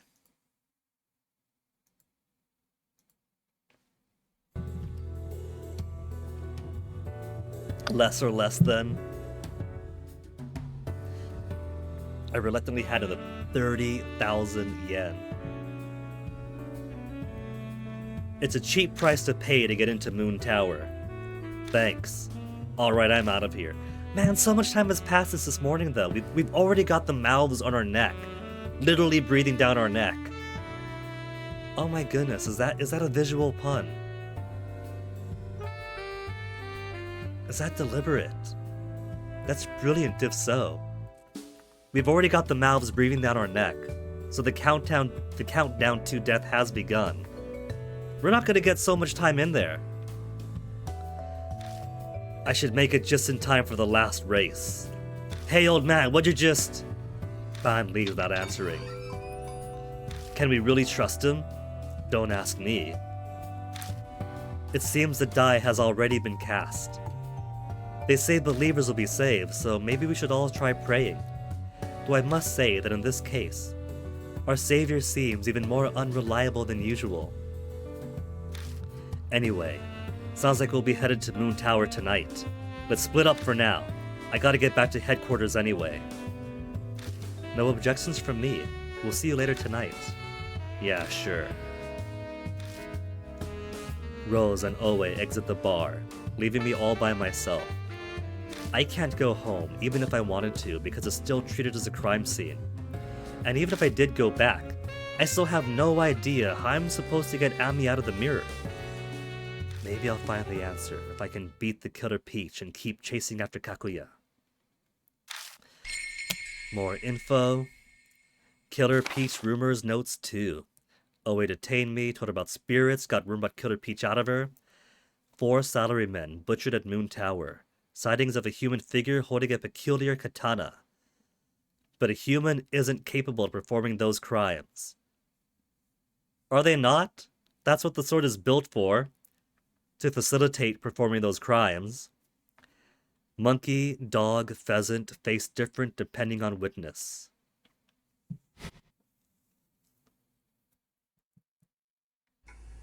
A few hours pass, and now it's late at night again, but Ban hasn't called yet. And there goes a second to my countdown. Second of the countdown with no investigation having been performed. We're not even at Moon Tower. By the time we get there, it's gonna be 3 out of 3. Countless mouths surface and begin crudely laughing. It's almost the finale of the tale. One after another, slay all the ogres, not missing one. Is this ghost actually woke? Is it the one person in the entire world actually making good on Eat the Rich? Everyone else says it, but holidays come and go, Thanksgiving, Christmas, nobody does it. And this one ghost is going after the Oni in the corporate building.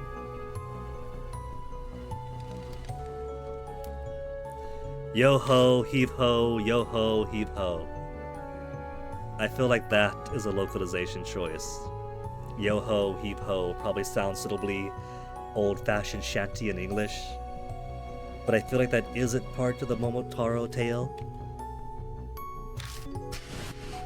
What does Momotaro sing?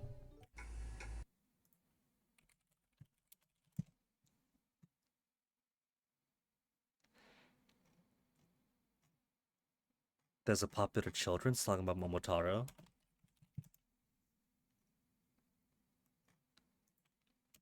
Momotaro-san no uta.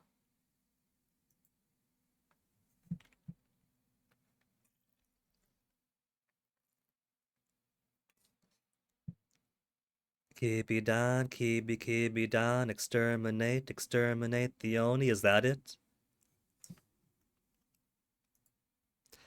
The curse is progressing faster than usual. Is this just Kakuya toying with me? Or is there an actual reason for this? Either she's trying to get rid of me because me and my aunt are getting too close to the truth. We found out about NG but don't know what it is. She found out about the mirror. Or maybe, having already bested Kakuya 3 times, she's just turning up the difficulty. A storm of thoughts swirl around in my head. It's really irritating not being able to do anything but stand around and wait. It's Ban! Purensu. Everything's ready on my end. Excuse me, water burps. Hurry to Shinza Station. Get to that one spot where there's a good view of Moon Tower. I'll see you there. Ban doesn't even let me get a word in before spitting out his message and hanging up. Chillin' Chum, welcome! About time. Arrived in time for more of our deaths. But new and intriguing deaths. And there you go, MP. There's your wild buddy arriving. I contact Oe and Rose, then rush out the Black Rabbit and head home. I grab my motorcycle at my apartment and zip off to Shinza Station.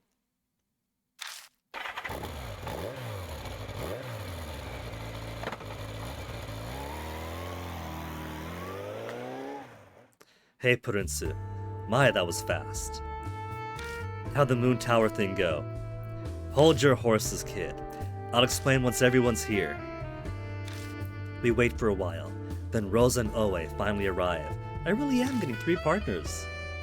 Ban, you gonna tell us what's going on yet? What exactly are you gonna do about Moon Tower security system? I'm sure you already know this, but after your little display at the bar, we'll accept nothing less than total success. It's about time. Get a load of this. 5, 4, 3, 2, 1. Boom. And the entire tower explodes. Oh. Where all the power goes out. Suddenly, Moon Tower goes dark.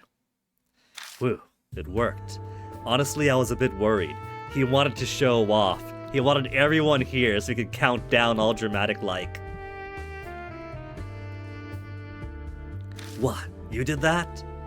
And they don't have backup generators, especially for security? Yep, that's right. One of the Sumi Group security companies is in charge of Moon Tower, but I bribed the guy in charge. The light's going out as his signal that everything's ready. What? Why didn't you have him call you? Why had the signal be so obvious? Hey now, I paid 3 million yen for this. If I'm blowing that kind of dough on a bribe, this is the least I could ask for. If he's gonna pay so much for it, he wants it to be dramatic. 3 million yen? You've got an awful lot of money for someone who's always asking me for cash. Well, when I hit you up for money, I was totally broke. The mahjong tiles finally fell in his favor. We all thought that he was just talking big shit about the next time he plays it's gonna be his turn, but it really was. I had an investment opportunity though. I got it a hot tip for the last race today. It was a nice little 100-to-1 payout. I invested the 30,000 I got from you and turned to 3 million. You're insane. You blockhead! 100-to-1 odds, what the hell? What was your plan if you lost? I had contingency plans. I might have had to sell a kidney or something to cover the funds, but I had options. And again, what if we took Ban to fight the ghost? And ended up destroying the ghost instead of purifying it, and he was dead by this point? Then Oe or Rose would have had to get us in. Besides, I knew that I'd win. Like he knew every time he lost at Pachinko or Mahjong. Really? You knew with odds like that? Oh, that's right, I remember now. He can never get ahead, but whenever he's down to his last bet, he finds a way to win. You could say that the only reason he gambles is for the rush he gets out of those victories. Ugh, talk about pointless. Quit complaining. I won, didn't I? And that's all that matters here, right? Come on, let's get moving. That bribe only bought us one night. Shotomate. That guy you bribed isn't gonna betray us, is he? I don't trust anyone whose loyalties can be bought. Shh. Why do you have to overthink everything? What do you want to do about it? Thankfully, we have the luxury of numbers. Someone should go to the security room. Someone goes to the security room, and so we only get 2 partners for the night. Oe, where's the security room for that building? On the first floor of the basement, if I recall. The Sumi offices are in the upper part, so they're actually pretty spaced out. I propose we split into an office investigation team and a security room team. Oh, there are 4 of us. Instead of 3 partners, I only get the one and the other one splits up. Well, not a team per se. We probably only need 1 person in security. The rest could investigate. The rest! So I do get 2! Don't ask me how you're still awake. So you did commit to the 24 hours, MP. I'm kinda glad to hear that. I mean, it's a lot on the body, but I figured that if you're at 20 hours already, 24 is not too far off.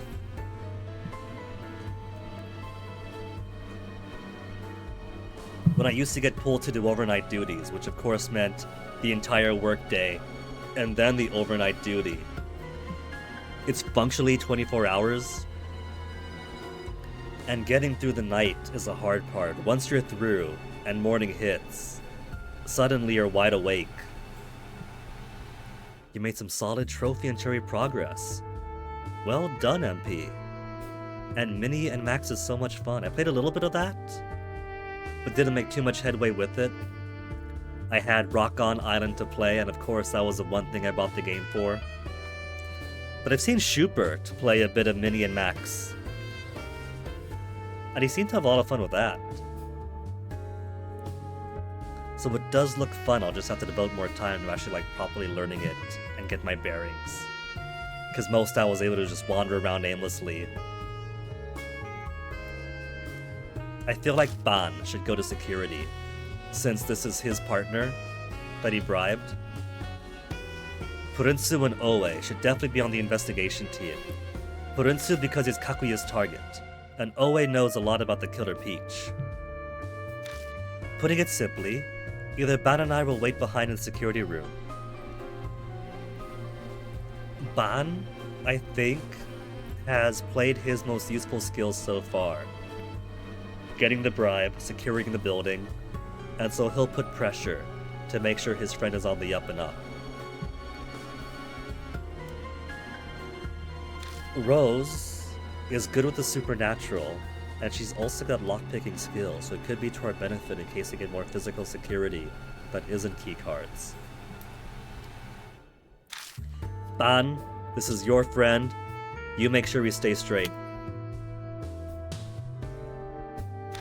Oh wait, I chose the wrong one. I chose who's staying. Or who's coming with. Could I undo?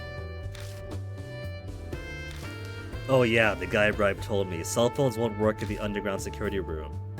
So if you want to contact Rose, use a telephone in the hallway. Okay. So I can swap them out if I need to. So we're gonna have our friends shuffling in and out the entire night to keep an eye on the poor guy. When we finish talking, we head to the darkened moon tower. When we get to the building, Oe uses her card key and gets us into the back entrance. There's no sign of anyone in the dark elevator hall. It's so quiet you could hear a pin drop. Alright, let me tell you the plan for the investigation. I want to search the work areas of the 4 victims first. They're all men and employees of the Sumi Group. Aside from that, they have nothing in common.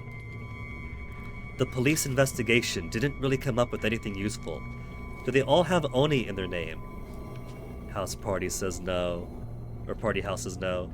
Are you getting all the practice in off-stream, MP? Until you collapse into exhaustion, and Nasu has to tuck you in on the couch. Ha, no match for a big corporation, huh? The victims have no previous offenses, so we can't just push forward with the investigation.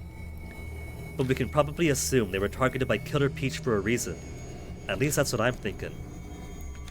So you want us to look into stuff that didn't come up during the police investigation? You've got that special power, yeah? Bloodmetry, whatever you call it. You will not stream until you've cherried Party House off stream. Next stream, Cyber Owls. So basically, MP, you have mastered all that you can in your homeland, and for now you take to the seas, to adventure, and will not be back until you've slain your sworn nemesis. See you in a month or two. I mean, heck, you've pushed You pushed hard on UFO 50, so if you gotta take a little break, it's only reasonable. And besides, in cases like these, it's just way easier to search without the hassle of getting a warrant. Way easier to search without a... What did I say? She's been watching too much TV, getting all extrajudicial on us. All 50 games within a month is a pretty huge accomplishment. That's really not something I want to hear a police detective saying. Honestly, you're worse than a criminal. But how are we supposed to investigate? I glance at all the elevators. I have no idea which elevator to take. We've identified where each victim worked. 2 on the 22nd and 2 on the 33rd. 44th floor is management. 44th floor. Double death. And it's management. I bet you the deepest, juiciest secrets are there. You have a week left? Basically, it's just Party House and Cyber Owls now, right, MP? In which case, if you do manage to knock off Party House on your off time, which should be probably easier without the stress of the stream distracting, maybe all of your luck is being saved up for the off-stream play. That gives you, like, what, a week or part of a week for Cyber Owls? That could be doable. It's within sight. Oe looks at the elevators on the left. Unfortunately, the special elevator that goes to that floor has a new fingerprint system. I bet you, that one of the managers is going to be staying late, is going to get killed by the ghost, and we're going to get to take his finger to use for the fingerprint scanner.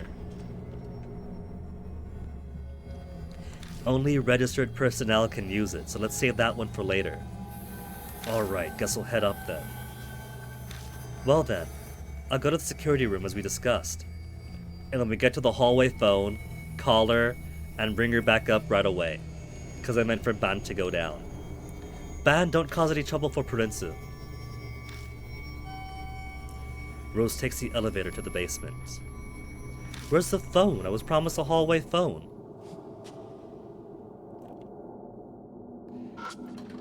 Initial scanner on everything. The elevator that reaches a management floor with a fingerprint scanning device looks exactly the same as the other elevators.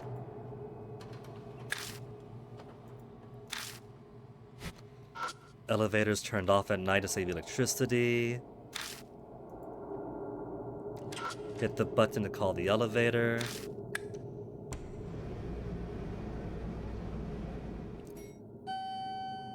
Wait, I thought the power was all out. Hold on.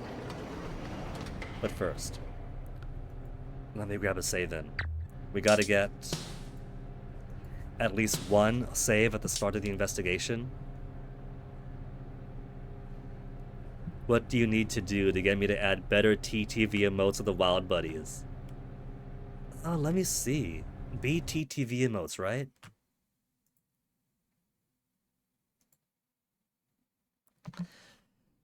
That is gonna be a sacrifice because I've maxed out my BTTV emotes to put a whole bunch of dancing emotes because I'm a sucker for dancing emotes, and so they're all dancing emotes.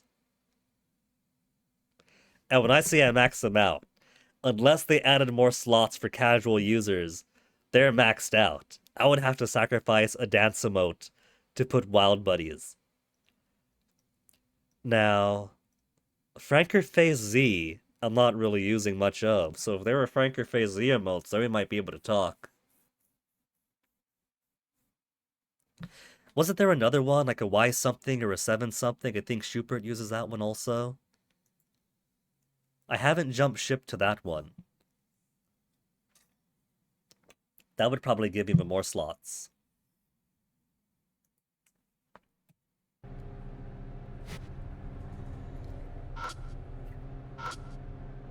Took care of it already, but still feels uncomfortable with the security cameras here.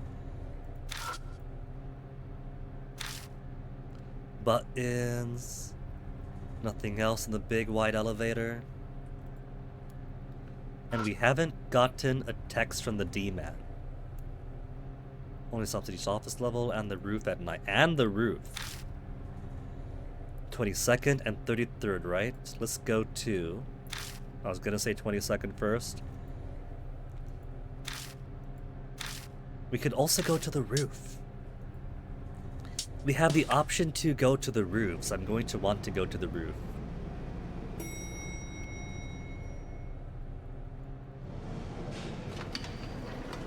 Momotaro.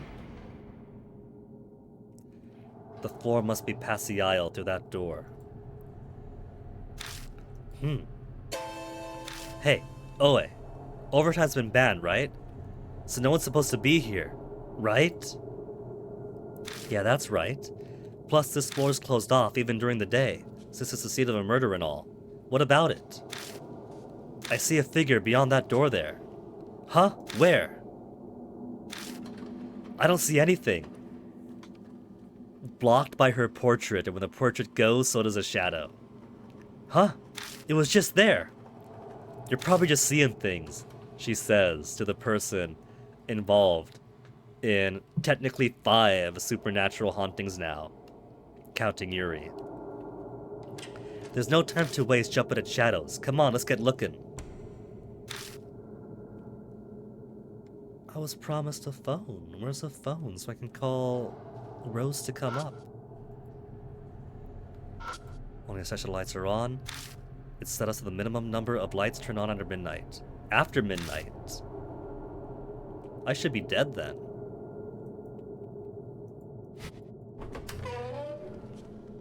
There's a phone. The door opens onto the 22nd floor. I can see a bunch of different doors. I just see 2. There are offices in here. Let's split up and look around. I'll look further in. You two take the office straight ahead. Oh, and before I forget, take this. Card key. It's a guest card key for our investigation. It'll get you into the offices. I think the reports of the victims who worked here on the 22nd floor were Senior Staff Takada and General Manager Shima. Just those 2. Try to find their desks first. Once we're done looking, meet back here. Okay, first... Guess we should get going too. You should get going, Ban. Huh? That's... the telephone. The phone for contacting people within the building. At the very end of the short dial is a label that says security room.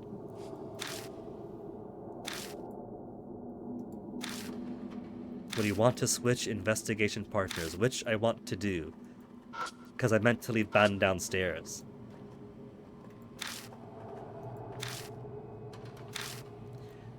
Luckily, these are very quick elevators, and so this isn't going to waste any of my precious time.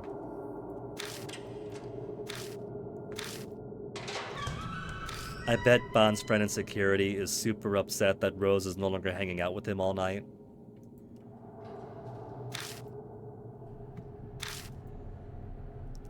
A famous painting reproduction on the wall. What's this door? A small fire extinguisher?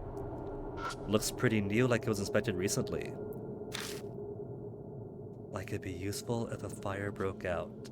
How much you want to bet that that's foreshadowing?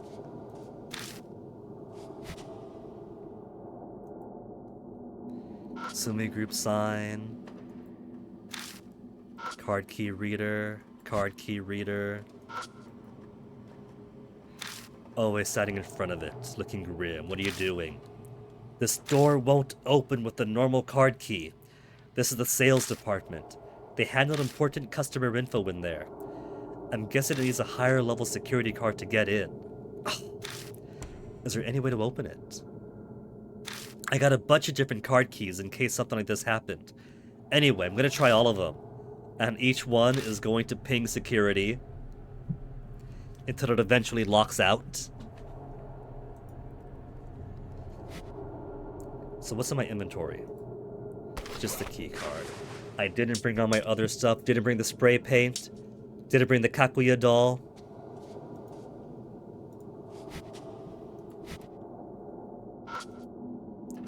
card.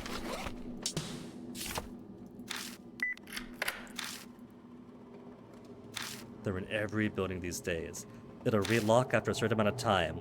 So I gotta investigate that and click it every single time I want to go through the door. Should hurry and get inside. Before I do, it's been about 4 hours and my water's running low. So, gonna pause the investigation at the very start of it and take a brisk BRB. And then we'll jump right back in because we finally have an investigation with multiple floors and multiple rooms. So far, each investigation site was getting shorter than the last. And now, on this night, where we only have one night to investigate and defeat the ghost, we finally get multi-floors and multi-rooms to go through. So, back in a second.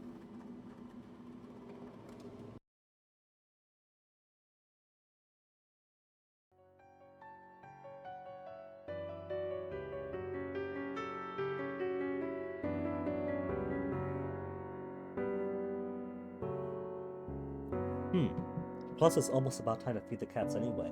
You hear that, Toasty? Toasty? You want to wake from your lunch and have a nap, Toasty? They're both sleeping.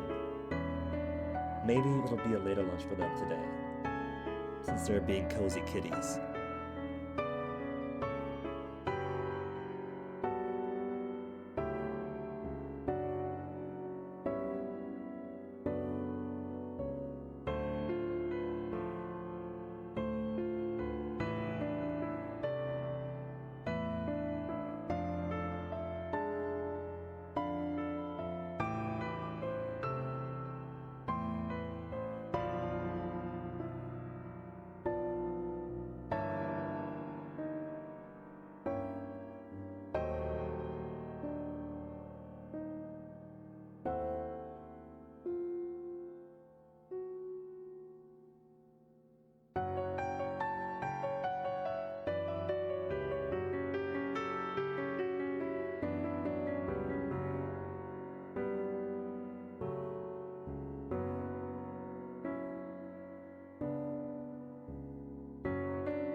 dad has woken up. Is he gonna want his lunch or is he gonna go back to sleep?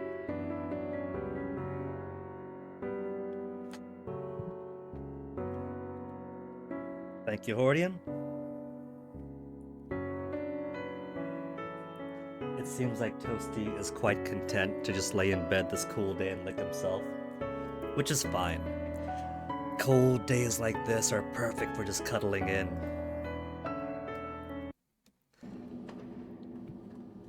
West side of the office. Gotta get ready to gym though, Hordian. Even better for a cold day. Like I said, I am so glad that my basic training was in the heart of winter instead of summer like most people's are.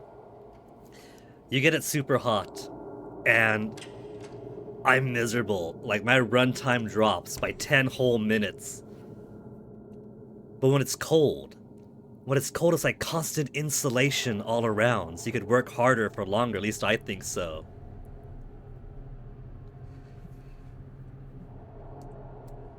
We got the in-apartment gym, Hordian. They got that little room over there that apparently other people use. And I could do push-ups. Push-ups is a start.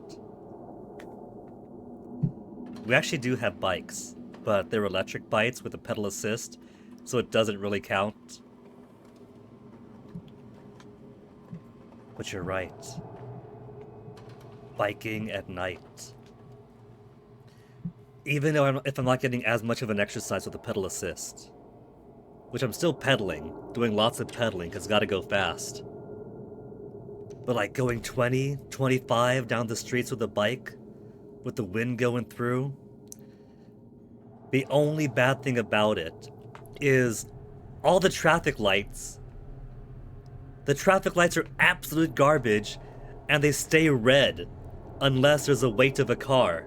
So if you're a bike and you're sitting there at the red light, you're waiting forever until some other car very nicely comes up behind you and puts weight, and then it's green. Some of them have little signs saying, just push this button over here. If you're a bike, push this button and it'll turn green. I'm not gonna push that button. I'm gonna run the red. How about your light just go when I'm here? The lights in the office are off. It's almost pitch black in here. Yeah, he's just self-grooming, little kitty. But even so, I can tell it must be a pretty big room because of the echoes I'm hearing. It's bigger than I thought.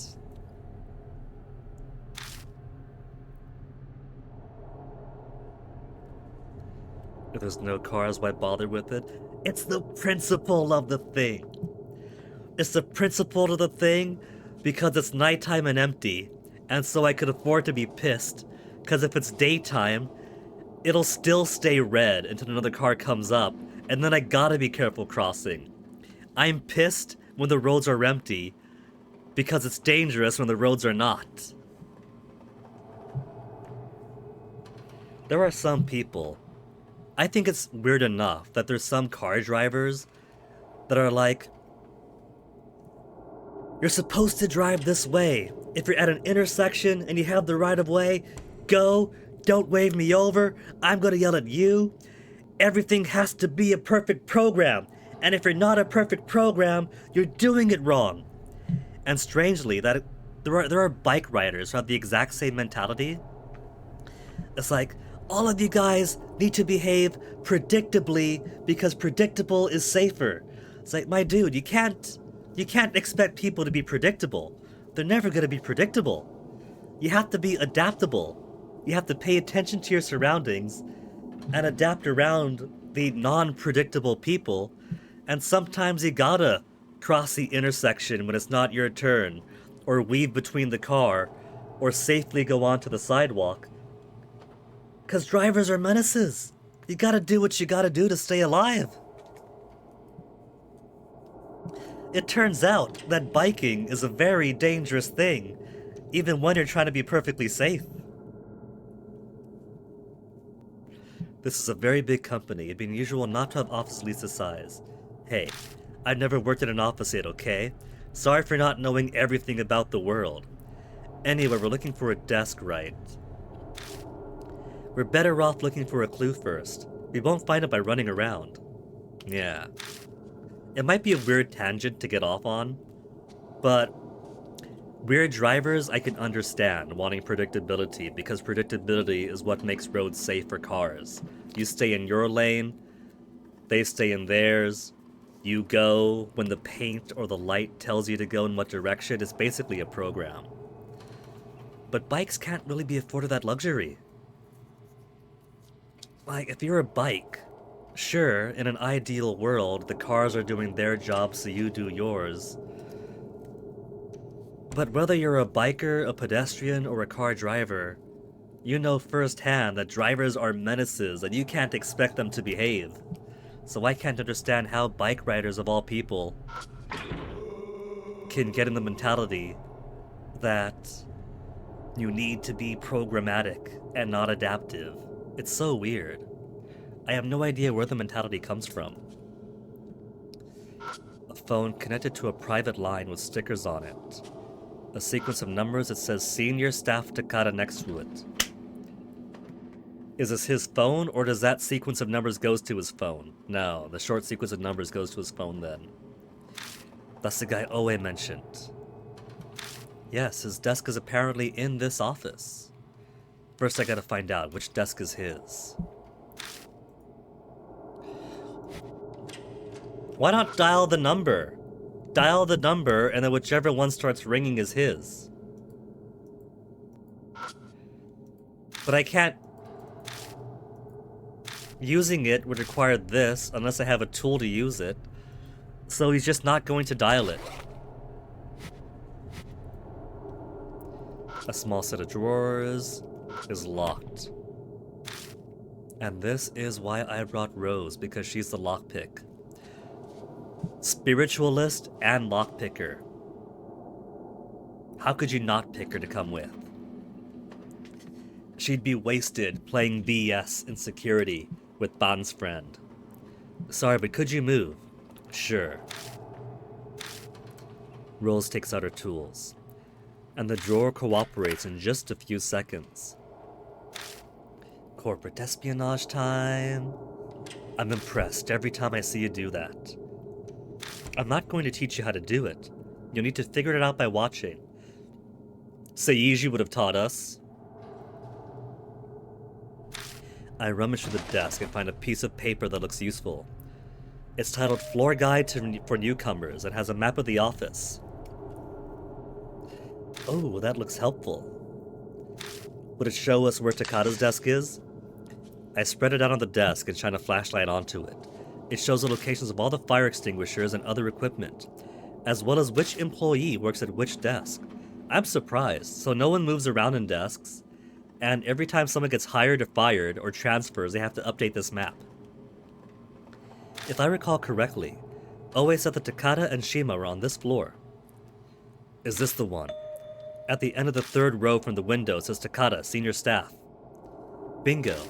Senior Staff Takata is one of the people Oe said to look for. No doubt about it, huh? Let's go.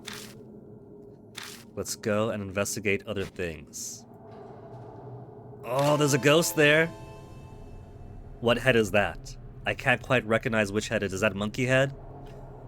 That's all three heads. That's monkey, dog, and pheasant to the side. Huh? Suddenly, I sense a presence other than Rose's. I point my flashlight in that direction. Ah! What's the matter? There was someone standing there. I don't see anyone else here.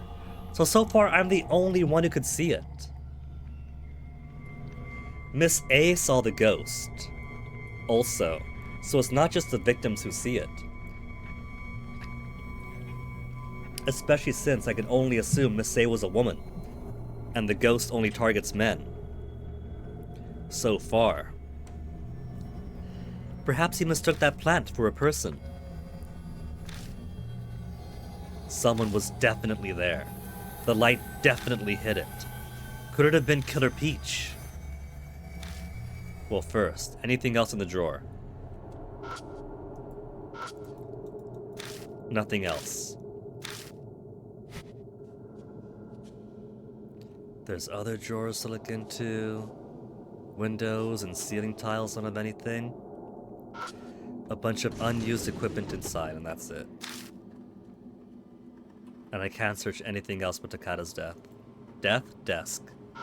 It's kind of eerie being in a place that's normally full of people and seeing no one around.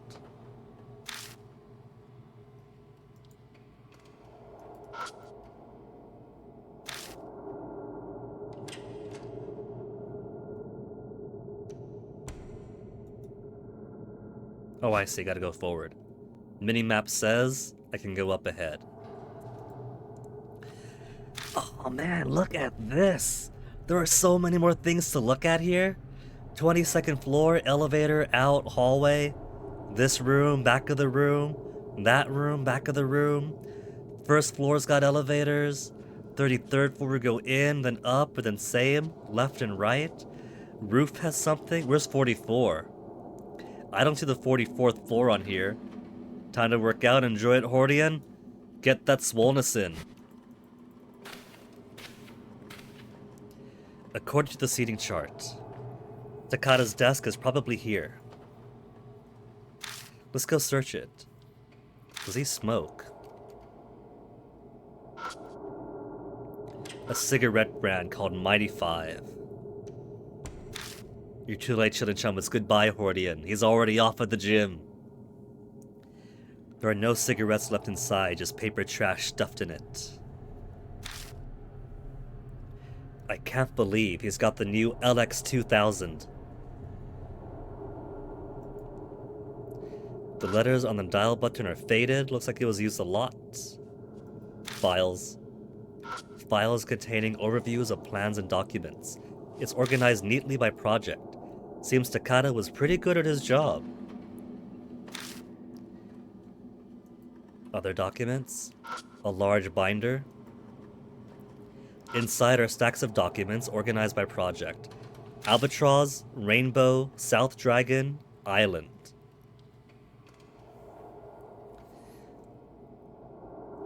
What if this has connection to the ghosts we've seen so far, right? Let me try to make a connection here. Albatross could be for the birds, so crane. Island could be Ryugu Island, so the Hiroshima woman. But I can't figure out how Rainbow or South Dragon applies to the Kintaro case. So they could be unrelated. Each project seems to have its own little secret codename. And we can't do any more than that yet. Normal keyboard, number of copy stains, or is it blood? No blood stains.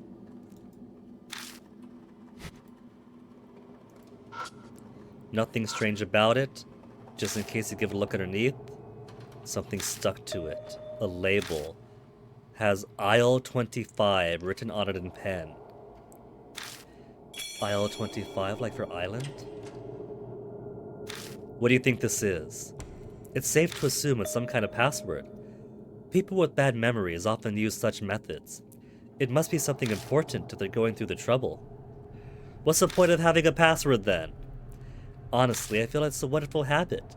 It saved us quite a bit of time. Still, aisle 25, huh?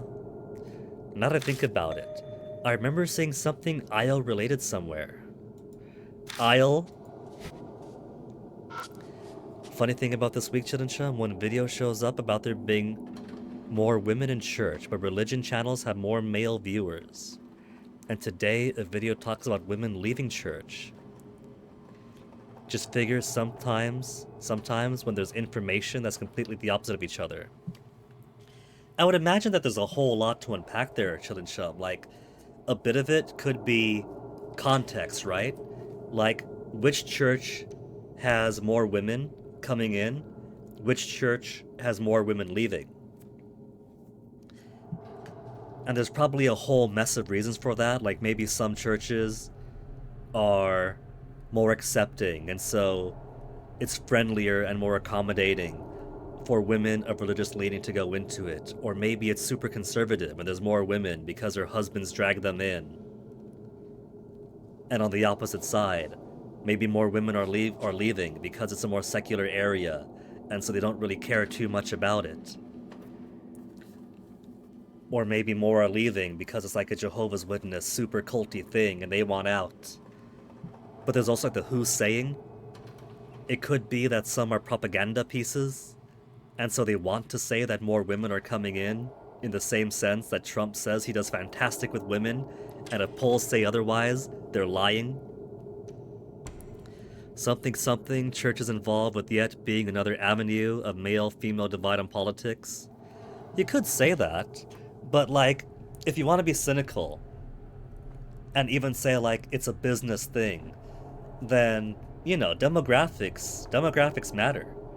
If you find that your church is becoming a sausage party, then it behooves you to figure out how can we be more welcoming to bring in more revenue, you know? Without knowing which videos you were seeing, it's hard for me to guess, but I can spitball a number of reasons why truths or falsehoods might fly in any direction.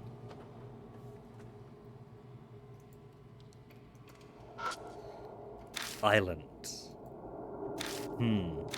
Think I saw something earlier that was similar to one of these project names. So we can't connect them together yet, but there's probably a file in the computer. Monitor slightly yellowed from the tar on the cigarettes. Also just time. These old computers where they're kind of like off-white eggshell coloring, they just turn yellow with age. Just like Nintendo systems weren't always yellow, but they end up that way. The computer Takata used to work on. Set up some information on it. Turn it on. I look everywhere I can think of, but come up empty-handed. There's nothing useful. Truly!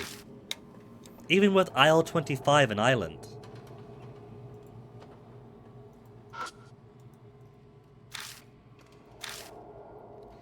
Any paper scraps in here that might be useful. Aisle 25 label. Oh. We took the label as part of our inventory.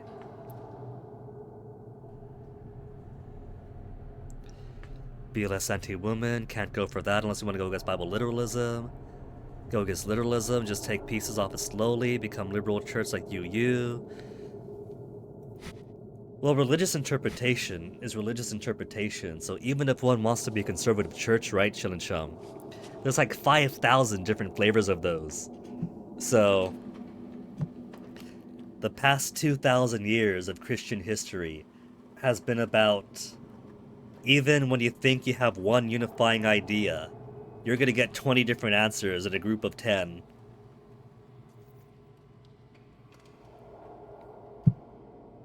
I don't know if it implies men and women hating each other,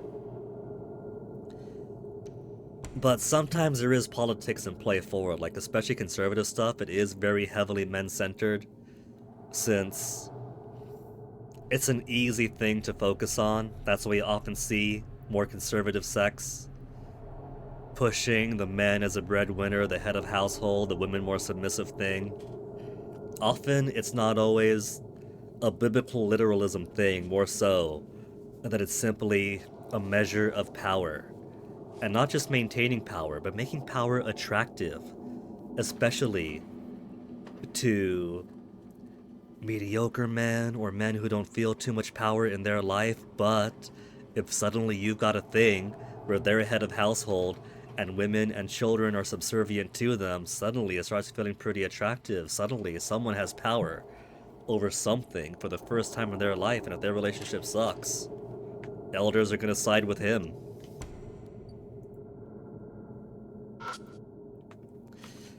Which had to hear stories like that from the Jehovah's Witness side of things a lot. Like Fennec's family.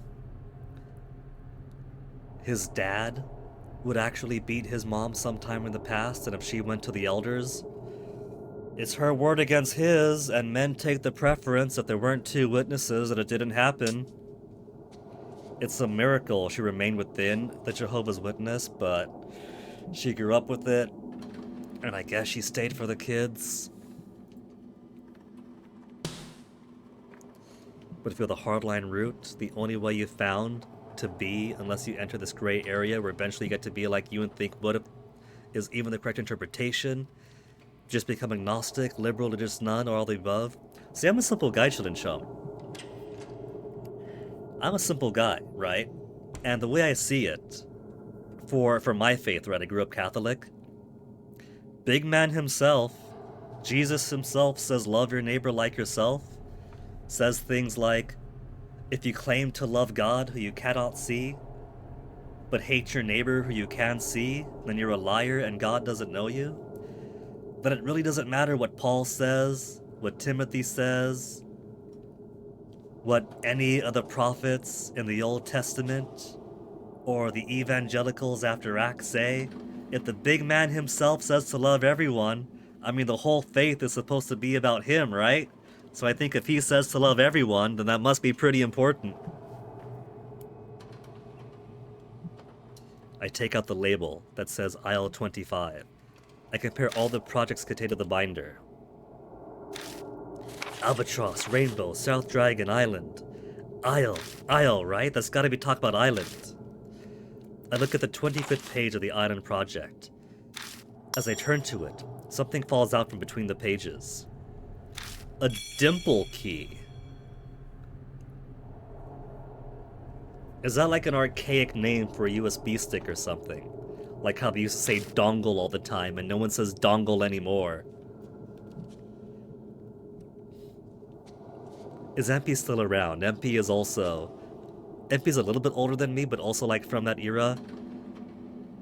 Remember the dongles, MP? Everyone waving their dongles, sticking their dongles into things. You just want to observe God with the bare minimum of decent observation, thank you.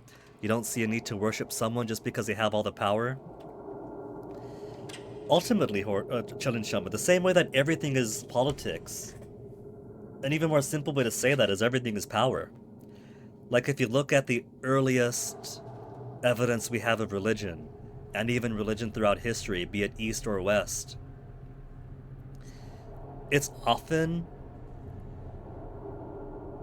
a measure of power in a way, like a lot of it is culture, but there's a reason why the Mycenaean states, or the Egyptian states, or the dynasties of China, and the, what is it? The divine right of kings all comes down to legitimization of power and the enforcement of some kind of social order. So you could say that's always been the case.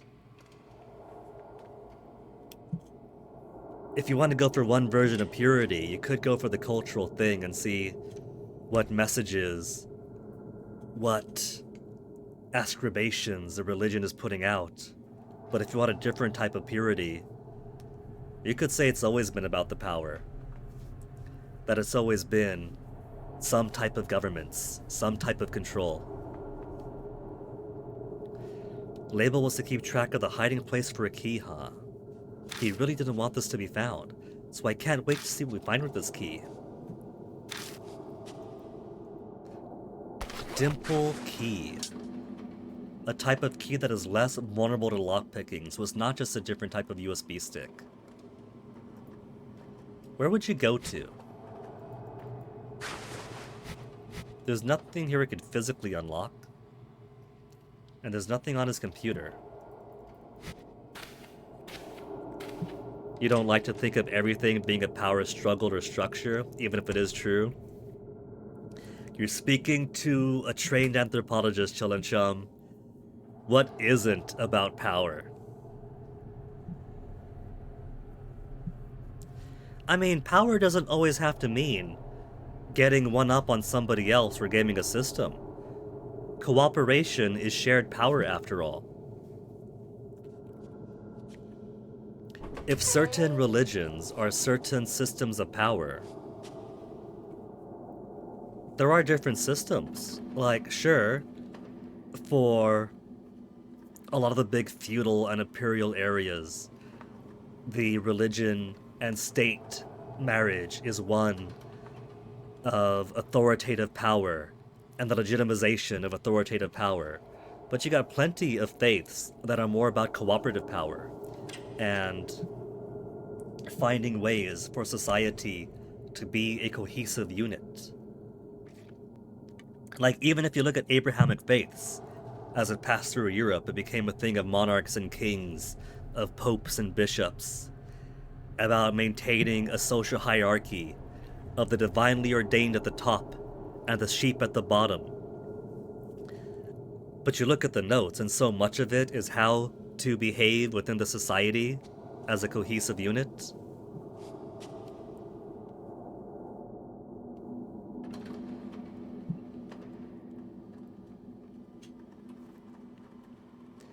You want the thrill, not the crushing of autonomy, so not always about power? Or is it then, Shilin-Shum? Is that in itself not a statement of power?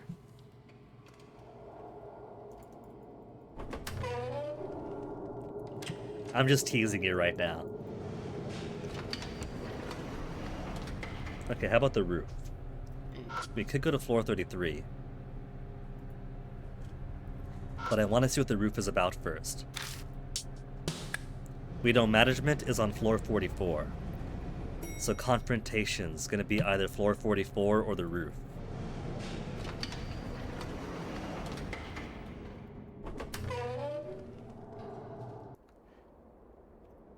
I was only teasing about not wanting power in sex also being a statement on power. Everything else was sincere.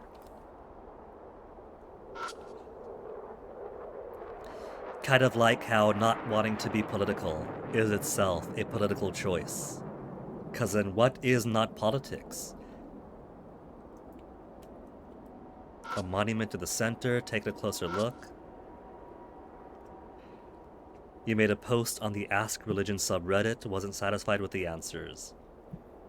Reddit is Reddit, and while different subreddits might attract different audiences, it's still Reddit.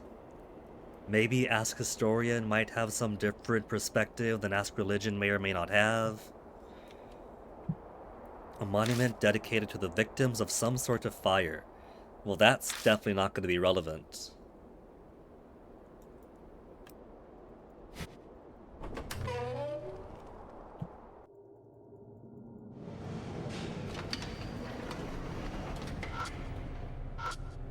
I don't think anything else was on the 22nd floor.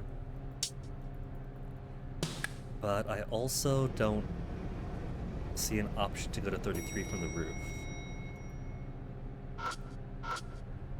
First floor, roof, or lewdly get off in the elevator. You could ask on Quora instead. Sure, I guess there's always asking AI.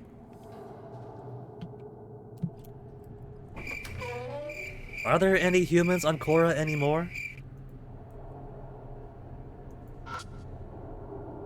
Always struggling in front of the reader, the door isn't opened yet.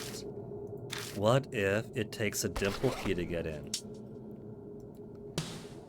Doesn't take a dimple key.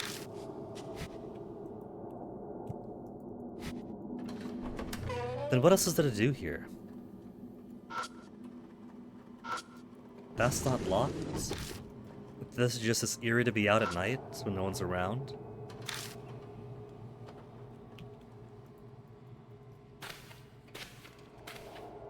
Oh, drawers down there. That's probably locked. She can't do it because it's one of those dimple lockers. Seems simple at first glance, but now to look at it, be faster to find the key. Seriously. To normal folks, this looks the same, but this is actually a special anti-theft lock. Never expected to see one in a place like this. Well, lucky for her, we have one right over here. There's a dimple key to open the drawer. It's finally open. Inside the drawer is a thick envelope and a videotape. Is this blackmail material? Stuffed inside the envelope. Pictures, but something's odd about them. Every picture seems to be taken from an unnatural angle. That sounds like blackmail to me. And it looks like they're all of women in underwear. or completely naked women. Is this going to be the angle of the Killer Peach? I'm guessing this creep was taking these photos non-consensually. The angle of the photographs make us think they were taken with a hidden camera. Seriously, a hidden camera. If that's the photos in the envelope, I do not want to know what's on the cassette tape. Or the VHS tape. If you asked on the Change My Views subreddit and stated there's no moral authority, that'd have interesting results. Well, chillum. These topics aren't ones with big easy answers, you know? Like, this is basically the whole fields of theology and philosophy wrapped up in one frustrated, what is this, you know?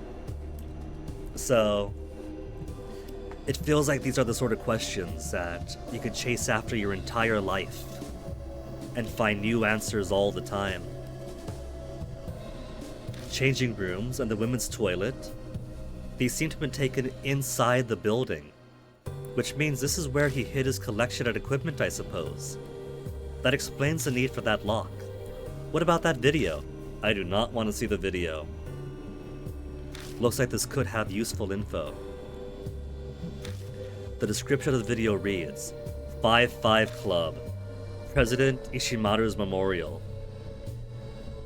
President Ishimaru's memorial? Was he involved in a fire? Because we do have a memorial on the roof.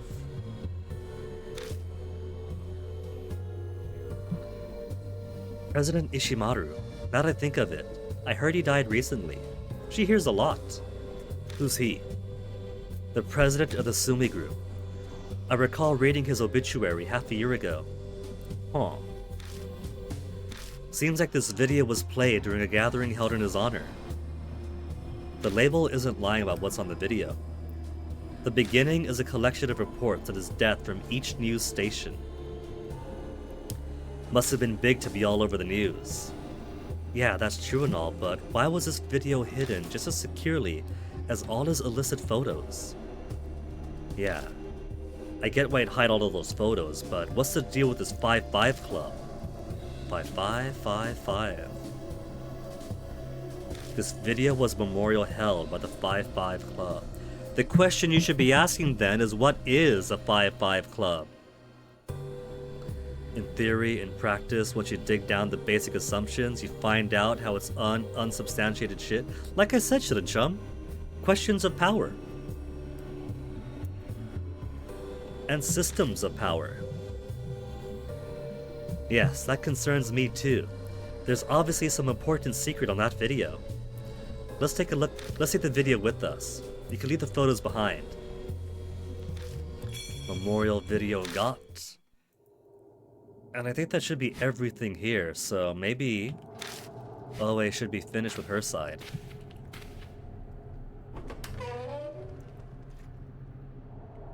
Looks like an automatic update to me. A return to the hallway. Oh, you're back. So, did you find the victim's desk? Yeah, we found one. I searched Takada's desk.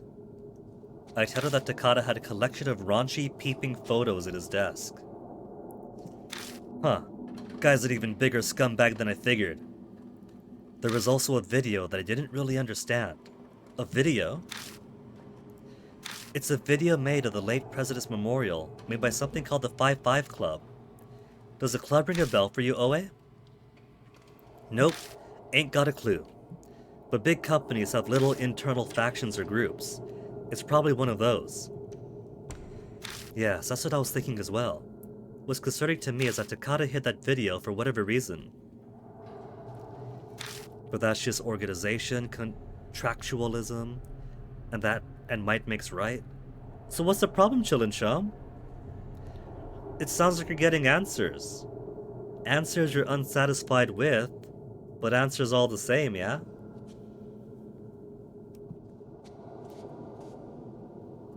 Nope. I gave up on opening that door there. I brought a keycard for it, but it seems that the code was changed. Well, that's unfortunate.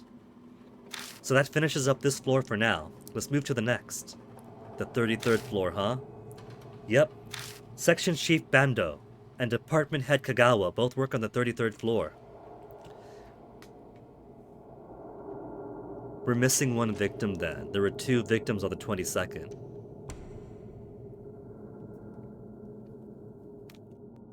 Let's search their desks next. Have you considered an academic approach, Chilin-chum? Like, maybe not Chilin-chum go to school, get a degree in theology and religious history, but there's plenty of academic articles on the subject that should be freely available, and books of the same, I'm sure.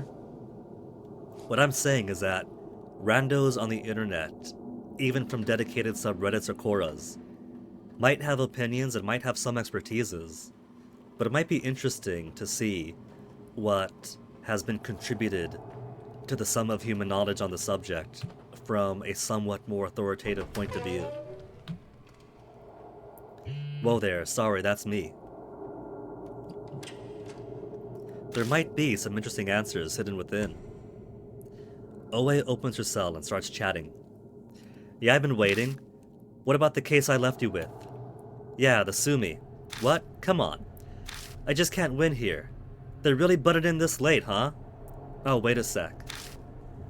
Rose, come here. Oe suddenly calls for Rose. Excuse me?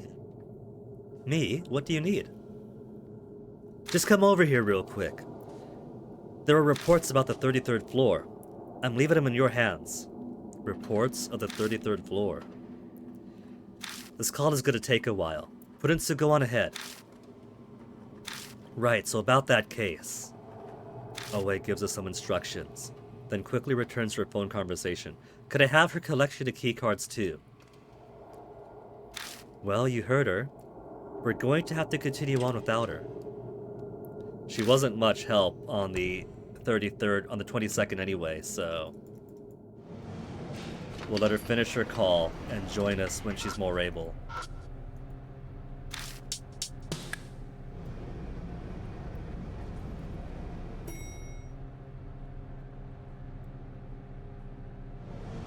Look at little Toasty sleeping.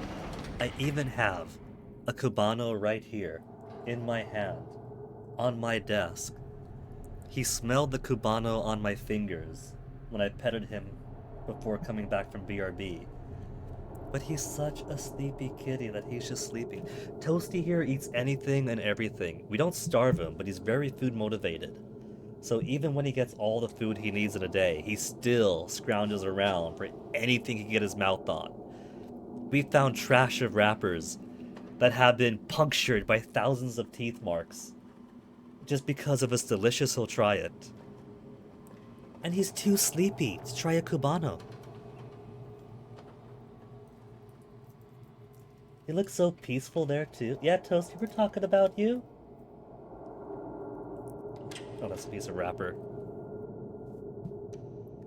Whenever you try reading something halfway academic, it just evolves into unnecessary complications, at least in the use of language, philosophy that sometimes borders on sophistry and pretentiousness and just doesn't consider the simple fact that religions try to evolve from someone's experience with the divine, just take their word for it. Now, this might be my POV, Chilin-chum, but that sounds like inexperience to me. Like, there's a reason why they use the language that they do, and that's because when you're at the academic level, you're talking about very specific things, right? And so you use very specific words. So it might be worthwhile to try to read with the language they use, or to peel back those layers. And hey, Swedish guy, we talked about wine and cheese. I am talking about my cat sleeping on my bed, who is an absolute glutton just like I am. And given the opportunity to scrounge for food on my desk, is choosing to nap. You want to think the common man can ascertain for themselves alone. I have to wonder though, Chilin-chum, like what extra stuff there is, because usually academic articles are peer-reviewed and go through journals, and so the version that you get is typically one that has cut through the fluff, because the journals don't care about fluff. The journals want to go straight to the point about methodology, analysis, hypothesis, results, discussion.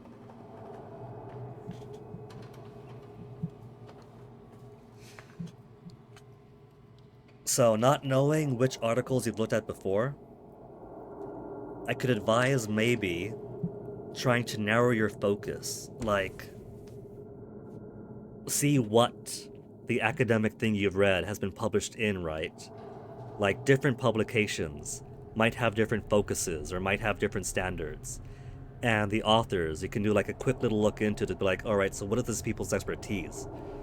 If they're even related to the field being talked about. And it can kind of filter out the fluff that way.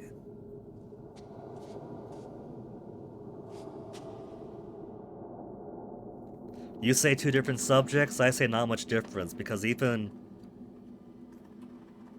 social science goes the same way. Though, maybe I'm biased, but I do tend to find that going for a philosophical angle is a bit too philosophical for me. There's a lot of wop wop wop wop wop wop there too. Maybe because I had one rather low quality philosophy instructor back in the junior college level, which then again was at the junior community college level, so can't expect too much. Try something more anthropological or sociological, Chillin' Chum. There's plenty of talk about religion and power there too, especially anthropology. If we're not talking about relationships of power, be it monkeys even, let alone humans, is it really anthropology? We arrive at the 33rd floor hallway. As expected, there's no one around. So what am I supposed to look for here? Philosophy I find to be very, I thought about something real hard, and I had an idea. Maybe with a little bit of, I'm gonna reference this guy who thought really hard about something, and had a really big idea. And building off that guy's real big think, I had an even bigger think. Which isn't to say like all philosophy is absolute poo. Like, the academic world absolutely loves Michel Foucault, and basically anyone can get the philosopher label if they're important enough and make enough of an impact on something. But, you know, at least Foucault bases things on some historical precedents and whatnot when he goes off about power in prisons and things. Personally, you're just here for the cat videos, Swedish guy?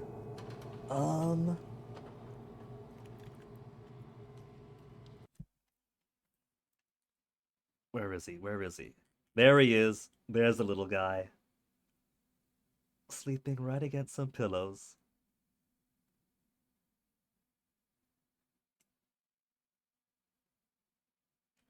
Little bit of white.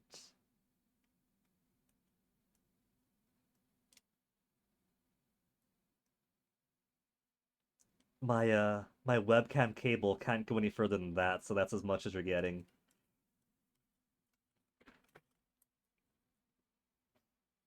And now my camera's gonna be all out of whack. I'm surprised they're asleep still. It's 2:30 p.m. my time here. Good old 14:38. By now, they should be crying at me for food and attention, but I guess because it's been so hot, and then suddenly it's so cold. They're lethargic and just want to rest the day away. An annoying thing that's been a hard topic for all of your life, Chillin' Chum.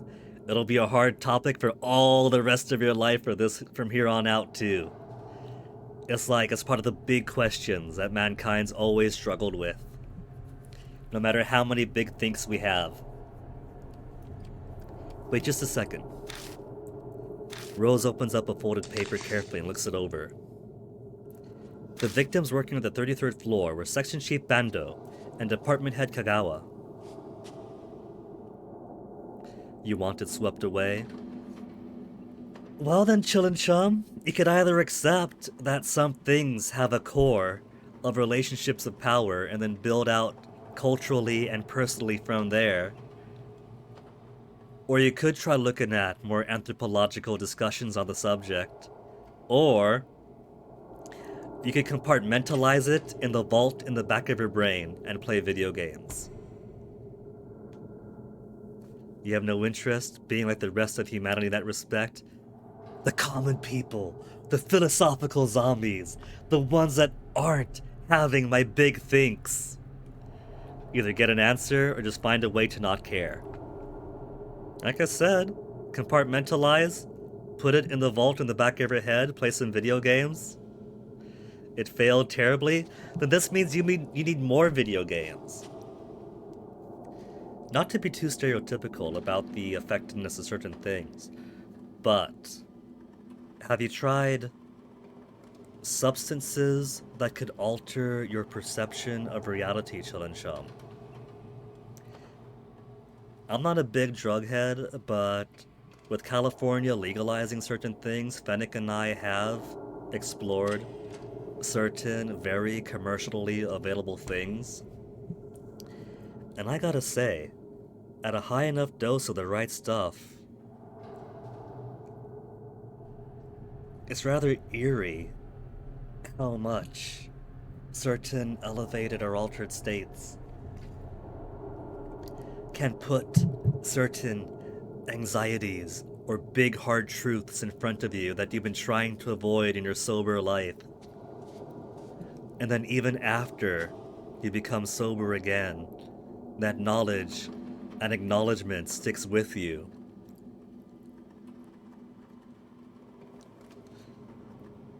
It's frightening, but it's a possibility.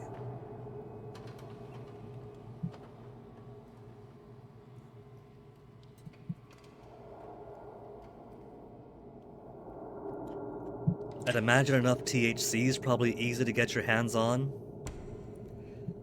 Sometimes the Amanita extract or albino penis envy mushroom extract has given some nice revelations, some scary revelations.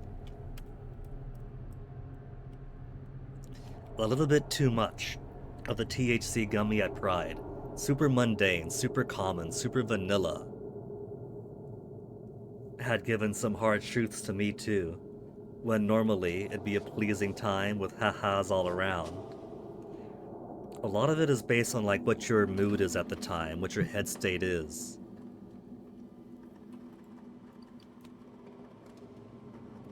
Both are in managerial positions. The locations of the desk are recorded here. Great. It'll save us the trouble of wandering around trying to find their desks. If this floor is set up the same way as the lower floors, the offices should be right ahead. Let's go. And then, when her portrait turns around, Momotaro! Oh, there's no ghost this time.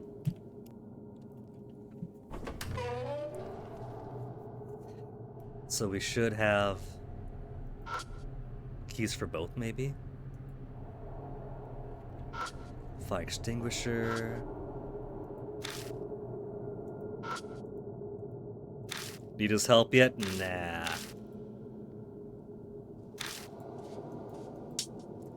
I'm just checking to make sure that these phones don't have something different on them. A whole other conversation to be had about having experience with the divine, with or without drugs. That's what you could study. I don't know about communicating with the divine through drugs.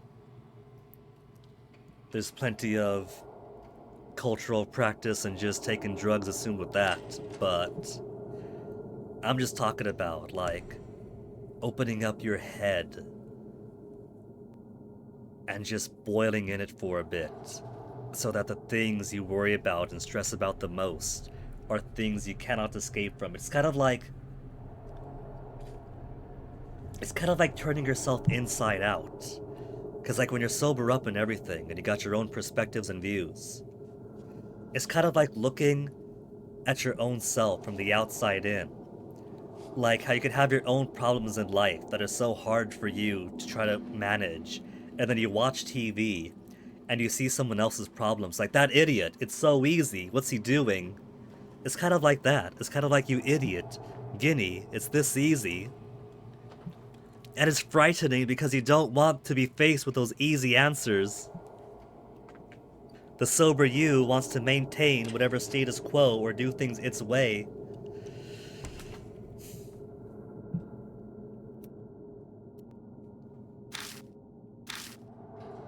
Feel bad for Ban, all for continuing my date with my disciple. Very romantic date with corpses and ghosts. Bando on this floor. Swipe the keycard.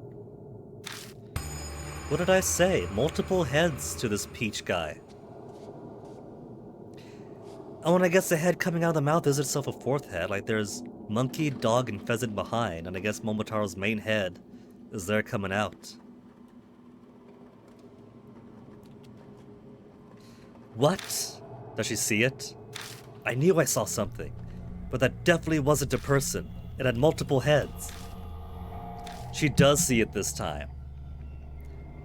I was getting worried the past 2 times, like, look behind you! There's nothing there. Look right over there! There's nothing there. Is it the plant? That maybe I'm the only one who could see it? But no, she sees it now. She definitely sees it now. Agreed. That most definitely wasn't a person. It must be Killer Peach from Oe's rumor. But what's it want with us? We're not Sumi employees. It's watching us though. It's watching us and observing. Maybe it's not necessarily being a Sumi employee that matters. This building and these floors, this company maybe, could be its haunting ground. But then particular people within the haunting ground are probably chosen targets for a certain reason. So it's probably ascertaining whether or not we qualify. We know it's been targeting men exclusively so far. So there's probably a really grim reason for that, much like the previous ghosts. Maybe Killer Peach thinks we're employees. I thought this would be a simple investigation, but I suppose it's no surprise that our lives are in danger. But at least it won't be boring. Yeah, I'm just thrilled. Well, that's what you have to expect when you're investigating a spirit. Everyone keep their guard up, he says, so it's just her and I. Oh, it's locked. Wait a minute. It's locked because of the keycard. That conversation went on so long it locked us out again.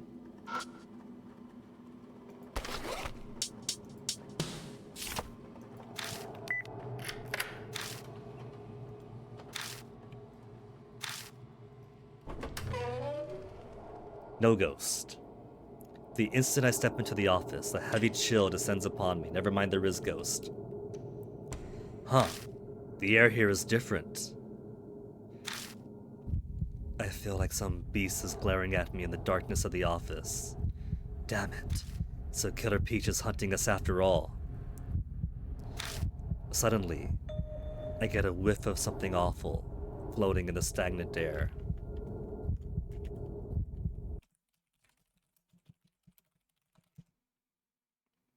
Something Awful was founded in 1999.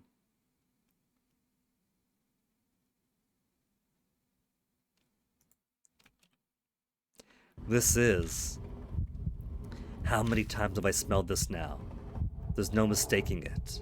It's blood. Oh, there's a blood stain. Bando's, maybe? I shine the flashlight around to track the smell and to keep my eyes stomp on the floor nearby. This unnatural stain on the floor. This is the source of that stench, without a doubt. Now it's your turn to show off your skills. Guess I'll give it a try. I squat low and touch the bloodstain with my fingers like I always do.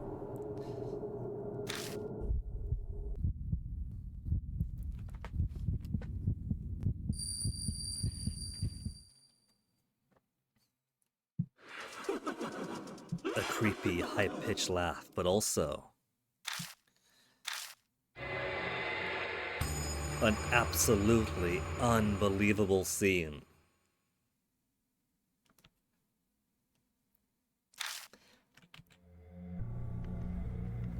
Well, I guess he's not getting ahead. He's not getting ahead in this company. He must be absolutely besides himself now. I don't know why Peach Killer or Killer Peach brought that sword with them. The guy is clearly armless.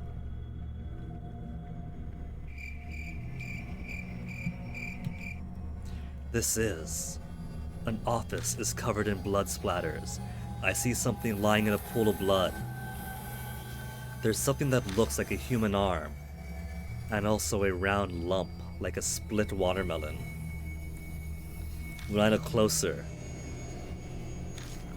I realize it's a human head. And behind it,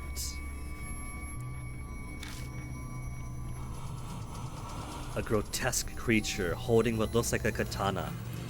It's breathing quietly. That's gotta be Killer Peach. It almost seems that the figure can see me watching it through the vision. So, the first victim that we saw, or the first victim's death that we saw, we found out that he's been taking non-consensual pictures of women in the bathroom, changing and undress. Maybe in Momotaro fashion, this ghost is hunting monsters. And so maybe every single victim is monstrous in some way. Almost seems as if the figure can see me watching it through the vision. It's glaring at me.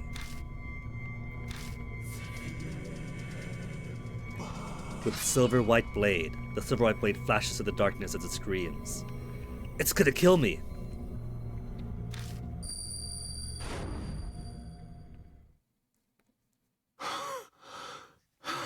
Maybe that is why the Killer Peach is stalking us right now.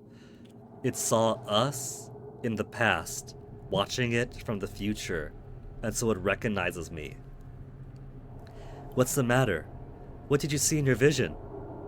It was Killer Peach. Killer Peach was there. I give Rose a description of the vision that I was shown. I see. Unsettling and fascinating. So what of the murders transpired here? If this is a crime scene, the victim must have been that Sumi man named Bando. Yeah, probably. Killer Peach, was laughing, and it looked like it was still hunting for prey.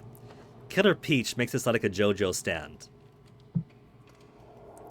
That certainly doesn't sound good. That would imply that its next target is... yeah, us. With that, a heavy silence falls on the room. If Killer Peach has already marked us, then avoiding it won't do us any good. There's never been a way to escape it.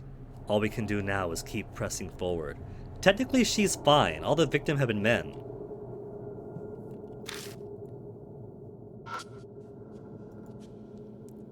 Storage shelves, the planning department floor, a bunch of documents that don't make sense. And then you check the computers, only the victim of the incident used. Can we find out where his desk is? Find some documents about Pinky Bath. Bath additive developed by the Sumi Chemicals. I really like the jingle from the commercials. I never heard it, and I'm kind of curious what the jingle sounds like. It's not like asking either of them to sing it would help, so I remember the documents. Either of them. He's talking as if always with us. Floor guide for newcomers. And Bandao's desk location.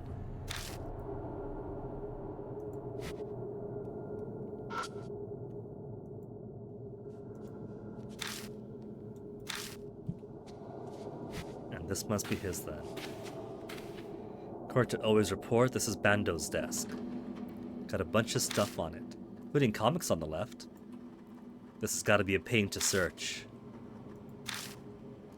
Strange book mixed with the business textbooks. Exciting idol directory. Comprehensive info on the hot new pop idols of today. I took a look just in case, but it didn't have anything useful. We know we likes idols now. Opening the file, I see all sorts of documents inside. Bando was pretty disorganized. Telephone. Little scratches and stains all over are obvious. It's used pretty roughly. This chair. A wheeled office chair. Move it out of the way. If we can, then do it.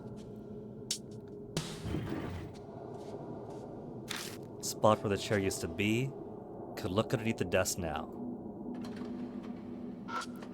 I crawl under the desk to see if anything's there. So, did you find anything? Yeah, there's something, but give me a second. There's a note stuck underneath the desk. It looks like it'll be hard to get off. Well, what does it say? Just read it to me. Sure. It says, pass. Bando. He's using his own name as his password. That must be the password to his computer. Let's try it. Also, I found some laundry, so I grabbed that too. Dirty dress shirt. We use this dirty dress shirt. We find the storage closet with the mop. We can make a salaryman effigy, and that will distract the Killer Peach. Did he sleep here in the building? Salarymen have it rough. Ugh, I'll let you handle that. My word, that shirt reeks of cologne. If you're taking it with you, put it somewhere it won't be smelled, please. Sure. Dirty dress shirt deep into the bags. All of my items smells like it. Maybe that is what Killer Peach is really going after. Men who overuse cologne as a substitute for hygiene.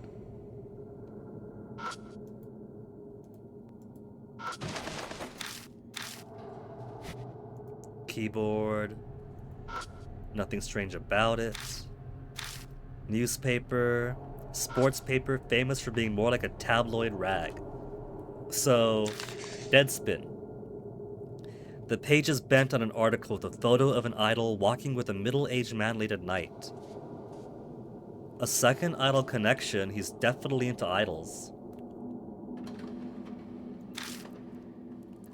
All sorts of project documents haphazardly placed in the binder. Computer. Press a power switch and hear the computer fan word to life. Asking for a password. Rose steps up to the keyboard and quickly enters a password. She knows that the caveman that Gania is would take forever typing it out. It's only 6 letters. Try all caps first. Bando. That was the right password. It was written in all caps, of course it was gonna be all caps. Looks like that did it. And there's a note on the desktop. Rose opens a text file.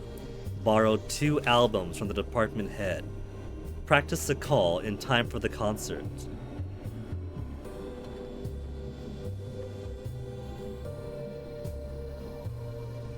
Is that it? His dirty secret is he's into idols, he listens to their albums, and he wants to practice in time for the concert.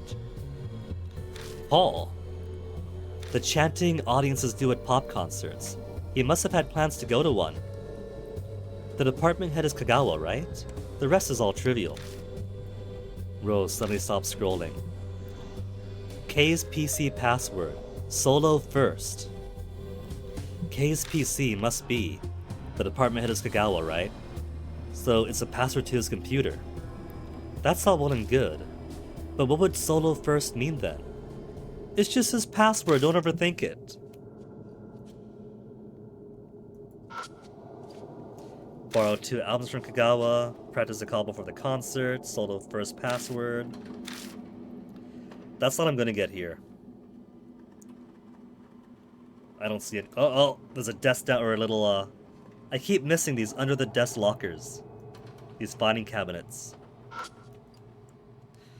And it's locked. Is this also... Okay, this one isn't using a dimple key. Rose takes out her lock-picking tools and opens a drawer in mere seconds. Open the drawer and look inside. There's a bag with a label that says, "From Kagawa." Kagawa is another of the victims. If it's the same Kagawa, then he's this guy's boss. The bag has 2 CDs in it. I flip them around and notice a familiar-looking face on one of the jacket covers. Hazuki! Don't tell me. Well, if Hazuki was the idol walking around with a middle-aged man late at night in the newspaper, I think he would have recognized her. This guy was also a Momo fan. He was also a Momoler. Except she's dressed up like when she's performing as Momo Kuruse. The title of the song is Wander Rabbits. That's a song that Ami snuck onto my phone as a ringtone.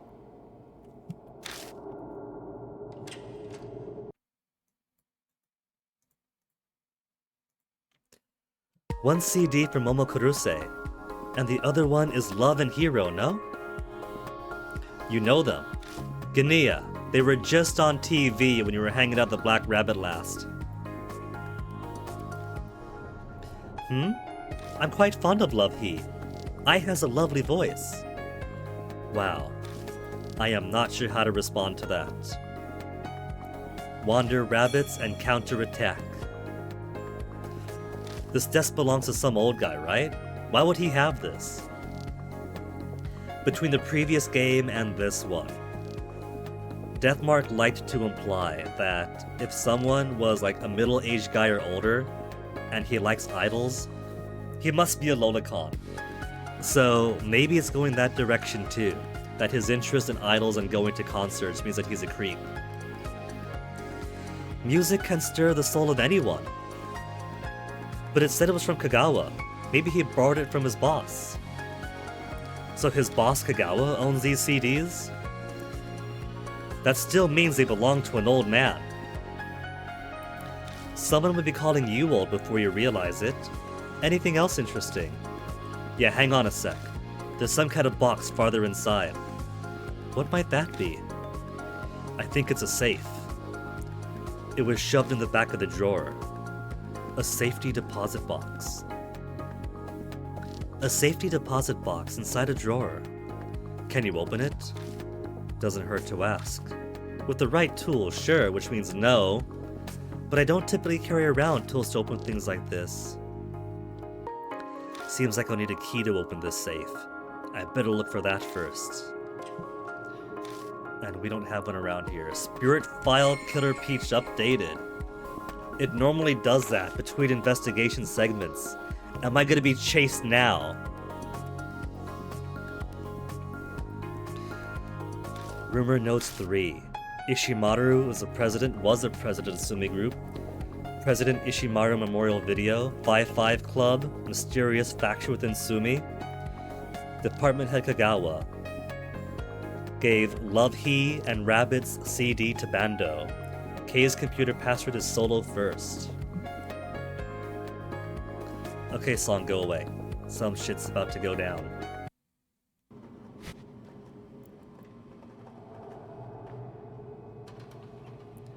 There's no key here, right? Maybe there's a key in the dirty dress shirt.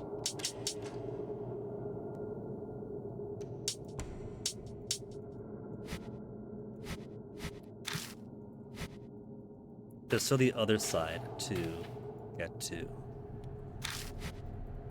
I'm surprised we haven't been jumped yet. I'm kind of expecting it. Card key reader.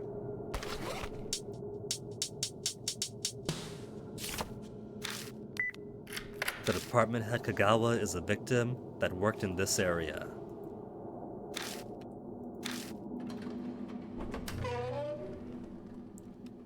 Hey, Momotaro.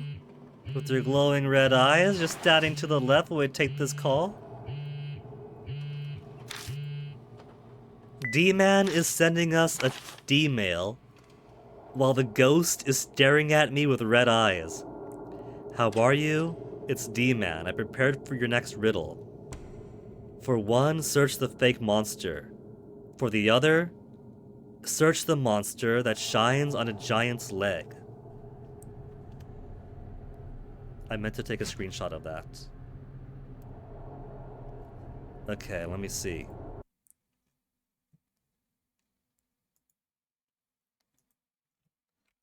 Search the fake monster, it said, right?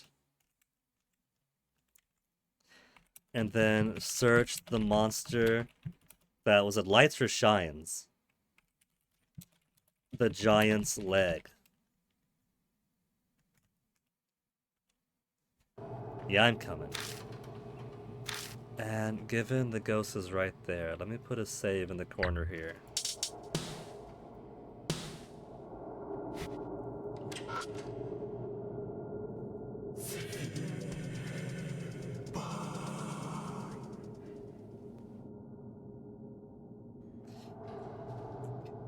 Oh. The fake monster. What will that mean? There isn't too much to be found around here. Maybe one of them is based on the roof?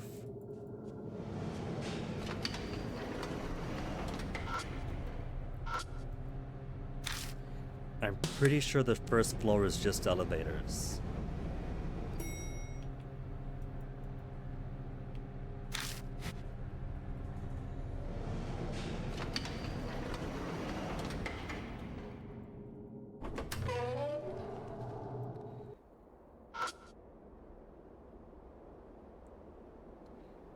There's nothing up here to look at except for the memorial. So maybe not the roof.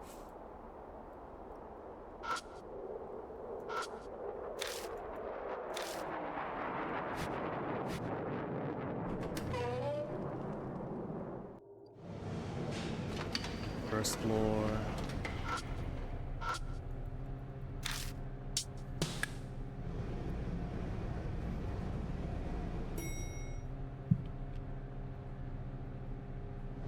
As expected, it's just here where there's absolutely nothing.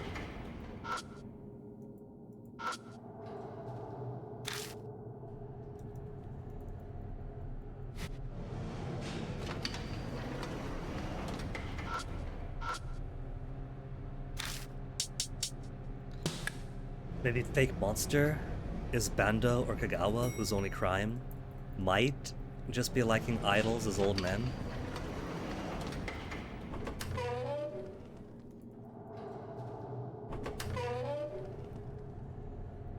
There's also the plants.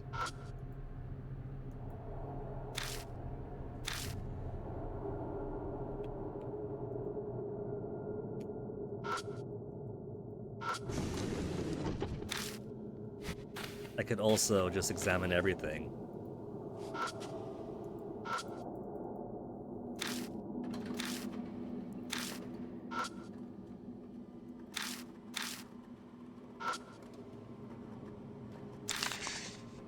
The mouse is also an object. Didn't click the mouse.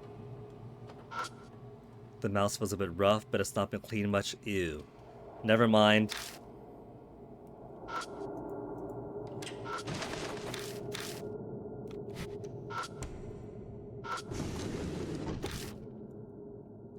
Cylinder lock.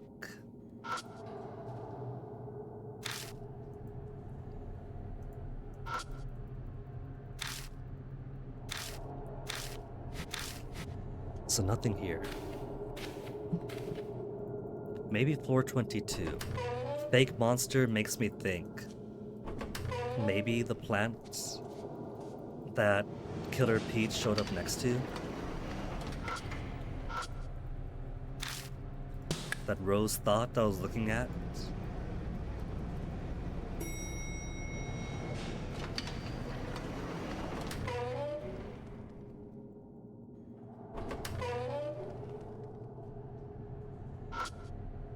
I can't look at it here.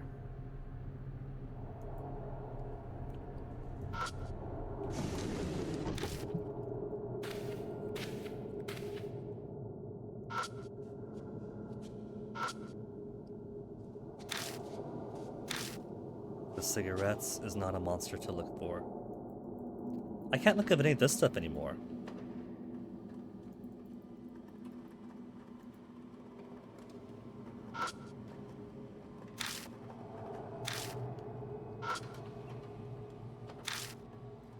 A lot of this was interactable, but no longer is.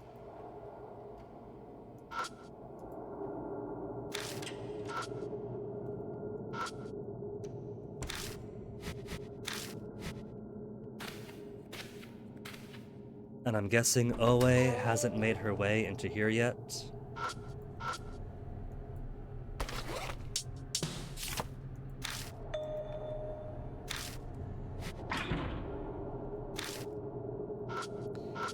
The fake monster. This is a reproduction. Okay. That's the fake monster. Now we need the monster that lights yada yada yada. For one, then for the other.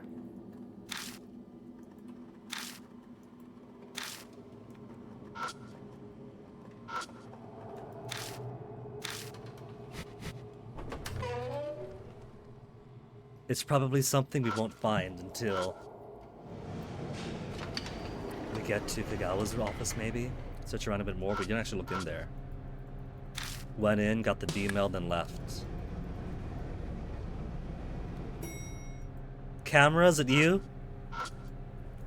It's not the camera.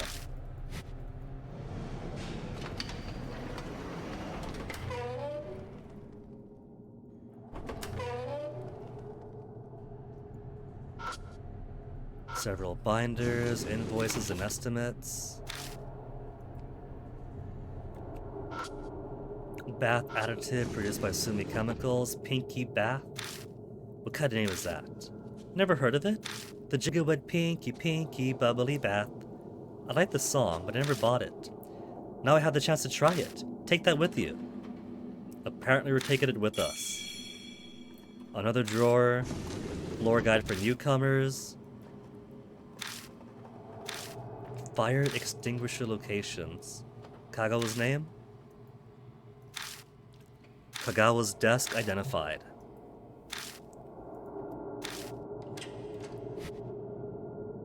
Window.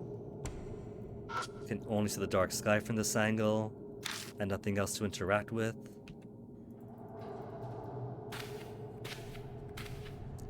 According to the reports, this is Kagawa's desk. Nicely organized. I would say it's sparse. It looks like it's barely used. That'll just make it easier to look through. The noise of what sounds like objects crashing together echoes around the area. What could have made that sound?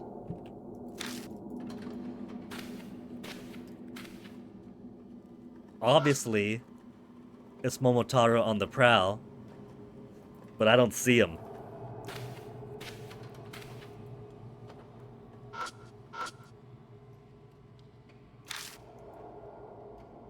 Regular keyboard, nothing unusual. Mouse. Shake it, cause it make a rattling noise, just a ball rolling around, or is it? Documents sort of the binder, carefully organized with dividers. I bet you the key is inside the mouse itself. We gotta smash it open. I got nothing to smash it with though.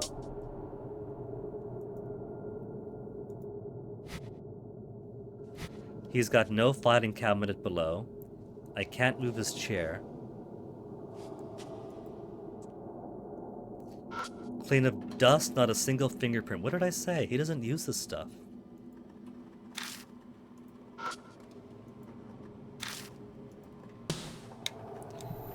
The screen eventually turns on, and there are a number of animal pictures. What the heck is this? There are images of a rabbit, bear, bird, and a pig. Solo first. Underneath them is a line of text that says click the password. These pictures are the password. I think I saw something about this at Bando's desk. I think it said K's PC password, solo first. Or something like that. And Kagawa lent Bando some idle CDs. Maybe I should double check the CDs that I have in my bag. My favorite albums in order. Solo first.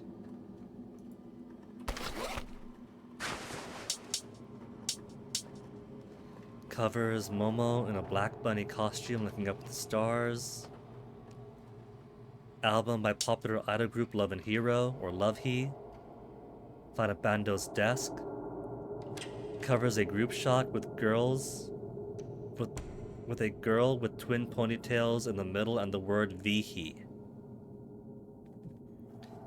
I don't see how this is going to help me unless it's 1 Momo and 2 here. But solo first makes it think rabbits, so Momo. We want the Momo album, so rabbits.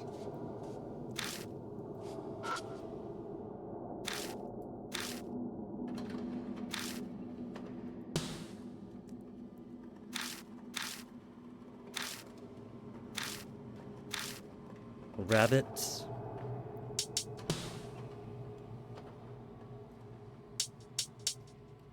And then just rabbits. Wrong.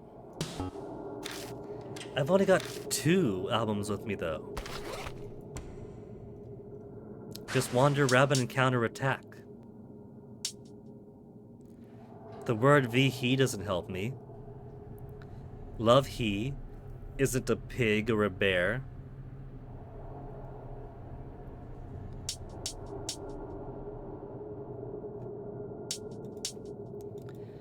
Maybe start with the solo and then random guess the rest.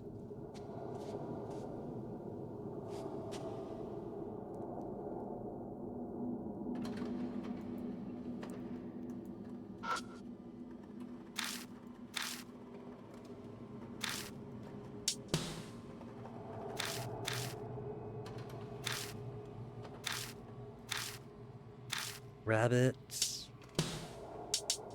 Bird, bear, pig?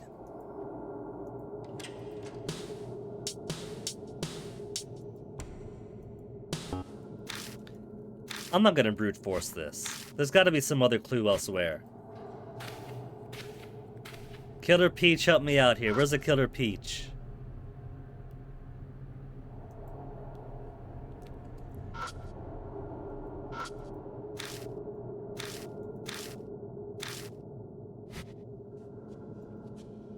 That's really the only thing back here, too.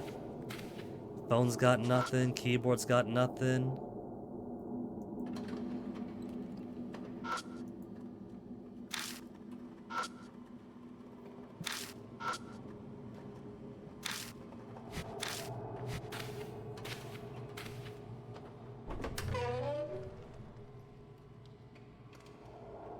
He, I've only got 2 albums to work with here.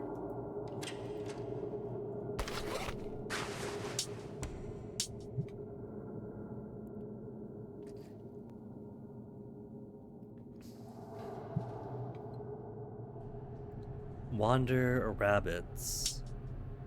Cover Counter Attack by Love and Hero. Love He is Love and Hero. He, Vegetable and Hero. Victory Hero. Nah, Victory Heroes is Extra Power 1.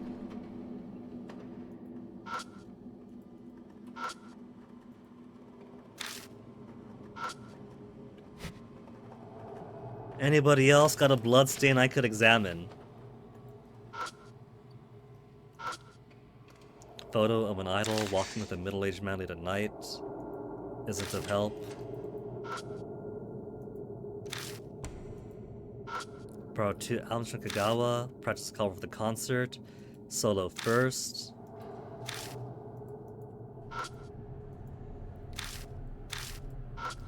Exciting idol directory. Comprehensive info on the hot new pop idols of today. Nothing useful.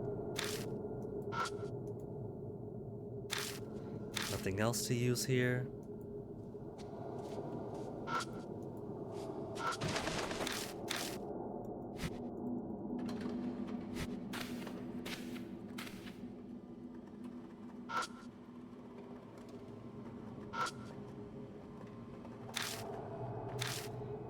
I'm coming up pretty empty here.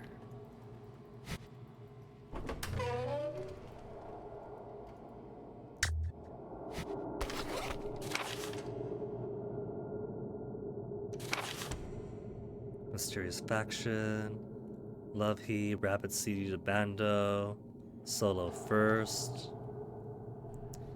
don't think anything's gonna help me out with this.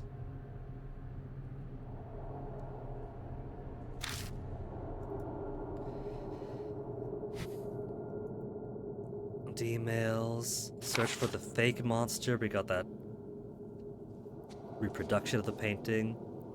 Monster that shines on a giant's leg. Okay. Shines on a giant's leg. But that's background stuff.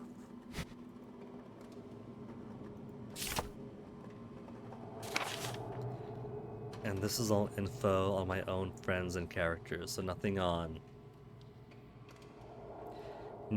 what albums this guy Mike's like between bear, pig, worm.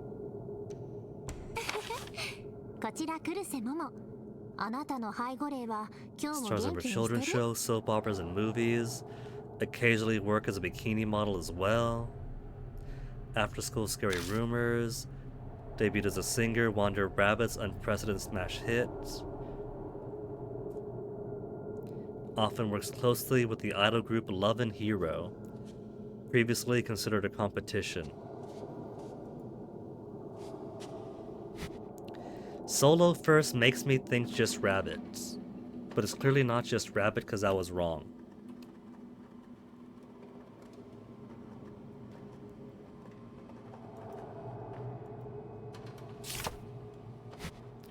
Maybe Ban knows something about idol albums.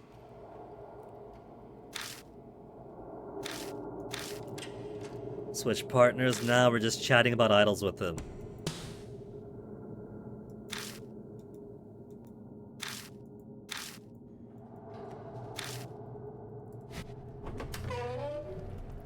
Maybe it is just Rabbit, and it just didn't accept my input correctly.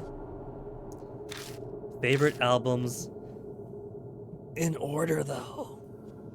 That really makes me feel like I should have more information by now. Solo first.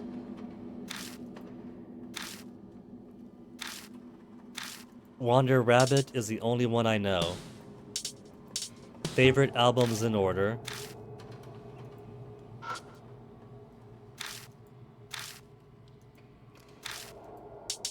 He loves Wander Rabbit, followed by Wander Rabbit, followed by Wander Rabbit, followed by Wander Rabbit.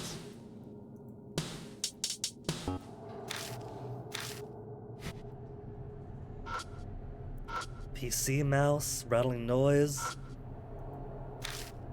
Dimple key on it.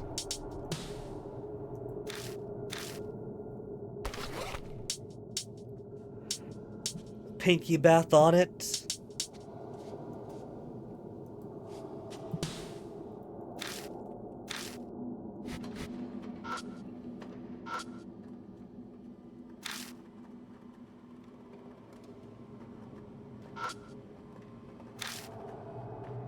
I'm stumped.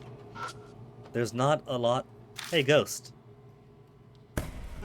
That one kind of looked a bit Smile Doggish, Jeff the Killer-ish. There's not a lot of interactable things in this office.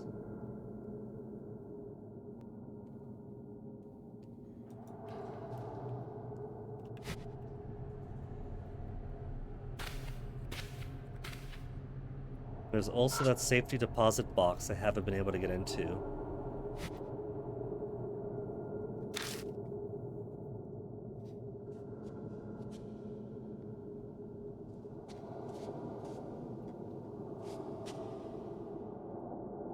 I really am stumped. Maybe there's something different on the roof right now. I can't imagine that being the case. Maybe always taking her call to the roof or the first floor.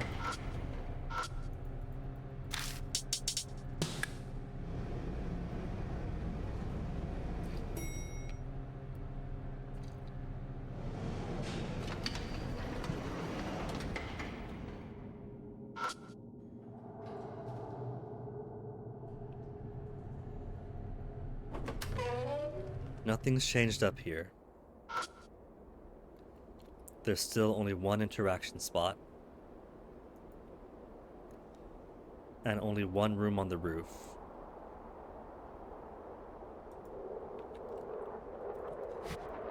So there's no place else to go. The only thing here is this memorial.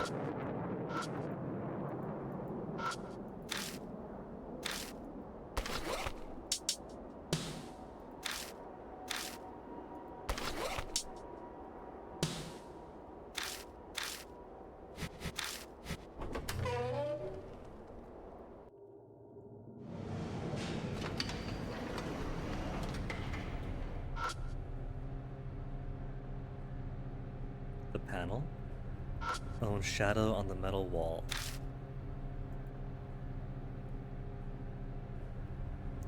Was that always there in the elevator?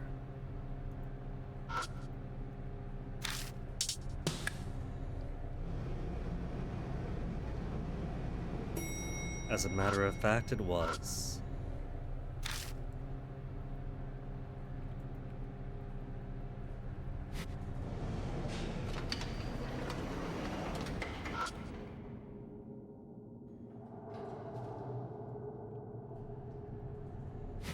It still can't go to the right.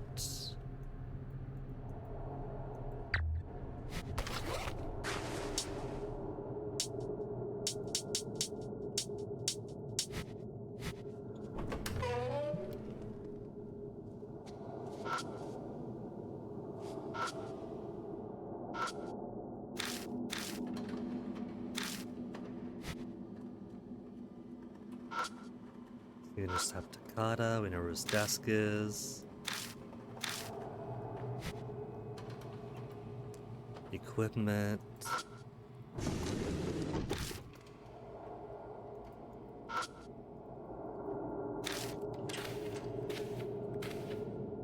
Cigarette still has nothing. Mighty Five.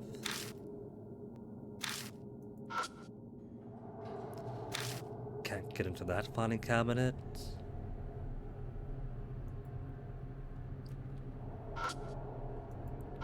Nothing else interesting, not even blood. Can't even look at the binders anymore.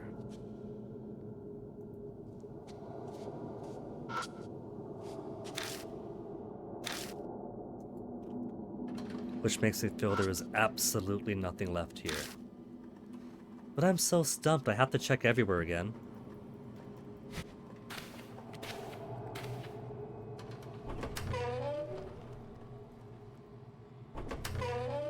Very extreme off chance. Nothing on the first floor. Owe is not down there waiting for us, finishing her call.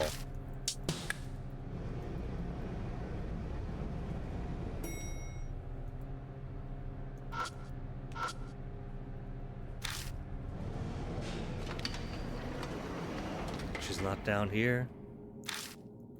There's a light up there. Shadows come from lights.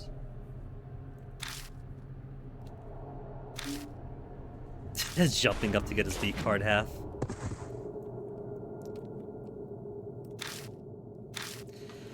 At least I've solved the D card.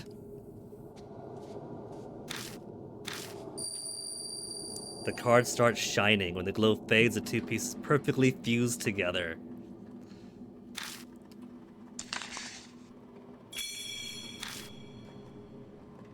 Spirit Memories 8. Mock Princess. The shining stars of urban legends are the Headless Rider and the Turbo Granny type rumors. Rider spirits are famous much like those associated with schools. I'd like to introduce you to my favorite today.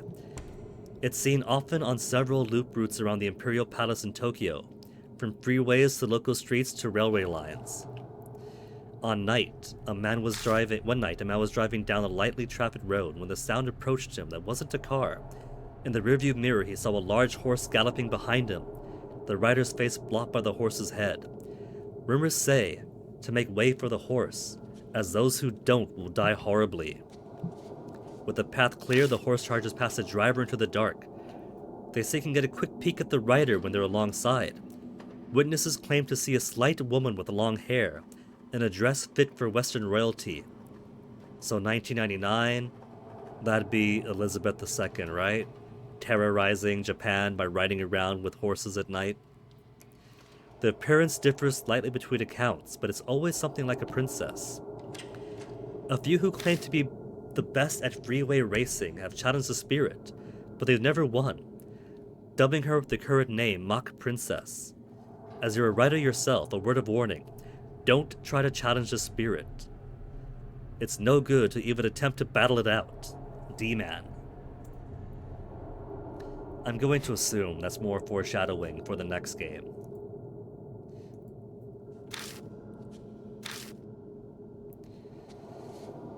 But this still leaves me with nothing as far as leads to go.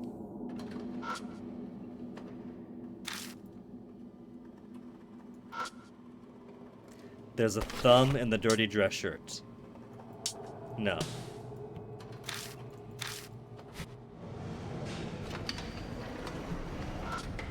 So, 33rd floor is where we're supposed to focus. We got everything that I think we can get on the left, leaving only Kagawa's office on the right. But we don't have all of his favorite albums. And there's a lockbox in this one.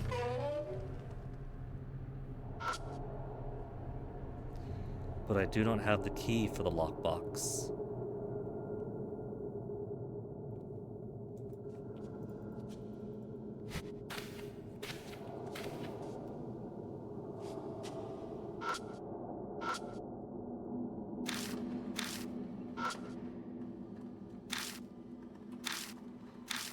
There's nothing else to look at.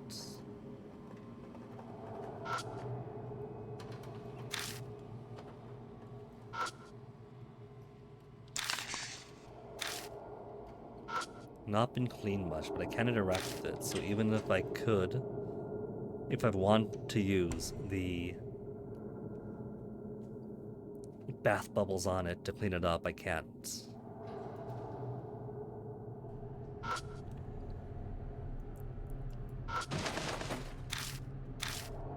There's no blood here. And I can't imagine using anything on it. On just the under desk. Just because I can use something doesn't mean I can use something.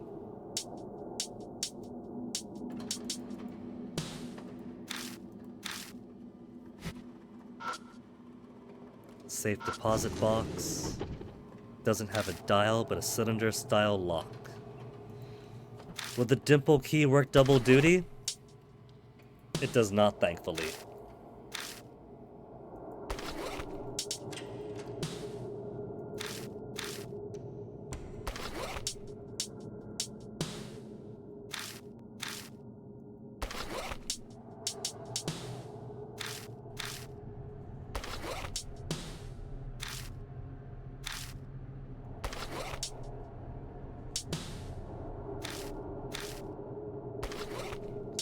Flashlight on it. He doesn't know how to use his flashlight.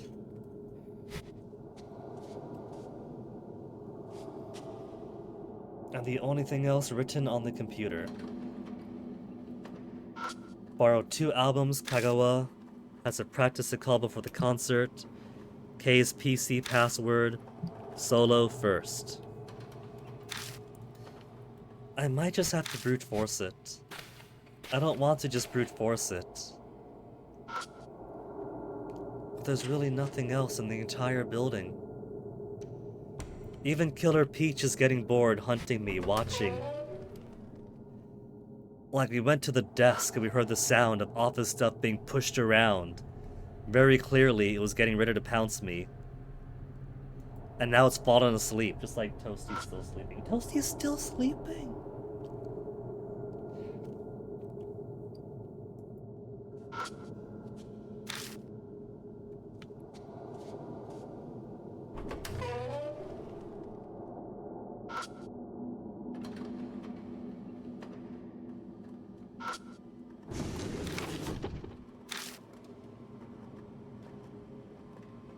Bloodstains. No bloodstains.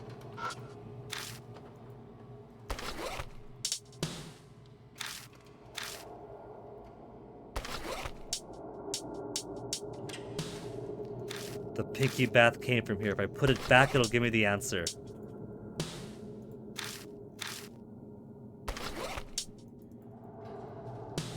Exchange the clean pinky bath for the dirty dress shirt.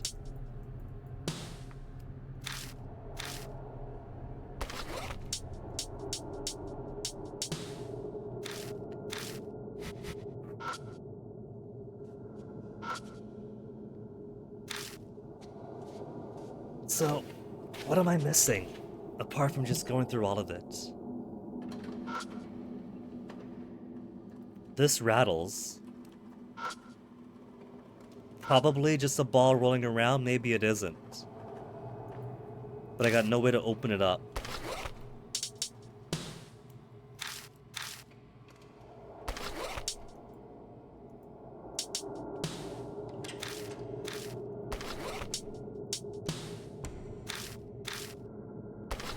With the word V-he. What is V-he supposed to mean?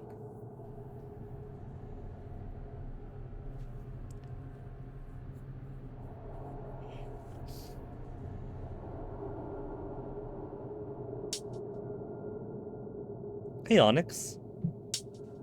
Are you ready for your lunch, Onyx? Or you just woken up from your nap?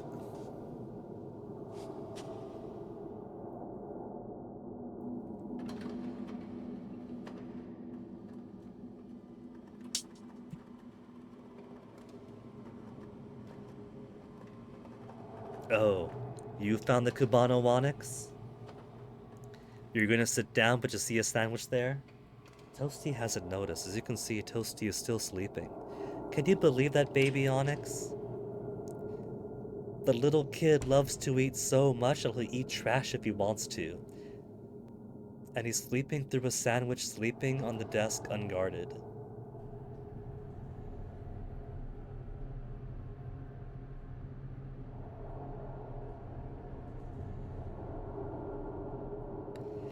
Well, Onyx, I might as well pet you and give you attention, because there's nothing else going on in the game. I'm absolutely stumped.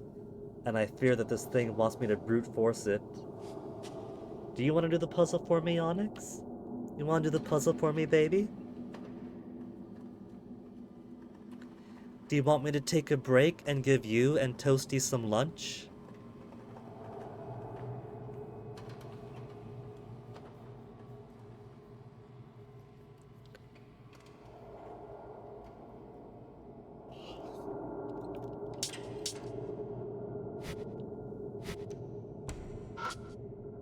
What if I just go down the list?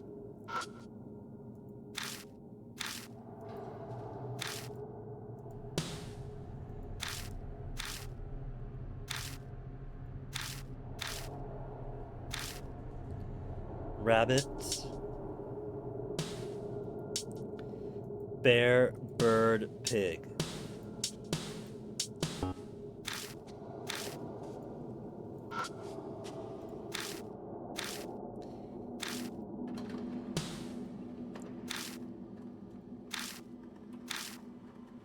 Rabbit, bear, pig, bird.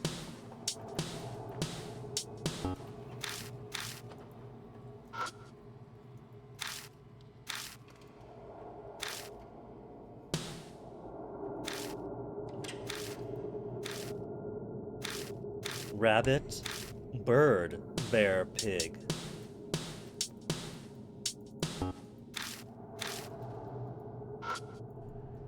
So much to play through.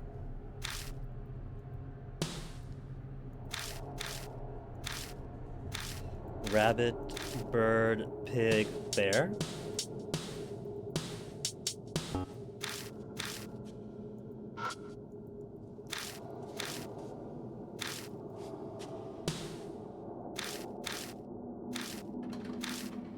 Rabbit, pig, bear, bird. This is assuming that it's 4 albums and all the animals are used once.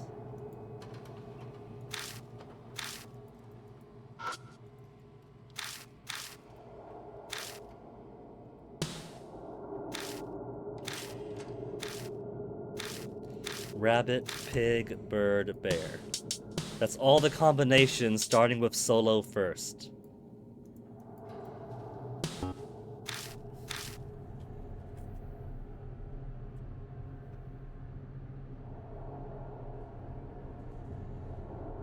What if it's only 2 albums? He was lent 2 albums.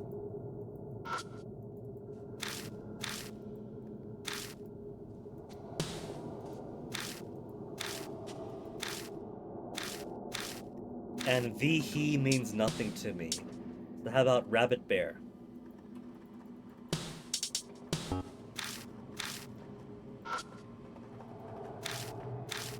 Onyx, you're blocking me, baby.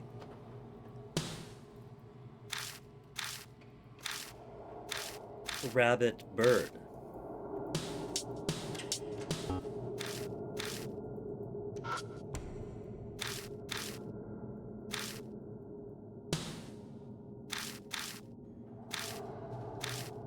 Rabbit Pig. It was just Rabbit Pig. How was I supposed to get that from VHE? Or Counterattack? Is it Pig because they used to be rivals? I don't know about this puzzle. Okay, Onyx, you have to move from that spot, baby. There's more game to play now.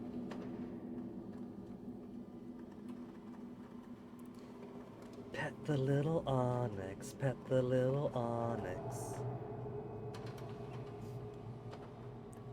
Did you have a nice long nap, Onyx? I bet you did, didn't you? You slept so long today, Onyx? And Toasty is still sleeping? That means that you two are gonna be up all night poking at my face and climbing on top of me. You especially, Onyx. I try to sleep, and you keep poking under my chin, poking my eyes, picking my nose with your claws. I don't know why you do that. Picking at my piercing in my ear.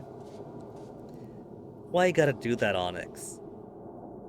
Are human noses so interesting that you want to hook them with your claws and tug on it to wake me up?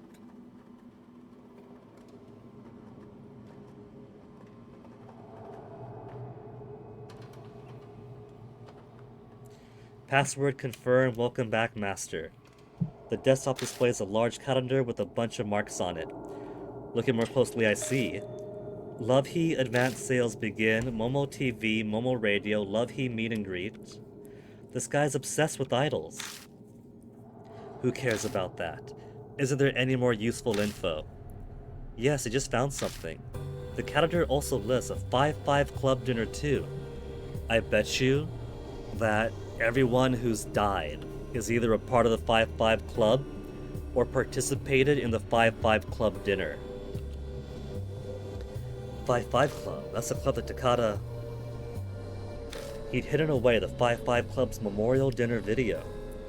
Yes, because he had that video, we can safely assume he was a member of the club.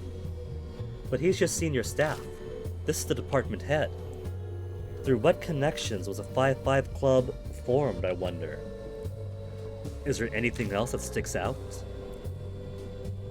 The date that says CDs to Bando is curious. It has a note on it. Bando is suspicious. Be careful. Use mouse if needed.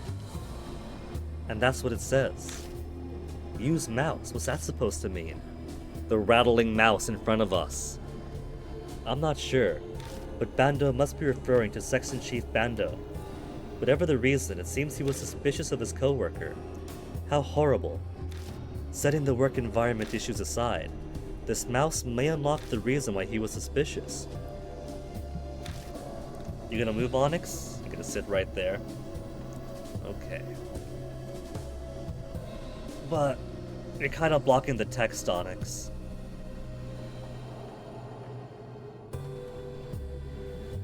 One of us has to move, and it's not going to be me. Over here, Onyx, come on. Sit on the edge of the desk, like you like to like. We need to look around some more in order to solve this puzzle. I feel like I'm gonna be haunted the moment I stand up. Which means, Onyx, I'm going to need you to scoot to the side, okay, buddy? Onyx, you want to do that for me? I could put a save right here. Come on, Onyx. There you go. Big stretch, kitty. Let's get you moving. Hey, Toasty. You're waking up now that we're making a commotion? Big yawn, Toasty. Now you're up and about? Okay. I'll get you guys a lunch soon, alright?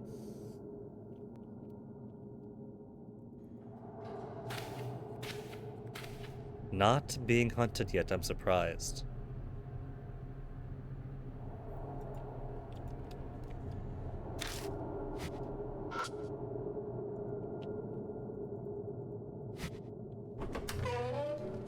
Guess we could check Bando. Oh, mouse, that's right.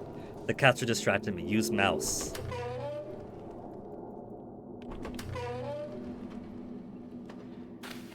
This rattling mouse. This is technically a mouse, right? Correct, it's a computer mouse. He knows his 20-year-old lingo. It said use mouse, right? Guess I'll check it out. Pop out the ball. Something metal up behind the cavity. There's something in here. It's a key for a cylinder-style lock. What kind of hiding place is that? Everyone has their own method of hiding things. Toasty? You're finally awake and now you're on the desk too? Are you gonna find the Cubano? He's sniffing. He's sniffing. He sniffs the sandwich. He sees the sandwich. He licks the sandwich.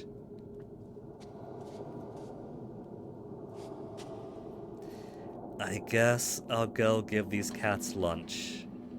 It's almost 6 hours, so let me get this BRB right now. BRB here, I'll feed the cats, and then I'll come back, now that they're awake.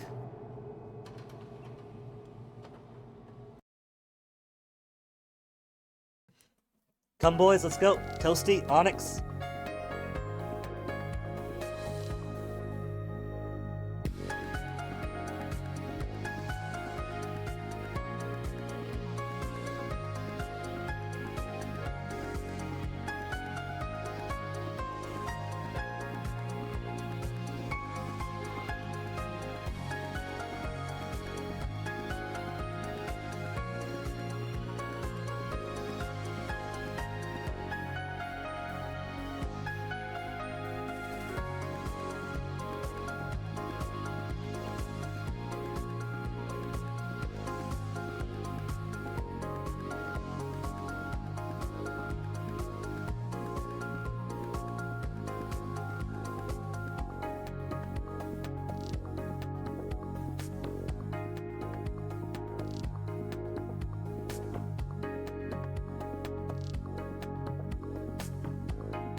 Alright, cats have finally finished their lunch.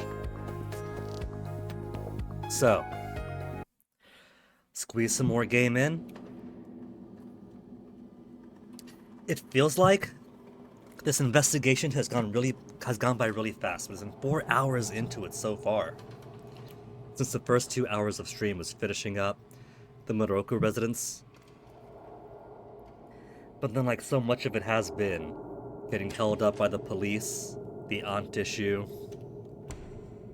and then going floor by floor, trying to figure out where the heck the rest of this password is, but I guess the only real clue is he likes Momo and thinks the other group is a pig. That's the only logic I could come up with. Interested in knowing what the key unlocks. You know exactly what it does. He thinks the other guy was suspicious. He's got the key to his lockbox. Maybe that lockbox says why he thinks he's suspicious.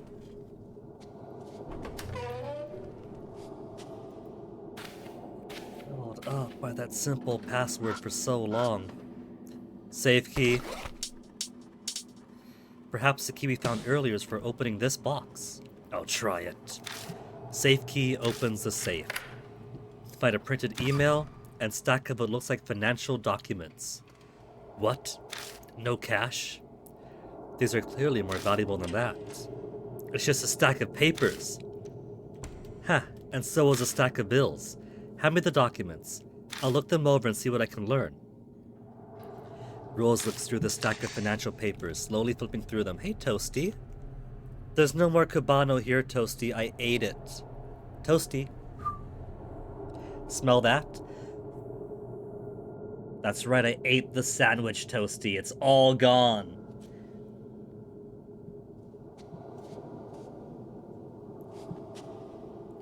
He seems disturbed by Cubano breath.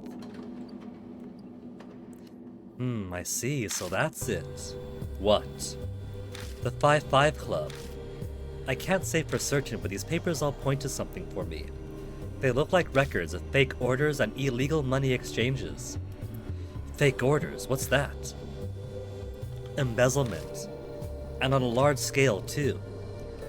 There's a group of people that are stealing money from the company from within. I suppose at this point, had might be a more appropriate word to use. So that group was... The 5-5 Club was a secret group doing shady things like taking money from the company. That's what Rose is thinking. Yeah, so that's just my guess. For Bando, these documents are probably his insurance against the plan going awry. He must have figured... Toasty, your butt's blocking me now. He must have figured they might try and pin it all on him. So this was his shield. What are you going after, Toasty? What are you eating? Are you trying to get this... This is a receipt, Toasty. It's a paper receipt. You don't eat paper receipts, Toasty. You're just trying to find anything on the desk to see if you could eat it.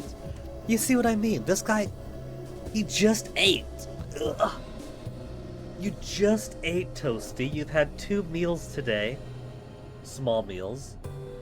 Cats have like a maximum calorie I should give them per day. And their food is quite nutritious. You've had 2/3 of your meals. You just ate and you're already trying to eat a receipt.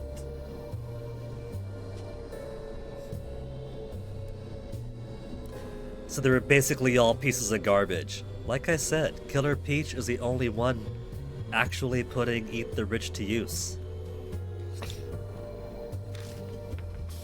Right? This people ruining society are why pure maidens like me are led astray. So what about the email? Oh right, looks like someone printed out an email. The sender's name is Kagawa. I glanced over the paper. It's a printout of an email conversation between Department Head Kagawa and his lover. How much you want to bet that Killer Peach is a lover? Man, these guys are something else. Apparently, they hooked up in the middle of the night on the sales department floor below here. On the sales department floor. Someone else died on the sales department floor. Toasty, Toasty, quit scrounging for food, baby. You're at a healthy weight for a cat your age. You and Onyx are both at healthy weights. If you keep trying to overeat, Toasty, you're gonna turn into me.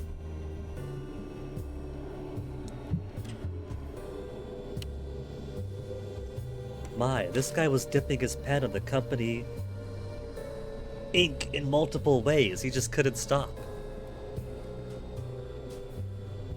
Are you rubbing your head on the microphone, Toasty?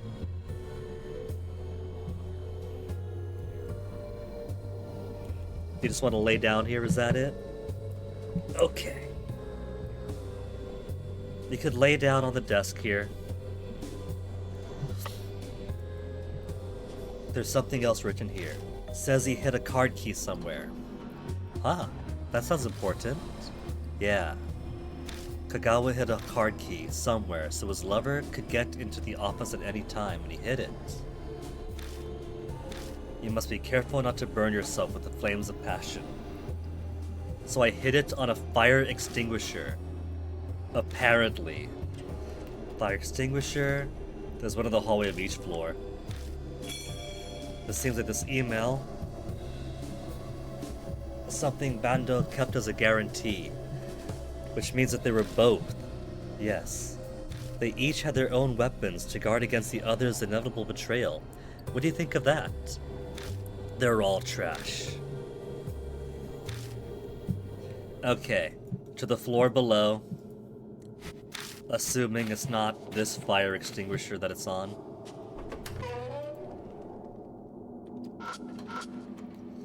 Hidden on a certain fire extinguisher. Yeah, it'd be the one down below. Or the area that they hook up in.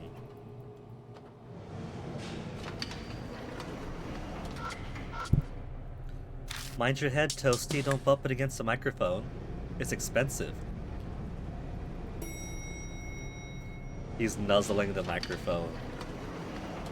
Toasty, I have got to take a snap of that for your dad, except now you've stopped. Where did I even put my phone? Are you sitting on it, Toasty? It's not in my pockets.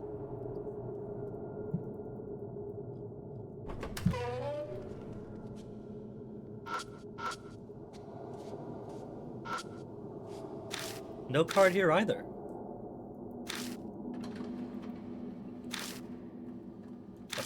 Oh, what about... There's a map of all fire extinguishers with the newcomer guides. It'd be tough to look somewhere else without Oe. Come on, Toasty, move out of the way. You want the spicy sauce? It's over here. And even with her, we might not have access. True. Were there any other places with fire extinguishers? Okay, newcomer's guide. Where are they? I knew it. There's a fire extinguisher on this floor too. Yeah, outside.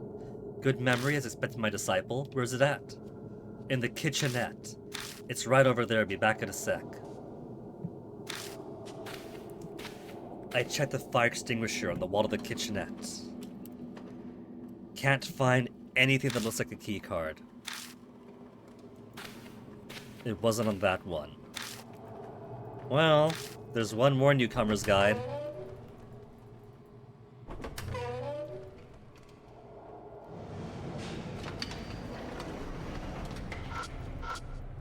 "33rd floor.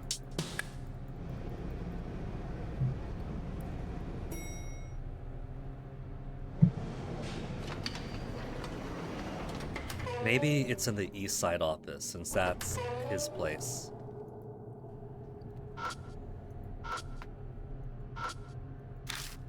Location of fire extinguishers 2. In this floor's kitchen area. Taped to the bottom of the extinguisher is a card.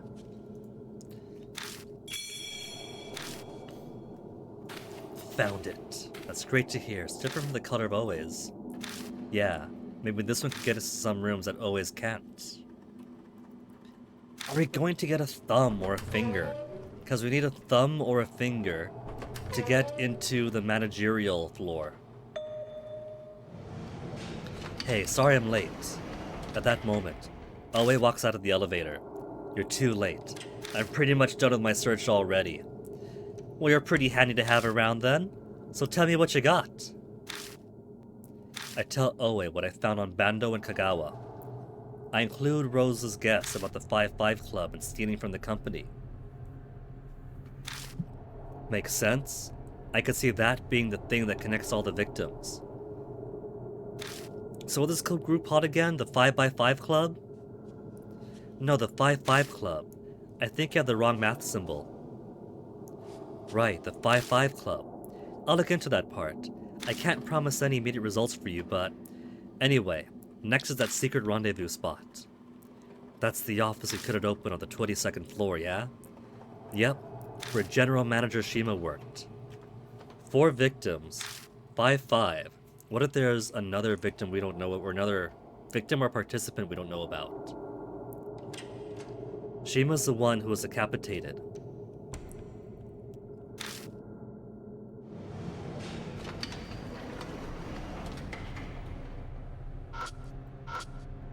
On that group of offices. From outside though, I was thinking maybe the lover is the one who passed by, working late indeed.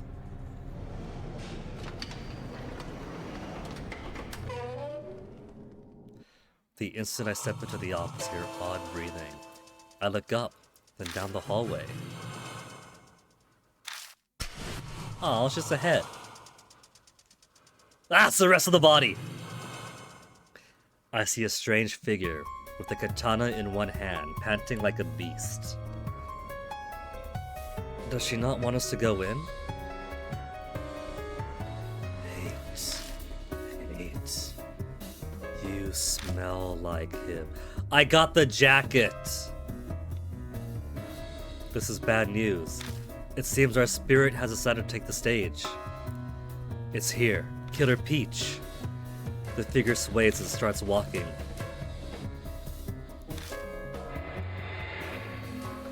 I saw. What are you looking for?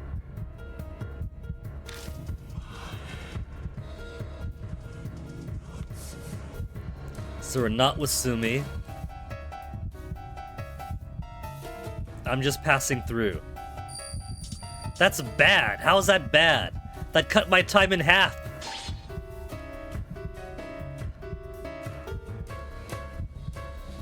I'm suspicious. If I was a security guard, I'd have reason to be here while not being a Sumi employee. Killer Peach's breathing becomes ragged.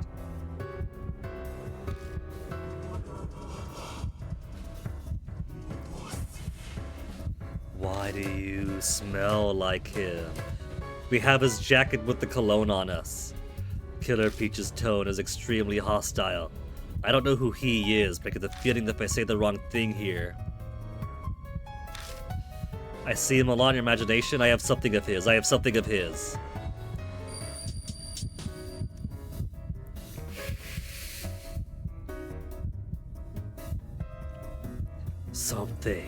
of his. Killer Peach looks at my bag. Furensu, it's saying something stinks. Quick, give me the thing that stinks. I'll be your decoy. You guys hide in that room there. What? You're trying to get yourself killed? Killer Peach doesn't kill women. You don't know that. It could just be a weird coincidence. Look, I'm still a police officer. It's my duty to protect citizens, even if they're punks. Tell that to American cops. Give me that bag. Idiot, hand it over already. Damn it, fine, just don't die. I ain't gonna die in a place like this. This guy, Killer Peach is saying I smell like, has got to be a victim. What should I hand to Oe? The dirty dress shirts.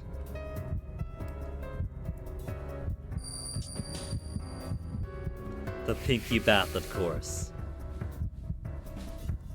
I hand Oe the dirty dress shirt. Hey, Killer Peach, over here! Oe yells loudly and sprints off towards the elevator hallway. Rose. Yes.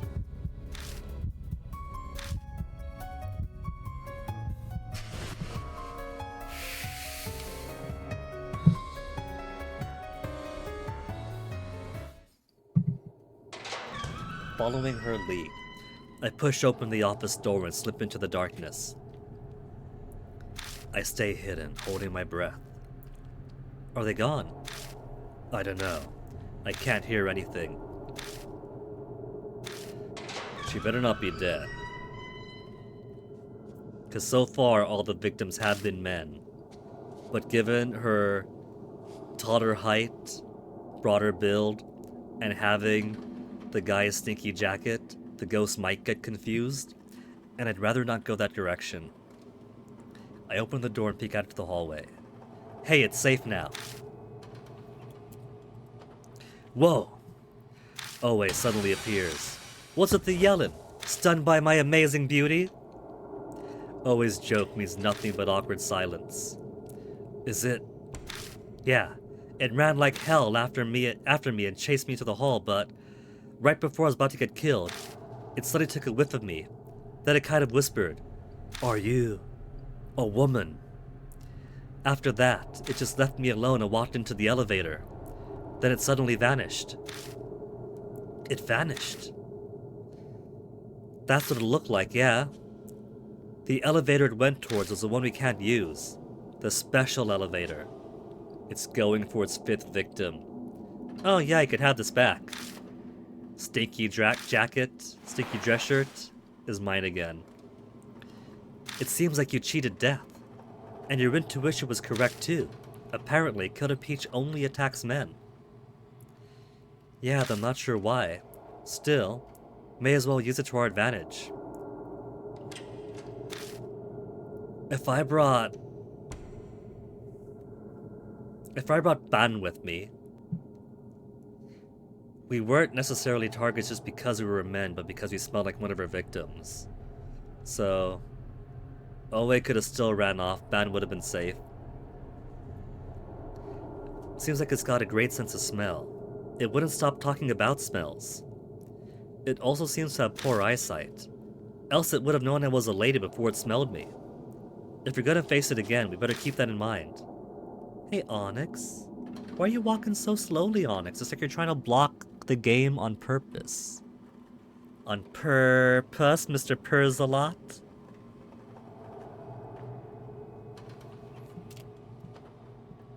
Now, let's go search Shima's desk. Right. Give me a finger, give me a thumb.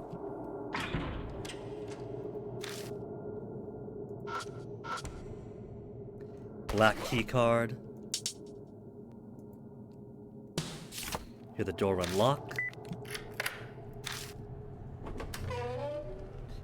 And I could probably breathe a bit easier knowing the ghost went upstairs and probably isn't here.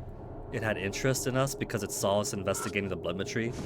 Don't eat the monitor, Onyx.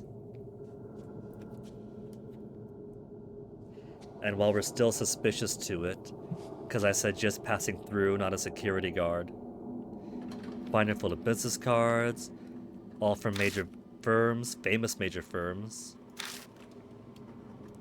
Nothing but snacks inside. Well, as always, it's always the back of the office. General Manager Shima's desk has a large glass window behind it. This is Shima's desk. Let's give it a good look. Thumb inside the cigarettes. A famous Western cigarette. The thing's not even lit, but has a strong, sweet smell. Shad Yosho.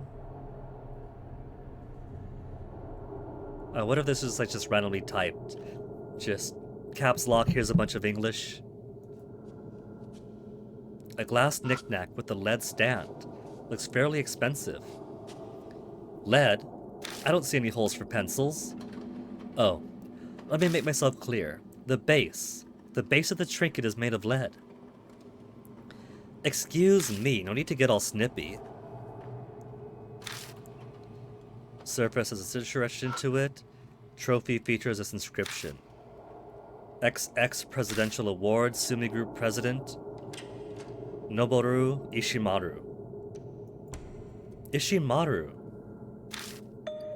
Yeah, the one that died recently. It appeared that President Ishimaru conferred this award to Shima. I look closer at the letters and notice that it's pretty dirty near the letters. Paying more attention, I realize that the dirt is actually fingerprints. Oh, so we just lift the prints. We don't take someone's discarded finger. This thing is pretty dirty. It's covered in fingerprints. Fingerprints? Please don't.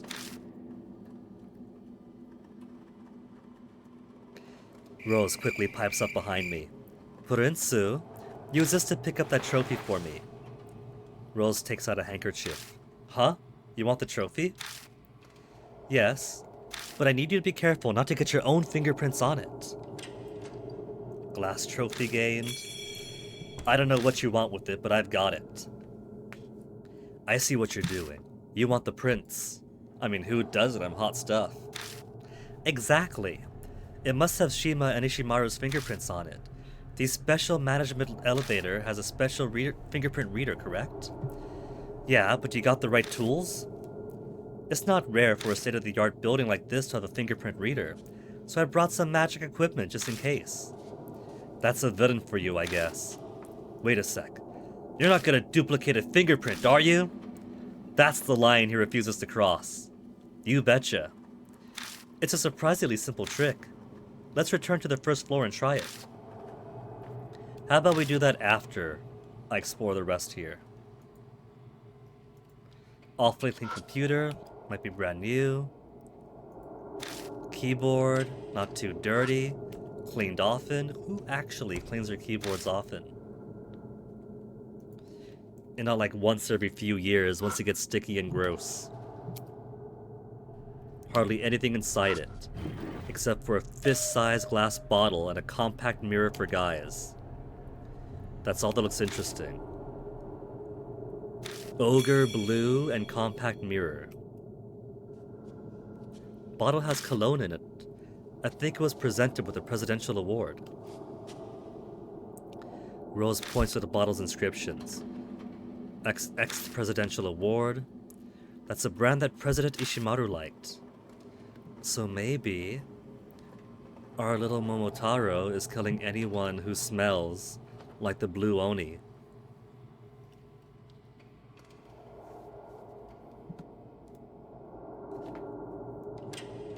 I saw him crowing about it on a business magazine.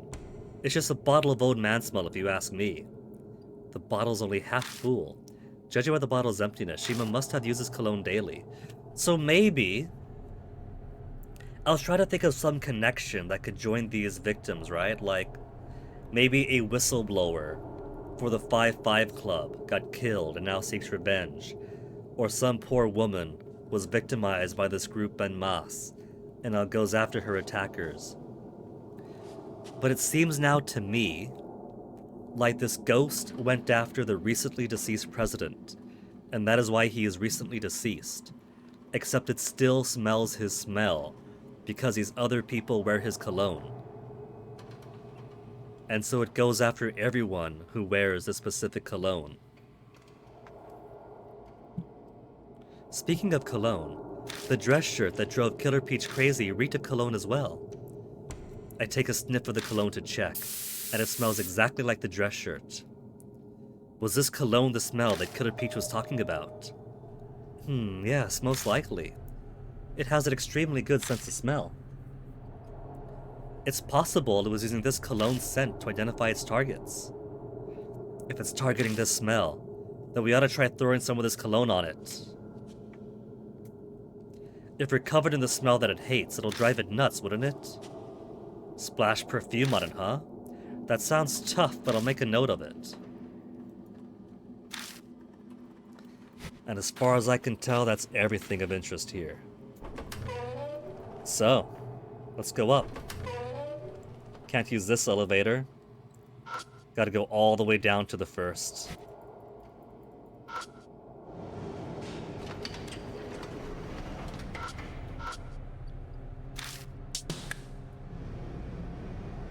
It's a good thing this night lasts forever.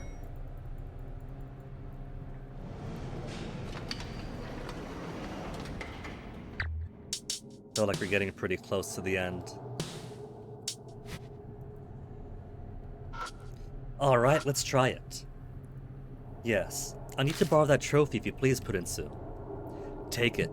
It's not like it's mine anyway. Rose takes out some kind of film and carefully presses it against the trophy. I lean forward a bit to see how it works. Hey, what are you staring at? You're not allowed to look. If you become any more of a hoodlum, that'll be a big pain for me. Jerk. Too late, Oe. This is the internet era. He could just look it up himself. I'm trying to teach you a lesson too. Shoot! It'd be boring for you to watch anyway. I'll call you when I'm done. Then. Apologies for taking so long. I think this should suffice. You see, what did I say? Rose has so many skills that'll be useful in an office building. Fake Ishimaru print. Now that I think of it though, what if this was just some random person's fingerprint? Yeah, that's a possibility. But if it is, we'll just try again till we get the right one. Seriously? Well, we'll never know until we try it out. Let's hope that we got the right one. Alright, second file. Well, fourth file actually, but second in the building. Ran into Killer Peach. Oe became decoy. Disappeared in front of special elevator. Only attacks men seems to be true. Blue Oni. Ishimaru's favorite cologne on Shima's desk. Whoever uses it becomes a target. What if we douse Killer Peach with the cologne?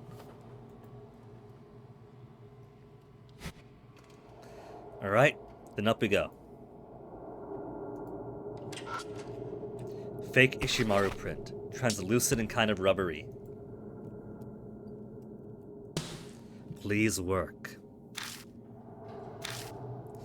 After a moment of silence, a ding announces that the special elevator has arrived. Alright, nicely done. If we use this elevator, we can get to the president's office on the 44th floor. Another call I have to take, which means she can't distract us. If she can't distract us, then that's one woman down to mislead the ghost. If we brought Ban with us, he'd be toast. Go ahead without me. Oe walks away from the elevator. She talks into her cell phone. So then, shall we go? Let's remake that save.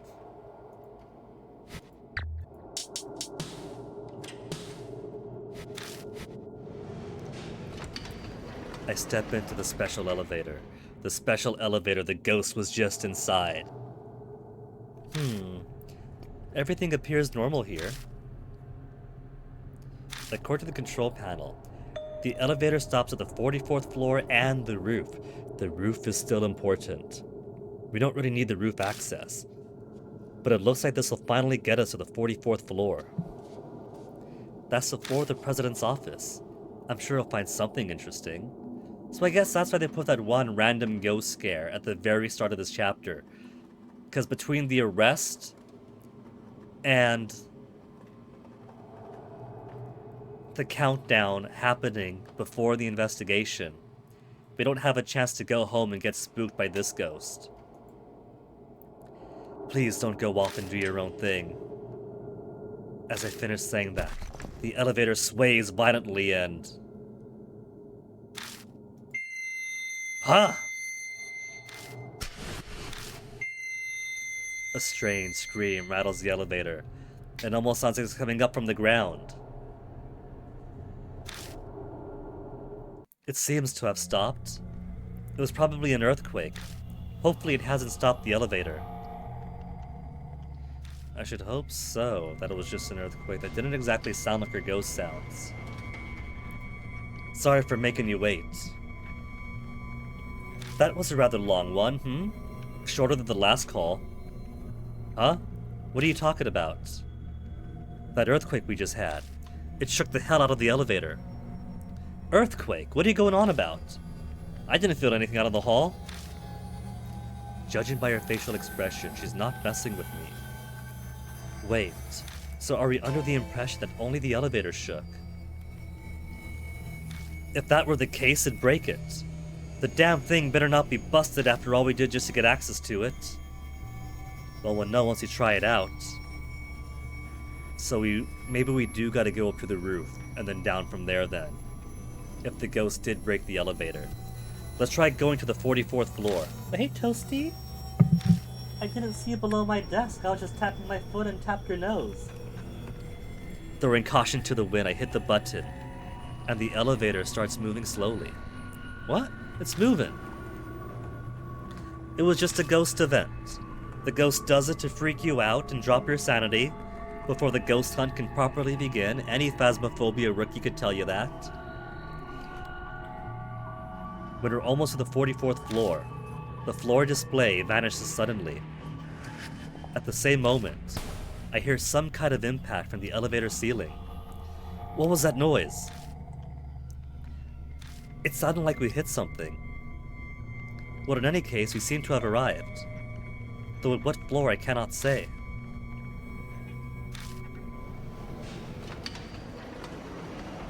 Sales floor? The retail floor looks in a bit of disarray though. What is this place?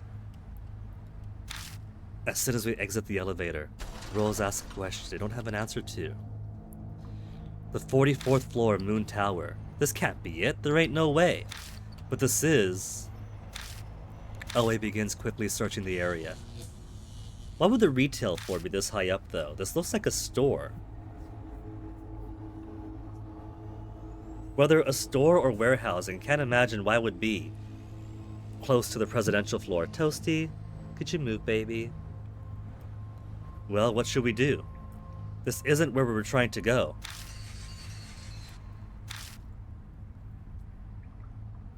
I look over at Oe. No, wait a sec. I can't put my finger on it, but there's something about this place. Let's look around a bit before heading back. Well, one, it's August, and there's Christmas stuff all over. Maybe it's at the Moroku residence, and we're looking at things that aren't quite here in space and time. Okay, that spook kind of made me double take.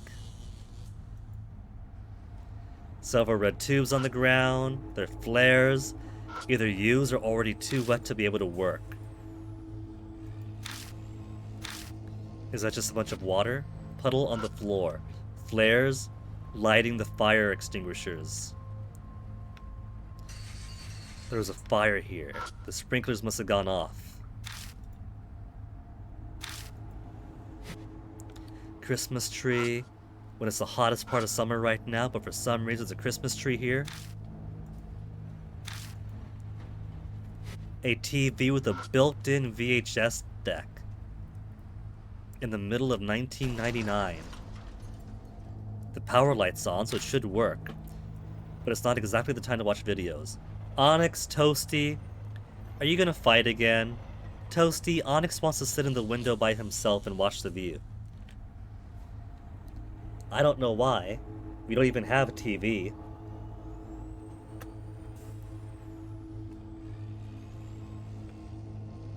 Excuse me, Toasty.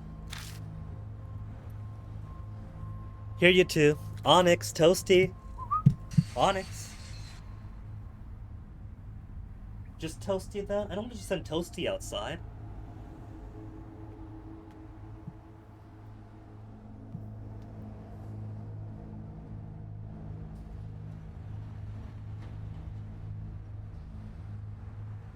Toasty, you have toys you like to play with. Here. Here's 2 springs you like.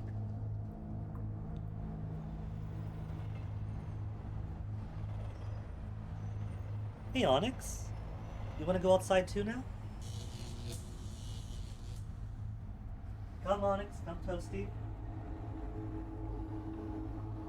You too, Onyx.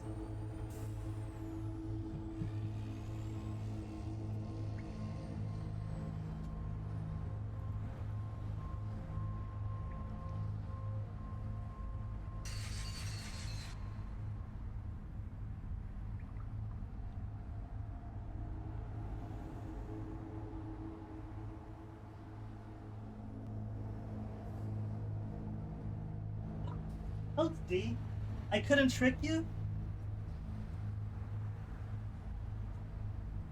Go play with that toy of yours, Toasty.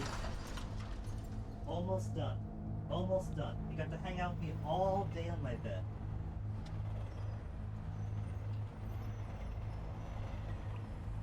I tried to trick him, turned on one of the toys they like, and then just as I get back, Toasty rushes into the door before I can close it. They know my tricks too well now.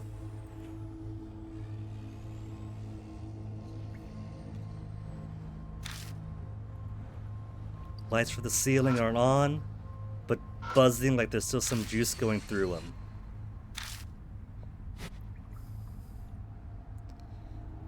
So I have searched all the area. Can go forward. I sense a presence in the dark. I quickly point my flashlight at it. There was a fire, right? That's what the memorial was for. The memorial on the roof was for fire.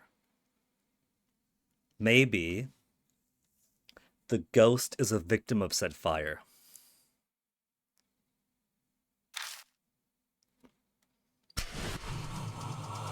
Hey, Killer Peach. We always get the monkey side forward. I see that strange figure lying in wait for me. Damn it, again. It sways as it walks toward me. Party.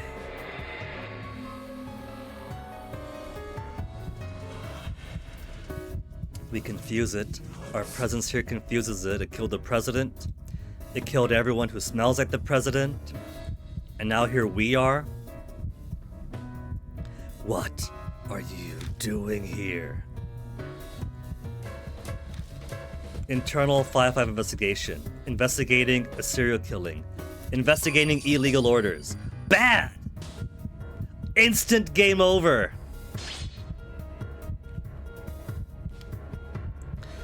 You know about Sumi's corruption. Are you one of them? That effect. To lunge toward me. Blinding light flashes before my eyes.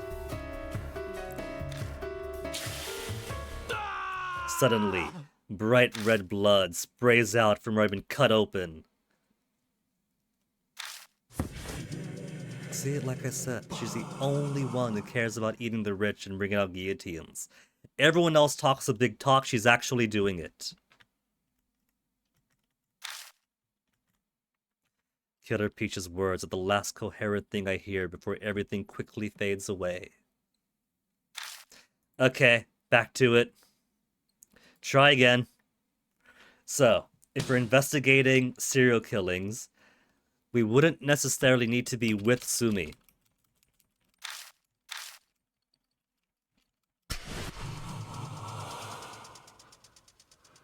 Hey, is that a hedgehog there?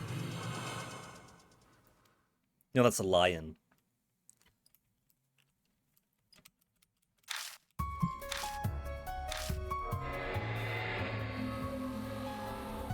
We are investigating a serial killing. Internal 5-5 would mean that we're also with Sumi. Investigating a serial killing is could be an outside thing. So we could be safe that way. That's all she wants to know. Are we with the company or not? Investigating now? Those who bent to Ishimaru's power. Wait just a sec. Oe suddenly jumps between me and Killer Peach. Oe! You seem to know something. I'm looking for some details. Is this what Oe has been driven by? She has some personal connection to something and mentioned that case. And that case is why she's open to the supernatural. This is it. Who are you? I can't just let you do what you want. I'm a police officer. I'm in the middle of investigating. Yeah, she can't just let a ghost do what she wants. Killer Peach starts laughing. Police. Ridiculous. Wag your tail for Ishimaru, you useless fraud. Huh? Who are you calling useless? Just tell me what you know already. Hey, what are you doing? Shut up, idiot. I try to stop her, but she brushes me off. I mean, maybe Killer Peach will see her resolve. She's clearly not just another cop willing to accept bribes and look the other way. Killer Peach's breathing becomes more ragged. Killer Peach says eat the rich and ACAB. At this rate, Oe will... I'm a detective. Don't worry, I got this under control. I won't let nothing bad... Don't tell me she gets... happen. What? Oe's voice wavers and then... It sounds like a bucket of water is dumped onto the floor as she collapses. I guess Killer Peach doesn't always just go after men. Ah! Run! I sprint to the elevator and mash the button. Well, there goes my running theory that if every other friend is dead, then Oe will be the next partner. She was killed. Oe was just killed by Killer Peach. My brain's going into overdrive. So many thoughts and images flood my head that I can't focus on anything. Finally, the elevator arrives at the first floor. Purinsu. Let's get off. Right here, now after all that? Priorities! We're at the first floor. Right. We have to get off. Huh? That sound again. The elevator shakes again as that weird scream fills my ears. I feel like that sound announces that we're going to get caught in that realm again. Like the air raid siren in Silent Hill.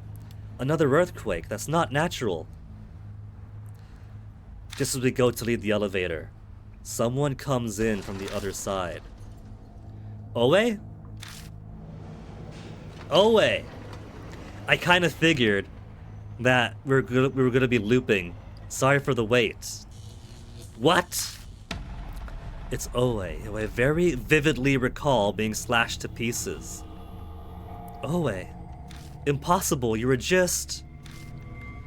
Oe's puzzled by Rose's dismay. Huh? What are you talking about? I stare at her face, but as far as I can tell, the person standing in front of me is definitely Oe. What are you staring at me for? No reason. You feeling alright? Just tell me what all this is about already. Give her the full skinny. Everything that happened. Huh. I get what you're trying to say. So in that weirdo place, I was killed by Killer Peach, and yet I'm right here. Yeah, that's pretty much it. Well, I guess I'll start with the easiest issue. If that really happened, then why am I alive? Wow! I wouldn't be so confused right now if I knew the answer to that. It's no use. It's incomprehensible. Let's try mentally retracing our steps. Where should we start from? When we rode the special elevator, that's a good starting point, right? We used a fake fingerprint and got in the elevator, but Oe got a call and came later. We tried to go to the 44th floor and arrived at a mystery floor instead. No, you're leaving out the earthquake. When we got on the elevator, it shook violently. An earthquake when you got on the elevator. Looking at Oe jogs my memory. Now that I think about it, only Oe didn't feel the earthquake. Also, when we got back, when we got to the first floor after escaping, we felt another earthquake. That is the metaphysical friction as they travel between realms. And that's when Oe showed up once again. Almost like some kind of deja vu. Wait a sec. If we really are repeating everything, what's gonna happen? What do you mean by that? That earthquake. If the earthquake is a marker, and we return to that point... Hold up. Let me see if I'm following you. We went back in time, is that your theory? Yeah, I mean, it makes sense. We've returned to a time when Oe is still alive. Or like, to the point right before we went up on the special elevator. A confused silence passes between us. I don't really understand the theory, but why don't we just try everything all over again? Try it again, you say? Yeah, let's take that special elevator to the 44th floor. I still haven't gone there yet. Not this Oe. Well, she's right about that. If you really have gone back in time, Oe hasn't ridden the elevator yet. I'm fine with going again, but just try and stay calm, alright? Huh? What's that supposed to mean? That's what got you killed. Are we going to explain to her exactly how she got killed? Get in the elevator again? Okay, so getting back to our conversation. Obe redirects the conversation. Did Killer Peach say anything about Ishimaru? Yeah, you kept badgering Killer Peach about him, and then he got cut to shreds. Huh, I see. It might be tied to the rumors on Ishimaru when Moon Tower is being built. Now that you mention it, I do remember that. Some diet woman was popping up on the news. That was a diet woman, Okayama. She hounded the national diet too, but in the end, they said she didn't have enough proof and nothing got settled. I wonder if that's the case Killer Peach is talking about. At this point, the details have all faded from public memory. What? Why don't we just go ask this Okayama lady about it? Well, that'd be a pretty neat trick, cause Okayama's gone missing. So Killer Peach is Okayama, who knows that Ishimaru and Sumi is corrupt and has gotten revenge on Ishimaru and everyone who smells like him. Some say she ran away or committed suicide, but they never found a body. Seriously? Wait, speaking of which, Killer Peach is... Just then, it sounds like something hits the elevator ceiling. What was that noise? Who knows? Maybe something hitting the elevator. By the way, we heard a similar sound the last time we rode this. Everyone stares at the ceiling. Can we open it up? Yeah, there's an emergency hatch. You could open that up. I can't open the hatch on my own. Rose, help me out here. You're not asking me to lift you up, are you? Or I can lift you, however you want to do it. I'm kidding. Nah, I can't stand on top of a lady. You can climb up on me. Steppy, steppy. As you wish then. Hang on tight. We work together to get the hatch open. Can you get it? The hatch swings open and... Whoa! The object that hits the roof clatters out into the elevator. A katana? It does look like an actual katana, not just a children's one. With blood on it. A cassette player. And a picture of Momotaro. With the monkey and the dog. I don't see the pheasant. Killing a blue and red oni. Blue oni is a perfume smell. That noise must have been caused by this katana hitting the elevator. And Rose picks up a small electronic device laying next to the katana. This is a voice recorder. Rose presses a button on it.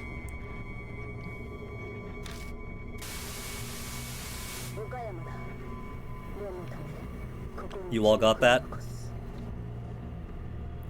A woman's voice starts speaking firmly. Okayama, that's the diet woman we were just... Shut up, I can't hear what she's saying. Today I've come to directly question President Ishimaru of the Sumi Group. I'm a diet woman, but this is Ishimaru, so anything could happen. If I happen to suddenly go missing, the culprit is Noboru Ishimaru.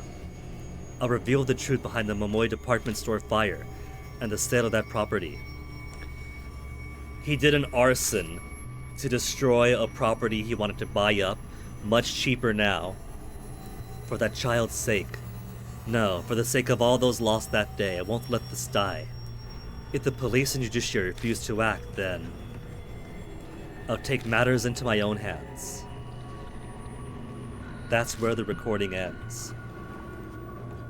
It's quite a surprise hearing Okayama's voice, and she labeled Ishimaru as a culprit. Sumi would have a hard time if this were made public. Yeah, you're right. Aoi's reply seems oddly distracted. Huh? Something bothering you? No, I'm just wondering what that picture is. That child. This is probably a picture the child drew.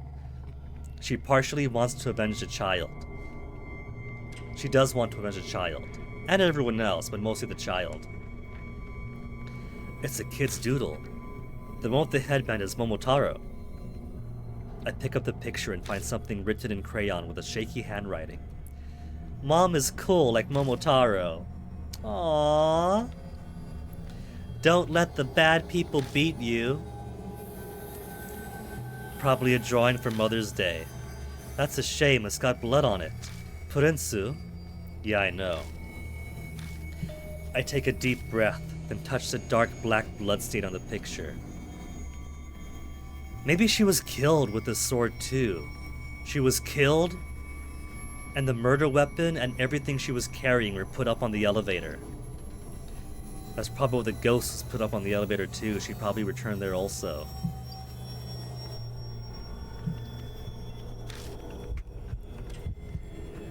I wasn't even thinking of Blood Matri for the picture, but I was thinking it for the sword. Think she'd this far. Oh, stupid sons. Open your third eye.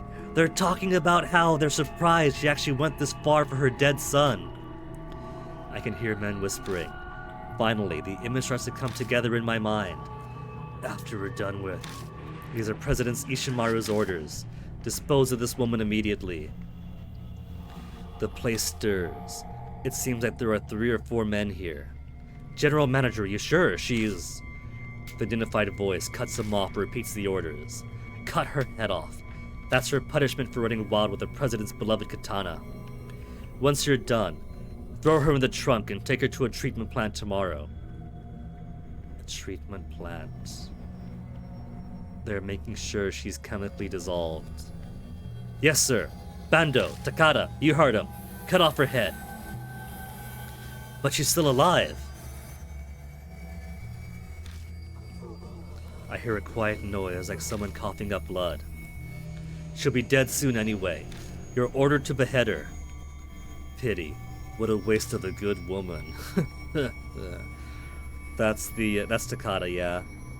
The vulgar one that takes creep shots of women. So the 5-5 group is Ishimaru and his 4 underlings here. That's what they all smell like him too. What'd you see?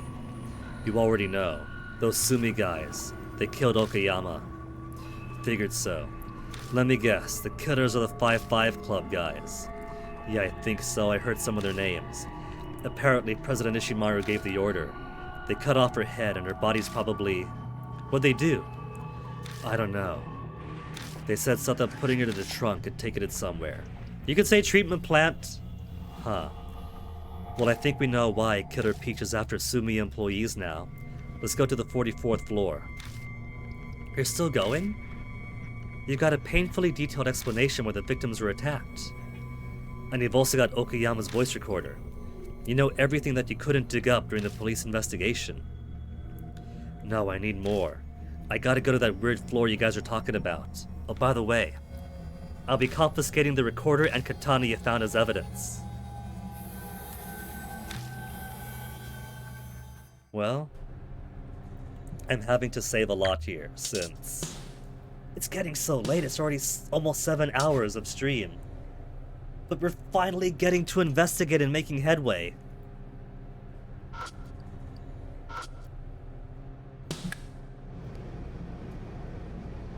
No more thunk. Will we actually be allowed through?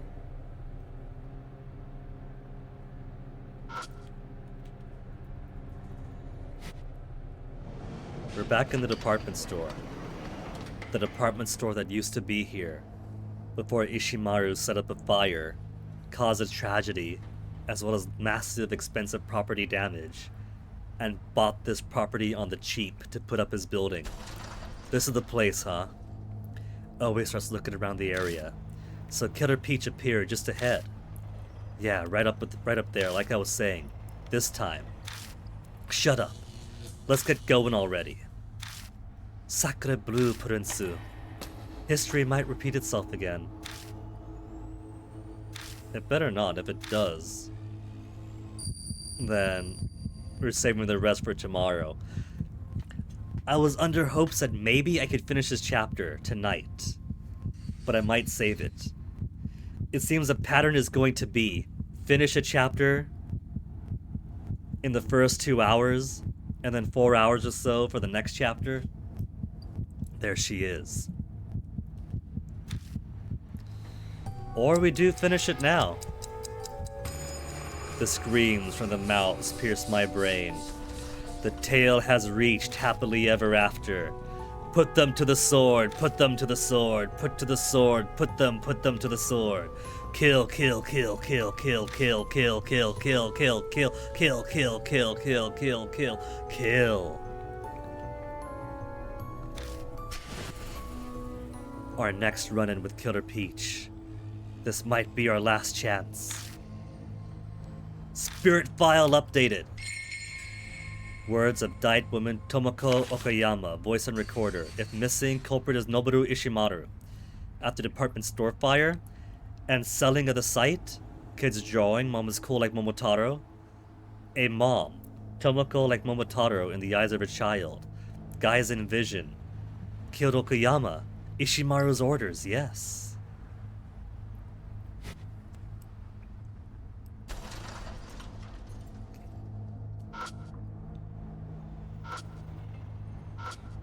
You know, these are a lot of flares. They wouldn't light flares in response to a fire.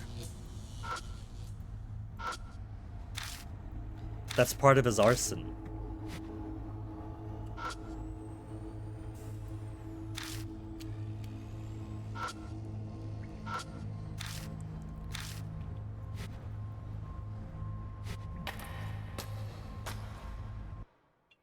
I sense a presence in the dark. Quickly shine my light towards it. Come on, final confrontation. I see Killer Peach lying in wait for me. I thought so. Killer Peach sways as she walks towards me. We know the answer to this, investigating a serial killing. What are you doing here? Time must have reset for her too. If I give her a different answer, then maybe the future will be changed.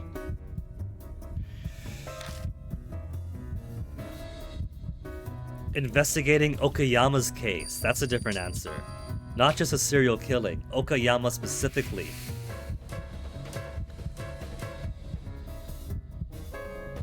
Killer Peach stares at me, waiting.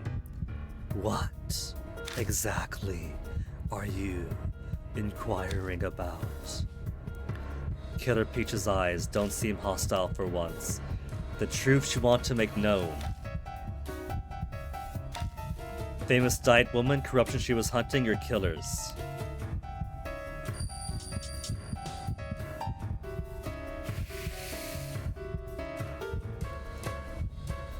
I listened to the voice recorder you left behind. I know what Ishimaru and the 5-5 Club did to you. I see that you know my rage.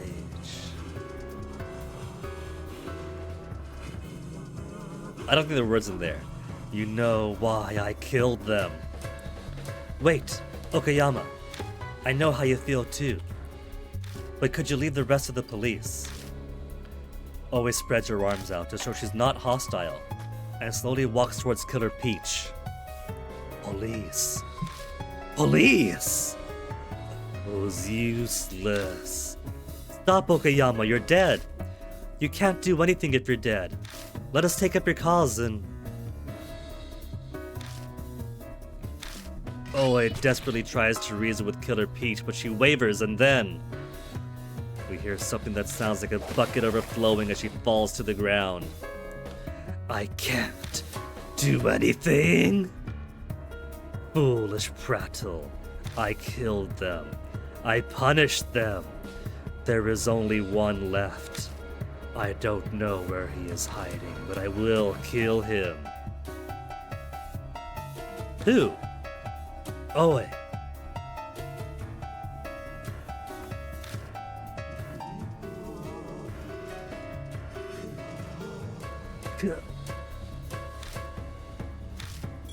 Because some things have been changed.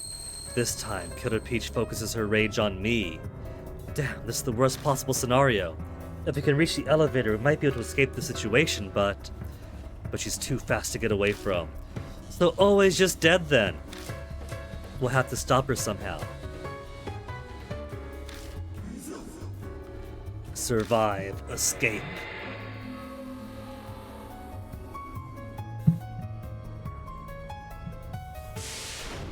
Okay. It's some distance away. Want to use it with anything, gotta throw it. A mannequin of a child mistaken for a person.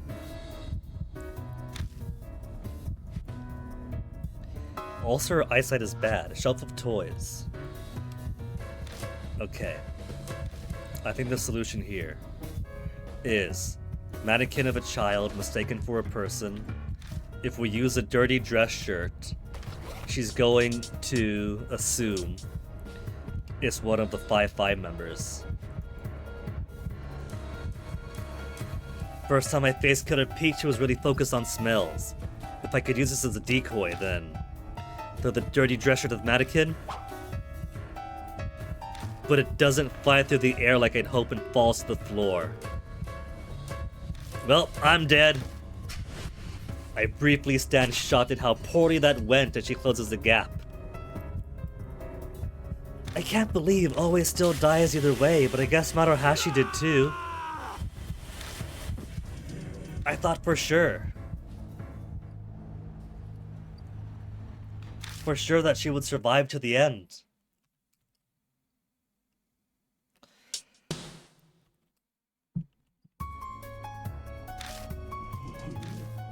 What if you spray cologne at it?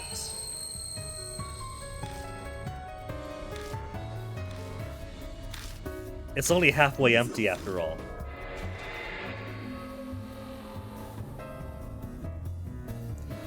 Is there anything else close by I could spray? Puddle? Puddle of water? If anything needs water, they can get it here. Oh.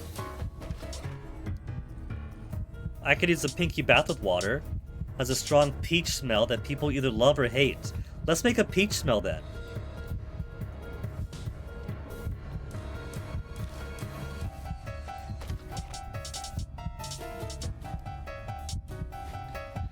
She was completely focused on smells. It could overwhelm her.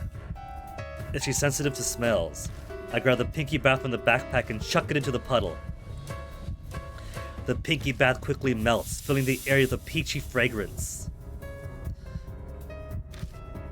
What did you do? My nose! Where are you? Killer Peach covers her nose from the assault of her sense of smell and loses us. Magnifique! Let's escape while we still can. Yeah, let's book it out of here. Get the elevator. Leave it to me.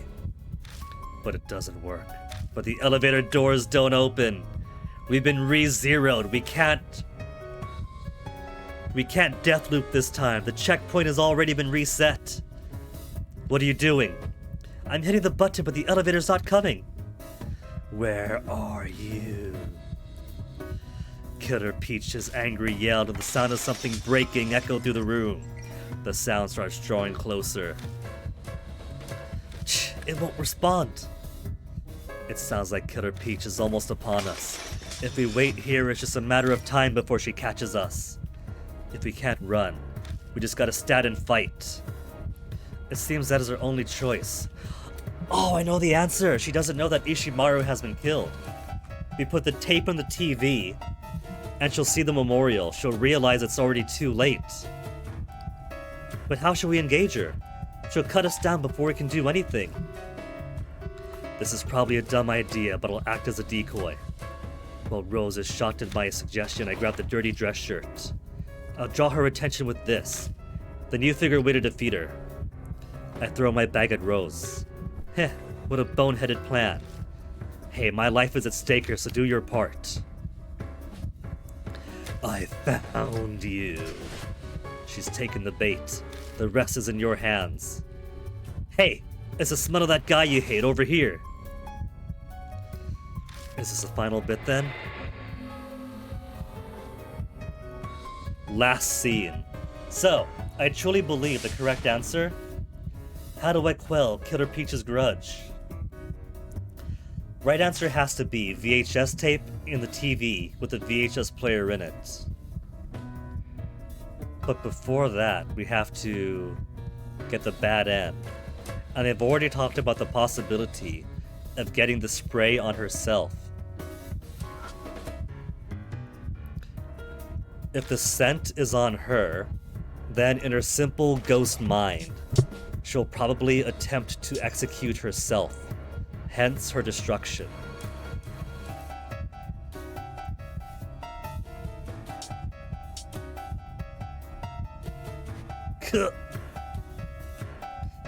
I dropped to a knee, rolled on the floor, barely dodging the blade spinning above my head. I had just enough distance to avoid that without getting harmed, but at this range I won't be able to dodge again. Damn it, hurry it up! Now accept your punishment. Just then. Please let this work. Rose sneaks up behind Killer Peach and sprinkles the blue oni on her. This is Ishimaru's stench.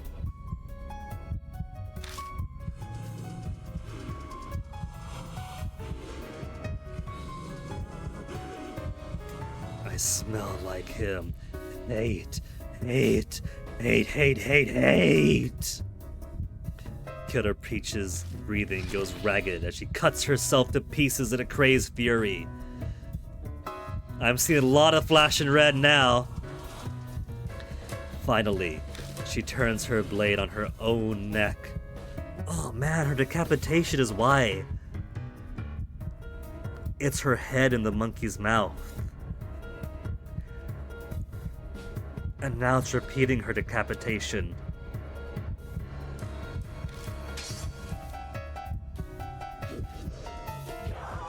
Red, that's destruction. Achievement, Killer Peach's destruction. Killer Peach was in agony. I want to see you suffer too. Killer Peach crumbles as she lets out a terrible scream. Survived, but not in the way that I want. Not in the way that I'm satisfied with. And we have just enough time to get the other ending. Because the confrontation's super quick. They give you a bigger area to explore with only one investigation, but then actually finishing the fight isn't all that long.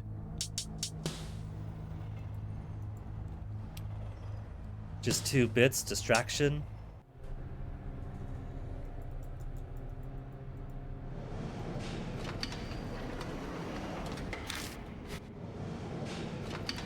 Oh man. We gotta go through so much text to click through though.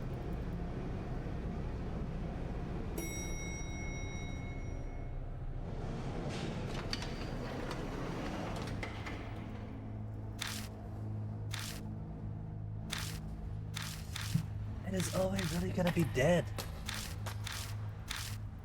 So he gets a slash, and Killer Peach doesn't go for grazing shots.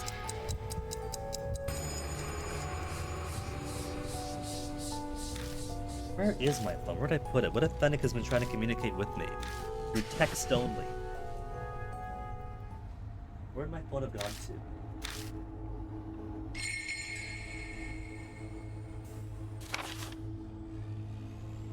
Maybe the cat's got to it.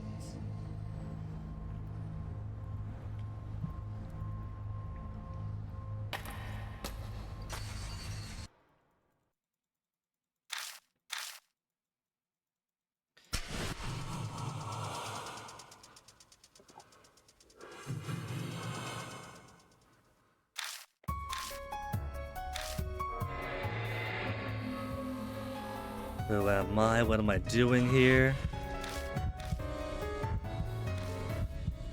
Investigating the Okayama case.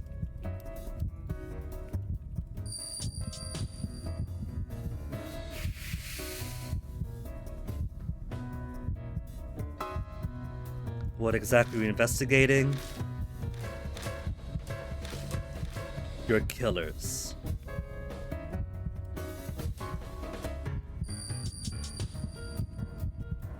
Within 72 seconds. Whatever Eunice is going by, it's really fast.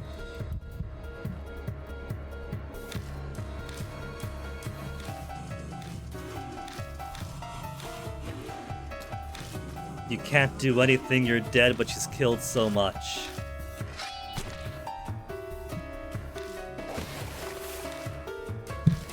Who knows, maybe dying in this spectral realm means the real Oe is still alive downstairs.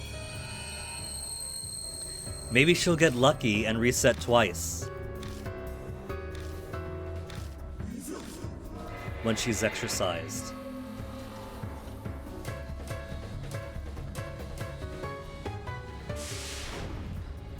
Hey, there's a light up there. Won't stop Killer Peach. Because we know she's got 4 victims here. But there were 5 people involved. And my initial thought that she went after Ishimaru and then the rest is wrong. She went after those 4. But hadn't got to the Ishimaru yet. Because he's already dead. And she doesn't know that. So she's still haunting and still killing. Because she doesn't know that the object of her revenge isn't here, isn't around. He's gone to the other side before her.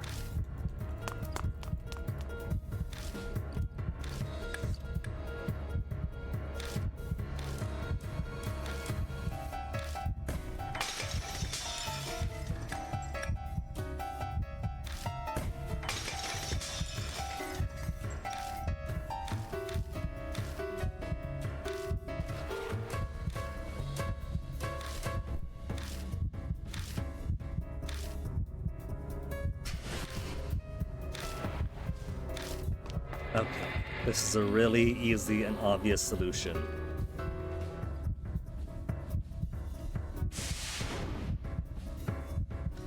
TV with a built-in VHS player.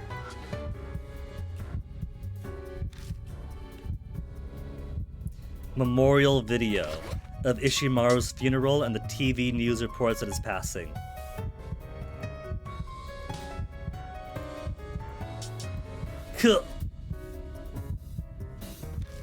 Drop to a knee, roll around, then she's right in front of my face, but turn around, turn around. Just then, listen to this. And then she puts on Wander Rabbit. A machine clicks behind Killer Peach. And now some breaking news. The president of the Sumi group, who had been hospitalized. You wanted to kill Ishimaru, but reports are coming in. Sometime early this morning, Mr. Noboru Ishimaru passed away. He's already dead.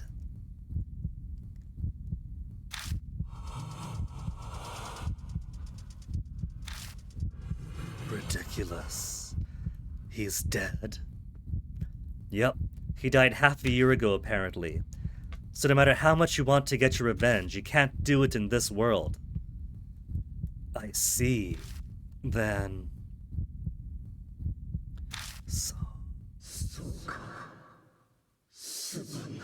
Nope, up to heaven. Killer Peach's purification. Killer Peach is satisfied. It's about time for my satisfaction too. She mutters weakly. Then Killer Peach fades into the darkness. Survive. Survived and purified.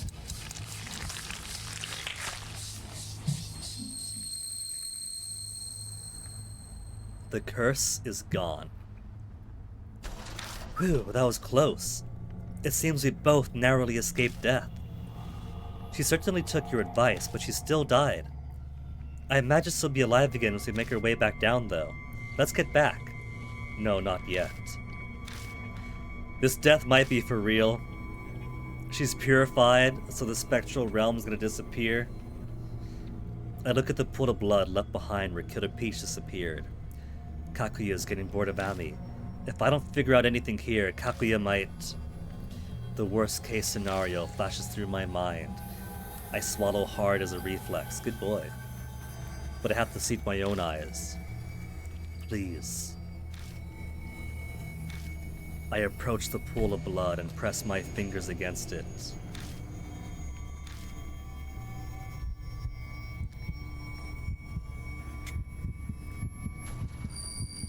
Oh, Aunt Natsumi isn't joining her? I guess Aunt Natsumi is only comatose, not spirited off. I'm used to seeing Ami like this now. She's still trapped in the realm of the dead inside the mirror. The walls and floor are pale, but it's possible this is a bathroom in my apartment? Yeah, no kidding. I thought it was made obvious that it's a counterpart to your own. Oni-chan, please, Daskate. Ami whispers in a faint, barely audible voice. Kakuya said, to leave this place, you have to open a path from the outside. A path? Kakuya's not gonna like that she told us that. Make a path, big brother. Hurry, please. Kakuya's telling her to say this. Before Kakuya gets back. Ami! Did you see something? A path. If I can make a path to the realm of the dead, I can save Ami. You get some chalk, you make a door, complete with the doorknob, and then knock 3 times. I tell Rose what I heard from Ami.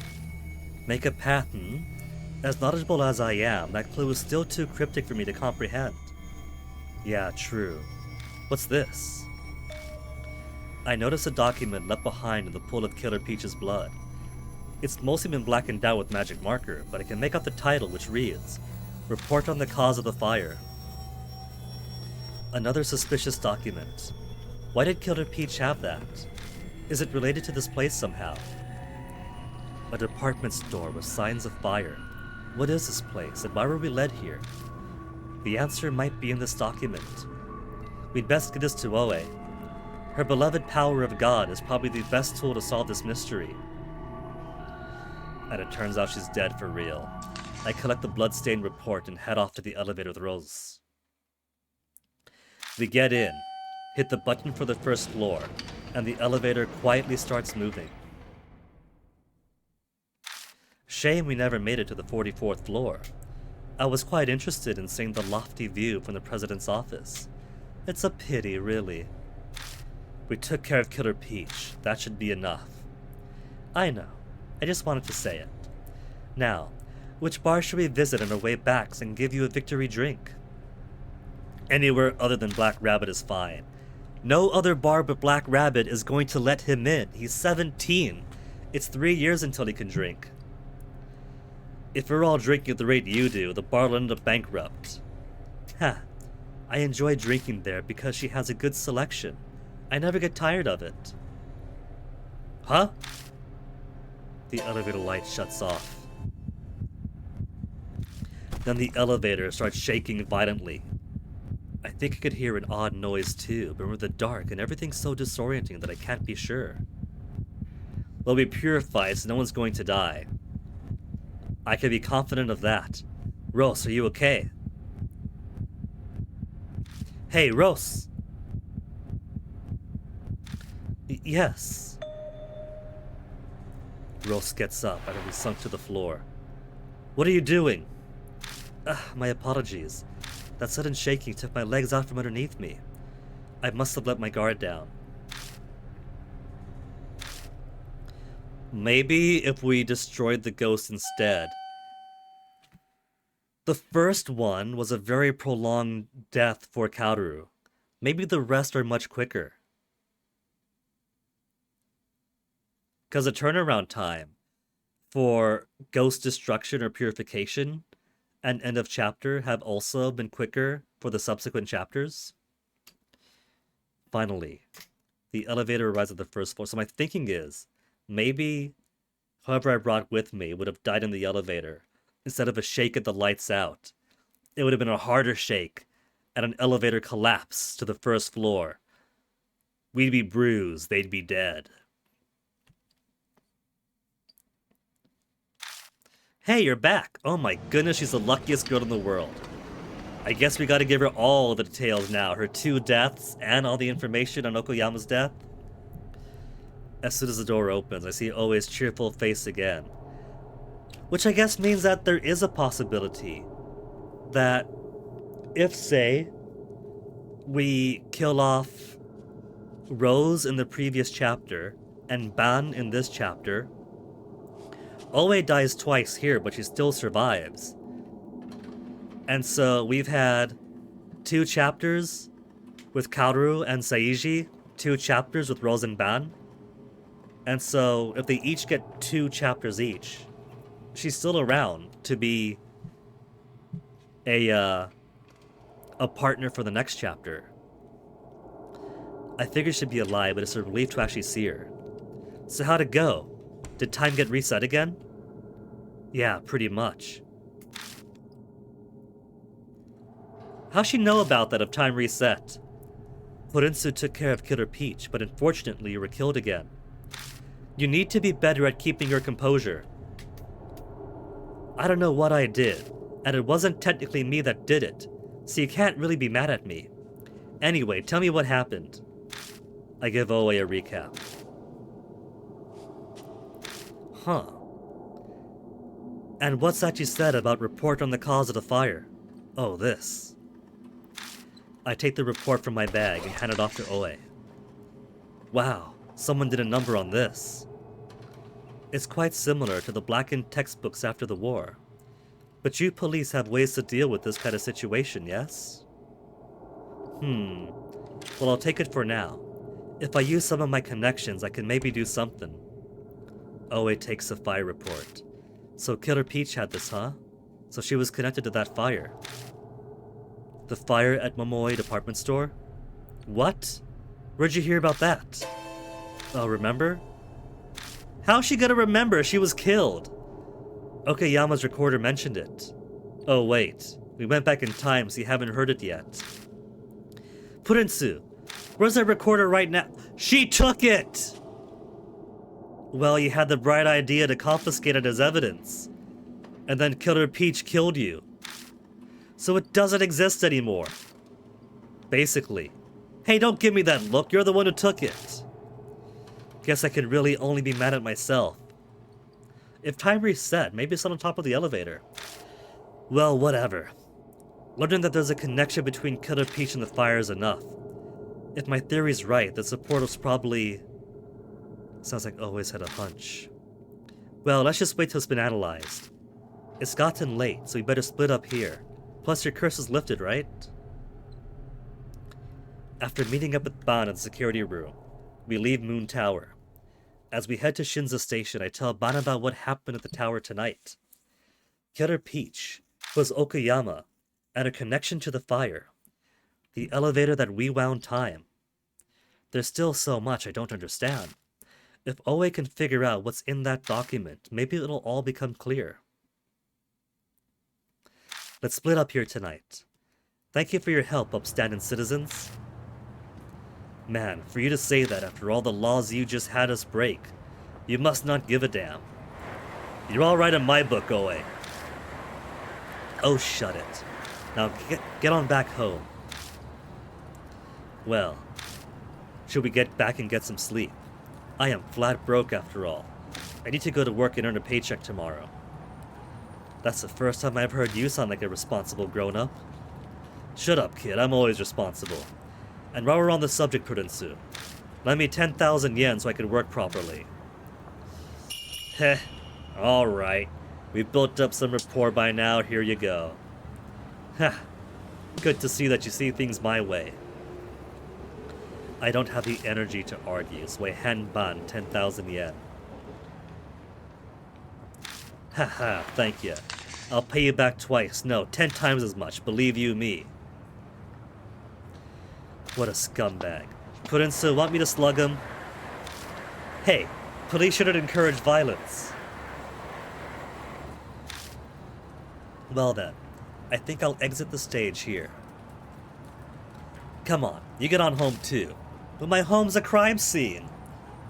Minors shouldn't be wandering the streets at this hour. Hold up. The police are preserving the crime scene, right? It'd be bad if I went back home. Nah, should be okay now. They said they'd leave by today. If then you're still there, just call me. Yeah, I'll do that. I know you're probably worried about Natsumi, but don't work yourself up over it. I'm sure it'll all turn out okay. See you. Call me when you find out about that report.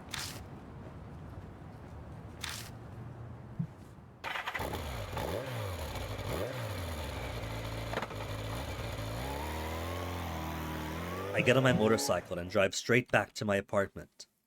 My body is exhausted, but I still have things I need to do tonight. We do? Now let's get the full skinny on Killer Peach. There's an elevator that travels back in time. Beat Killer Peach, most likely Okoyama became a spirit. Ami's little K can be saved by creating a path from outside. Make a path on my apartment bathroom mirror. How? It's gonna be Beetlejuice, man. It's gonna be right in chalk and knock 3 times. Fire report completely blacked out. Connected to the fire at Momoi department store. And I'll give us the full summary for Okoyama's ghost. Killer Peach was Okoyama, who fought society's darkness. Had 3 heads, Momotaro's followers, dog, monkey, pheasant. Looked like the cool Momotaro her child drew.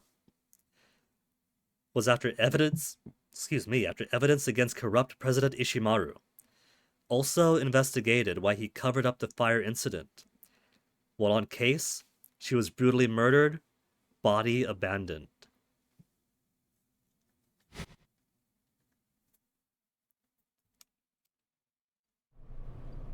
Once I get to the save point, I'm gonna call it. Lights are out, so we do have lights out art.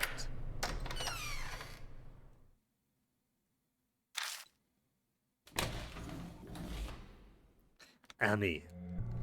Ami said, I need to create a path from the outside with your fist! But what did she mean by path? I've got no idea when it comes to the spiritual stuff, but Ami asked me to do it. That means it's gotta be something I can do. That's right. That's right.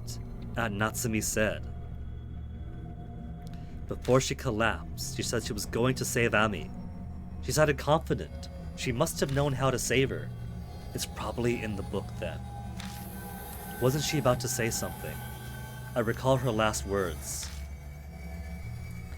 Ami is inside the mirror. I'm going to save Ami, so hurry and join. Hurry and join her. She never finished that sentence. What was she trying to say?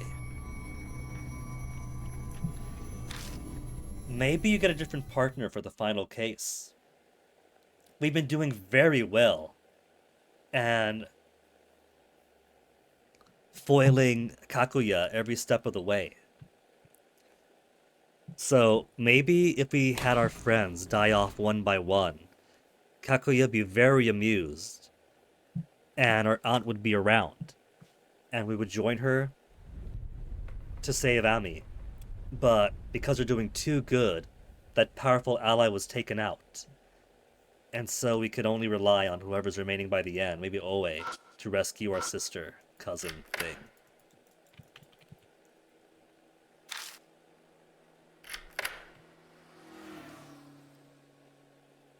Window. Nothing out the window. Kineko was ages ago now. Let's just go to sleep then. My phone's still broken. Alright. I didn't realize. I was like, oh, hey, my wallpaper's back up. But more importantly, my phone's still dead. Gotta figure out a way to save Ami. With a gun. Should we step out into the night then? Not planning on going out today, then how could I figure out how to save Ami from here?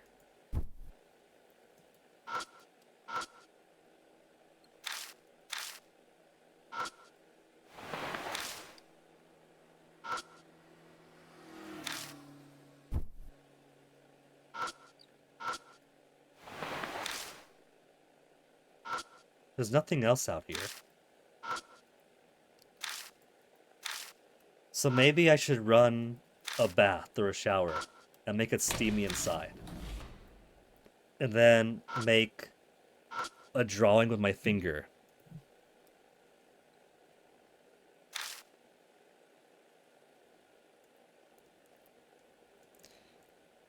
Few water stains on it.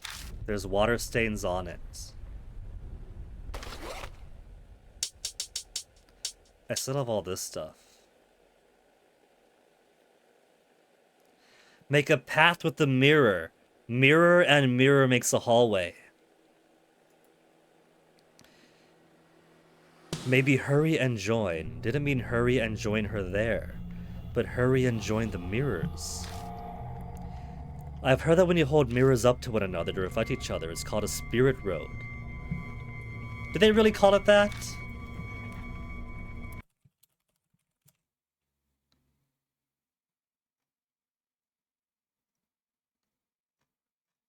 I'm just getting a bunch of car shit.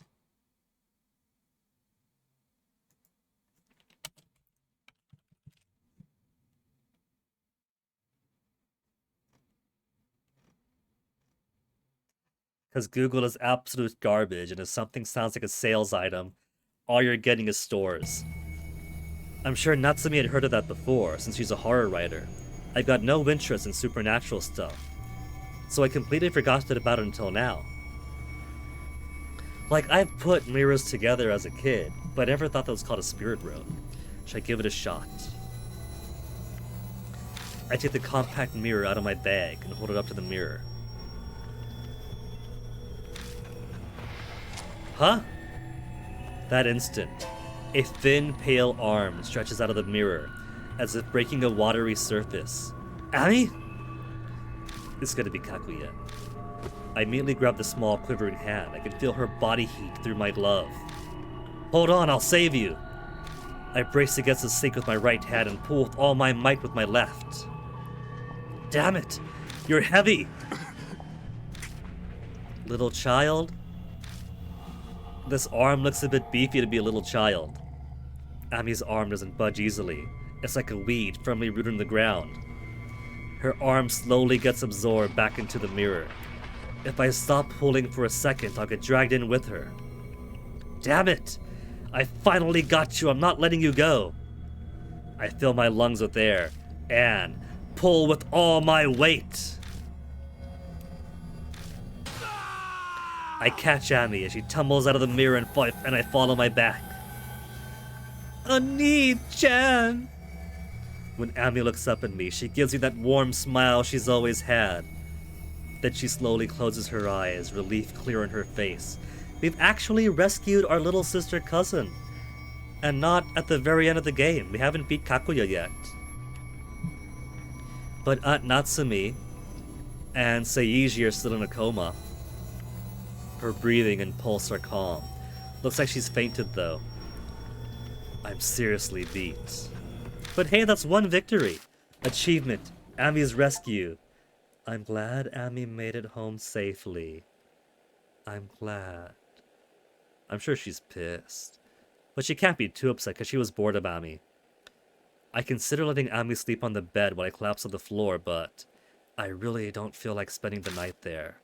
Since there's a mirror connecting to the realm of the dead, where Kaguya is, anything could happen. Smash it! I hoist Amy onto my back while she sleeps and head to the Black Rabbit. That place should still be safe, though I'm being targeted by spirits, so it's not by much. We're gonna meet Kaguya partway through, aren't we? There's a breeze. A cool, refreshing breeze, rarity and warm summer nights like these. Kaguya's gonna give us our congratulations. A threat. And the next game, I guess. I bet. My mind and body are exhausted, but sensation still feels strangely bad. Feeling Ami's warmth on my back makes it all finally seem real. I came close to dying so many times, and there have been lots of victims, but I finally rescued Ami. But it's not over yet. As long as Kaguya exists, her game will continue. Like, for the future, but also, for us, we're still playing until we're dead. And I'll be plagued by this curse of death. Ami could just get caught up in it again. At Natsumi's still in a coma too. There's only one way to really end this. I've got to put an end to Kaguya with my own hands. When we get to the Black Rabbit, I carry Ami inside and lay her on Natsumi's daybed. Then I collapse at a random seat in a bar. Kaguya could come to get Ami back. As long as that possibility exists, I have to sleep with one eye open. Game of Death, Ban, Rose, Finn.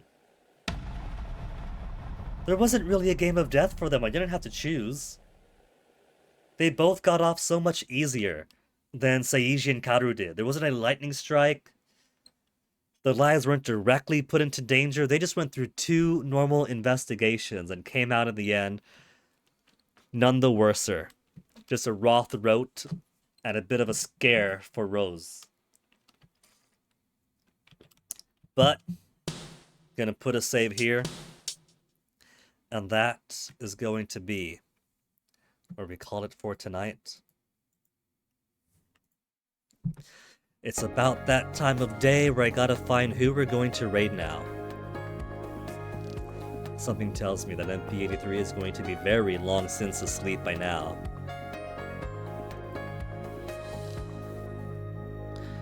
And oddly enough, there's not really anyone online on my followed channels. And no one's playing Spirit Hunter NG either. So I guess I'm simply going to call it here and raid nobody. I can knock on myself. Let me knock myself. Something went wrong, please try again. It gives you the option to knock yourself, but you can't do anything if you try to knock yourself. Night night to you too, Chillin' Chum. Does that mean recommend someone? It means that I'm simply dippin' chillin'. Now, this weekend, Fennec has a rare 2 days off for the entire weekend. We're doing some blood draw tomorrow because his blood pressure is getting too high. Testosterone does that. And then we plan on getting completely wasted Saturday night. So, we're not going to be here. At least not in this physical realm. So, next you guys will see me will be Monday. We might finish the game by then. How many streams has it been so far for Spirit Hunter NG? Including this, it's been 1, 2, 3, 4, 5, 6. So it could potentially be 7 days of Spirit Hunter NG. And if I want to do the kill 'em all ending, we could rush through a lot. It would still take hours to rush through the entire game, just skipping through all the stuff that we've already seen. So maybe 3-4 days? Either way, we'll see when next week comes along. Enjoy the rest of your weekend and the rest of your night. And I'll see you folks around the next time.